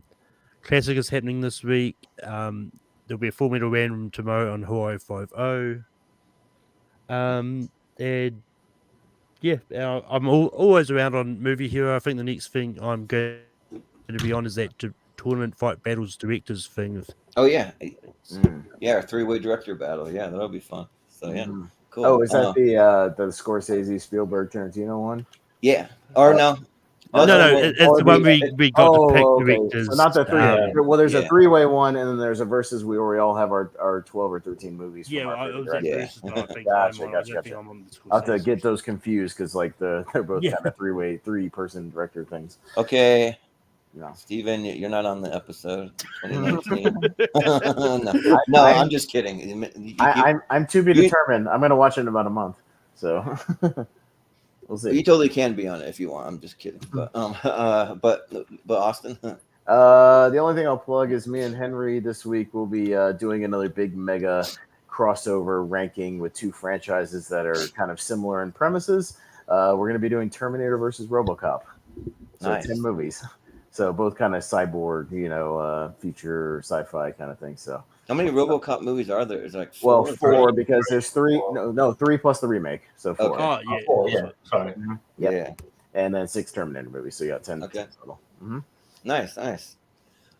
Yeah, you can find everything for the channel over at Movie Hero 2121, mostly on Twitter and Instagram at that handle, and then you can find us on Facebook in the Showdown Friends and Family group. And if you have anything longer you want to send us, maybe like a list of like some topics you think would be fun to do on the episode, you can send me an email at moviehero2121@gmail.com. And we'll get to it in 2024. Yeah, right. Yeah, we have about a year and a half's worth of like things tentatively planned out. But I mean, if you have Sure. a solid idea, we'll definitely just Or something that's do it topical soon. that we could work in, like Yeah. something that coincides with like a new thing or something. Yeah. Yeah, we just like to have stuff on the back burner. But if you got a good topic, we'll do it sooner than later. But and let's see. You want Snack Hero? I just did a Snack Hero yesterday where I finally got through all the Little Debbie ice creams. So I've done every single one that they make. Oh, except for the Christmas one, because that won't be out till the holidays. So I haven't done that one. But Okay, I missed a few of them. How much of the ice cream are you eating when you're eating it? I'm only eating like 2 bites. That's it. And then Okay. I'm not gonna sit there and eat a whole pint of ice cream. Yeah. Do you have to have your plumber on speed dial? Or? Yeah. No. I make a point to just say like everything in moderation, guys. I was gonna say because that's a lot of sugar. It's like bites, that, and like the energy drinks. Like, that's a shitload of sugar. Like I'm just take a little bite. You need to start trying like those like low, like those new like keto ice creams with right, sugar and stuff. Yeah, things like that. I just love you to do it like do Snack Hero before you do tournament posters. So you just come on, welcome to tournament fights. Holy shit! Just like freak out. Here we go, guys, and like break the table. All right, go, vote. God damn it, vote. Yeah, go. It's like Tantrum. It's a short episode. Everyone's like, "Oh, that's we're winning. We're for half an hour." Hell, in 30 minutes. What the fuck? Yeah, but yeah. So after those, I actually have some like really like even weirder ice creams that I found. I got a pizza flavored ice cream. Oh, This fuck is a little that. I got a Kraft macaroni and cheese ice cream. Ew. I got a grape poupon ice cream that I found, and then I have one that's like cornbread with strawberry jam. Ew. At least what the fuck, man? So yeah, there's some weird ones. Well, hey Richie, that's America for you. Hey, America. Go figure. The home of macaroni and cheese ice cream. Yeah. Well, there's a company that's called Lewin ice cream, LEEUWAN. They're a new company and they started making all this stuff. So I'm like, that sounds disgusting. I'll try that on my show.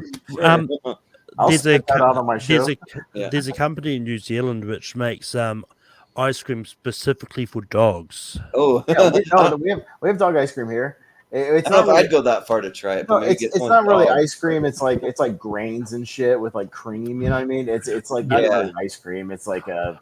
I wasn't suggesting it for you to try. Okay. I was gonna say, maybe get someone's dog and let them try it. And you have to eat it like a dog too. You have to like Yeah,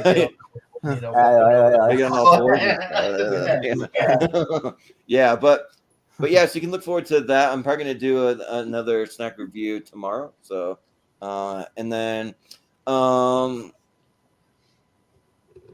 still on track to do some video game stuff. I just had to push it out a couple of weeks, but I'm gonna start with some Nintendo Switch stuff for sure, and maybe some PlayStation 4. I had to put off getting a PS5 for a minute, but at least by like Halloween time, I'll probably have one for sure. But I'm gonna start doing it soon, like 2-3 weeks. But and then a little preview of some episodes that we have coming up here, and I had to kind of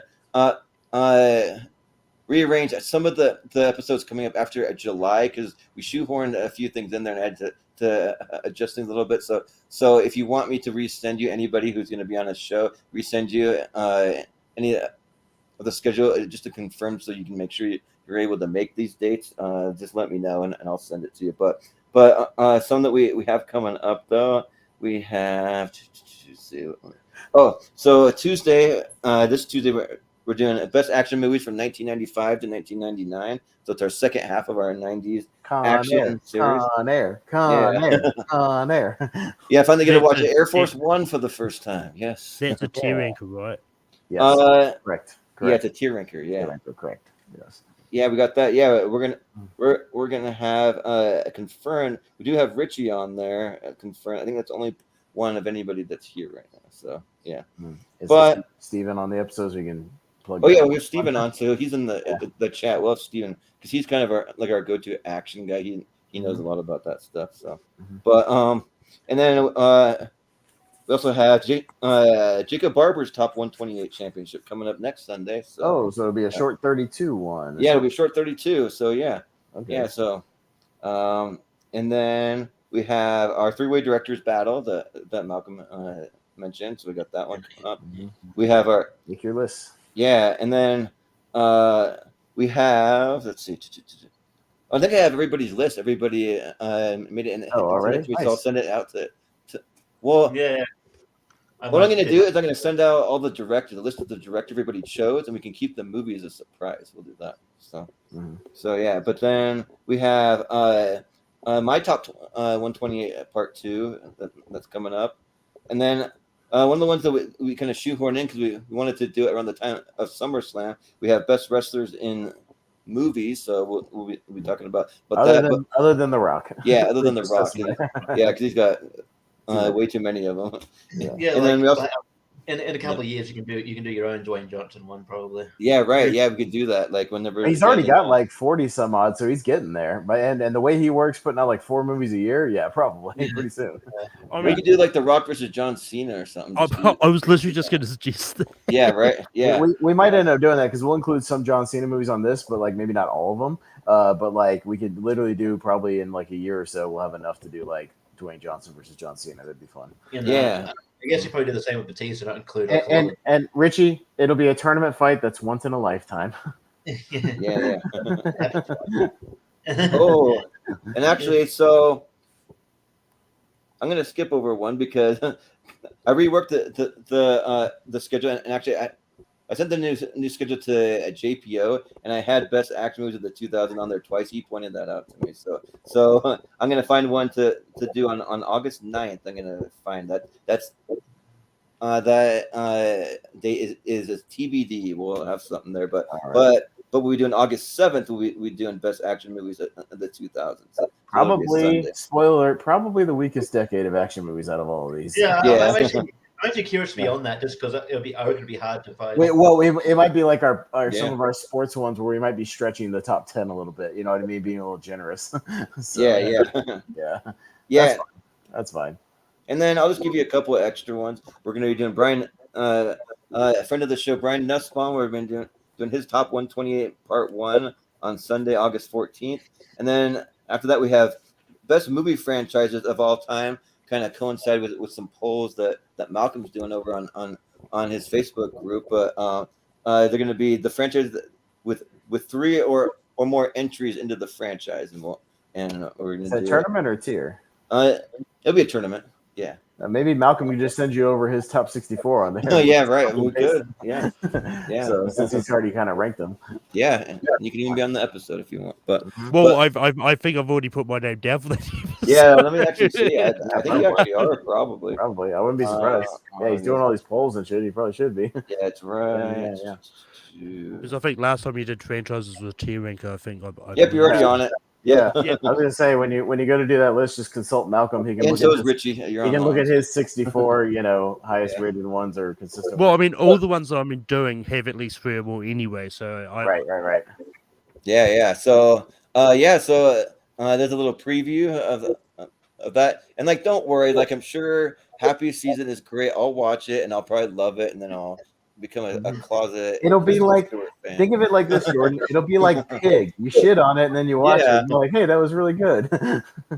Yeah. That's why they didn't make the call. I'm more annoyed about that. I'm like, what? Well, the thing is, I actually voted for it for like 1 or 2 of the rounds, but then when everyone piled on, I'm like, oh, maybe I shouldn't have done that. But yeah, I'm gonna watch it tomorrow yeah. and report back on Tuesday. I'm gonna watch it during Christmas time, maybe. But yeah, that'll do it for us tonight, though. So thanks, guys, for being on the episode. That was fun. So in about a month from now, we'll have the 2019 episode, and we'll put all the Elite 8 from this episode into that one. So you can watch those there. 2018, you mean 2019? 2019. Yeah. Oh, 2019. Did I say 2018? I had 2019 in my head. That's Yeah. all right. No, it's all good. Yeah. Well, this time we'll consult to make sure we don't like miss anything like before. Like, Yeah, you can double check. What we'll do is two like big ones, but- we might actually put it in the group this time and like see if anything needs to be subbed out or like added in or whatever. It won't be that big a deal, and then the matchups will still be random. You know what I mean? So we might Well, it's weird because for the 2021 episode, I went through Wikipedia, but Wikipedia is written by the fans, and they were missing some movies. So I'm like, well, I'm not going to do Wikipedia. Well, yeah, I'll go because to when the other Wikipedia, I looked up action movies, and they have all this action movies for each year, and then they missed like the Mummy. I was like, how do you miss the Mummy? That's a great action movie. Yeah, That's like, weird. I mean, yeah, I get some big ones. I mean, I think it's one of those ones like I They always have find Tremors on there. They have a that when it comes to Wikipedia, I think when it comes to lists of like movies and that come out of the that's pretty much. I think that's usually generally pretty good. Like with the Mummy, I think it's one of those ones where even I'm not sure if it's classed as action on IMDb, but I think it's one of those ones. Most people probably see it more as horror than action. Oh, it's that not could horror. be. Yeah. Well, Could be that, as I said, like an adventure movie or something. Yeah, I would say action adventure. That's what I would say. Yeah, I know. Yeah. Yeah, but anyway, that'll do it for us tonight. So we'll call it good there. So for JPO, for Richie, for Malcolm, for Austin, for Chase, I've been Jordan Movie Hero Anderson, and we'll see you next time.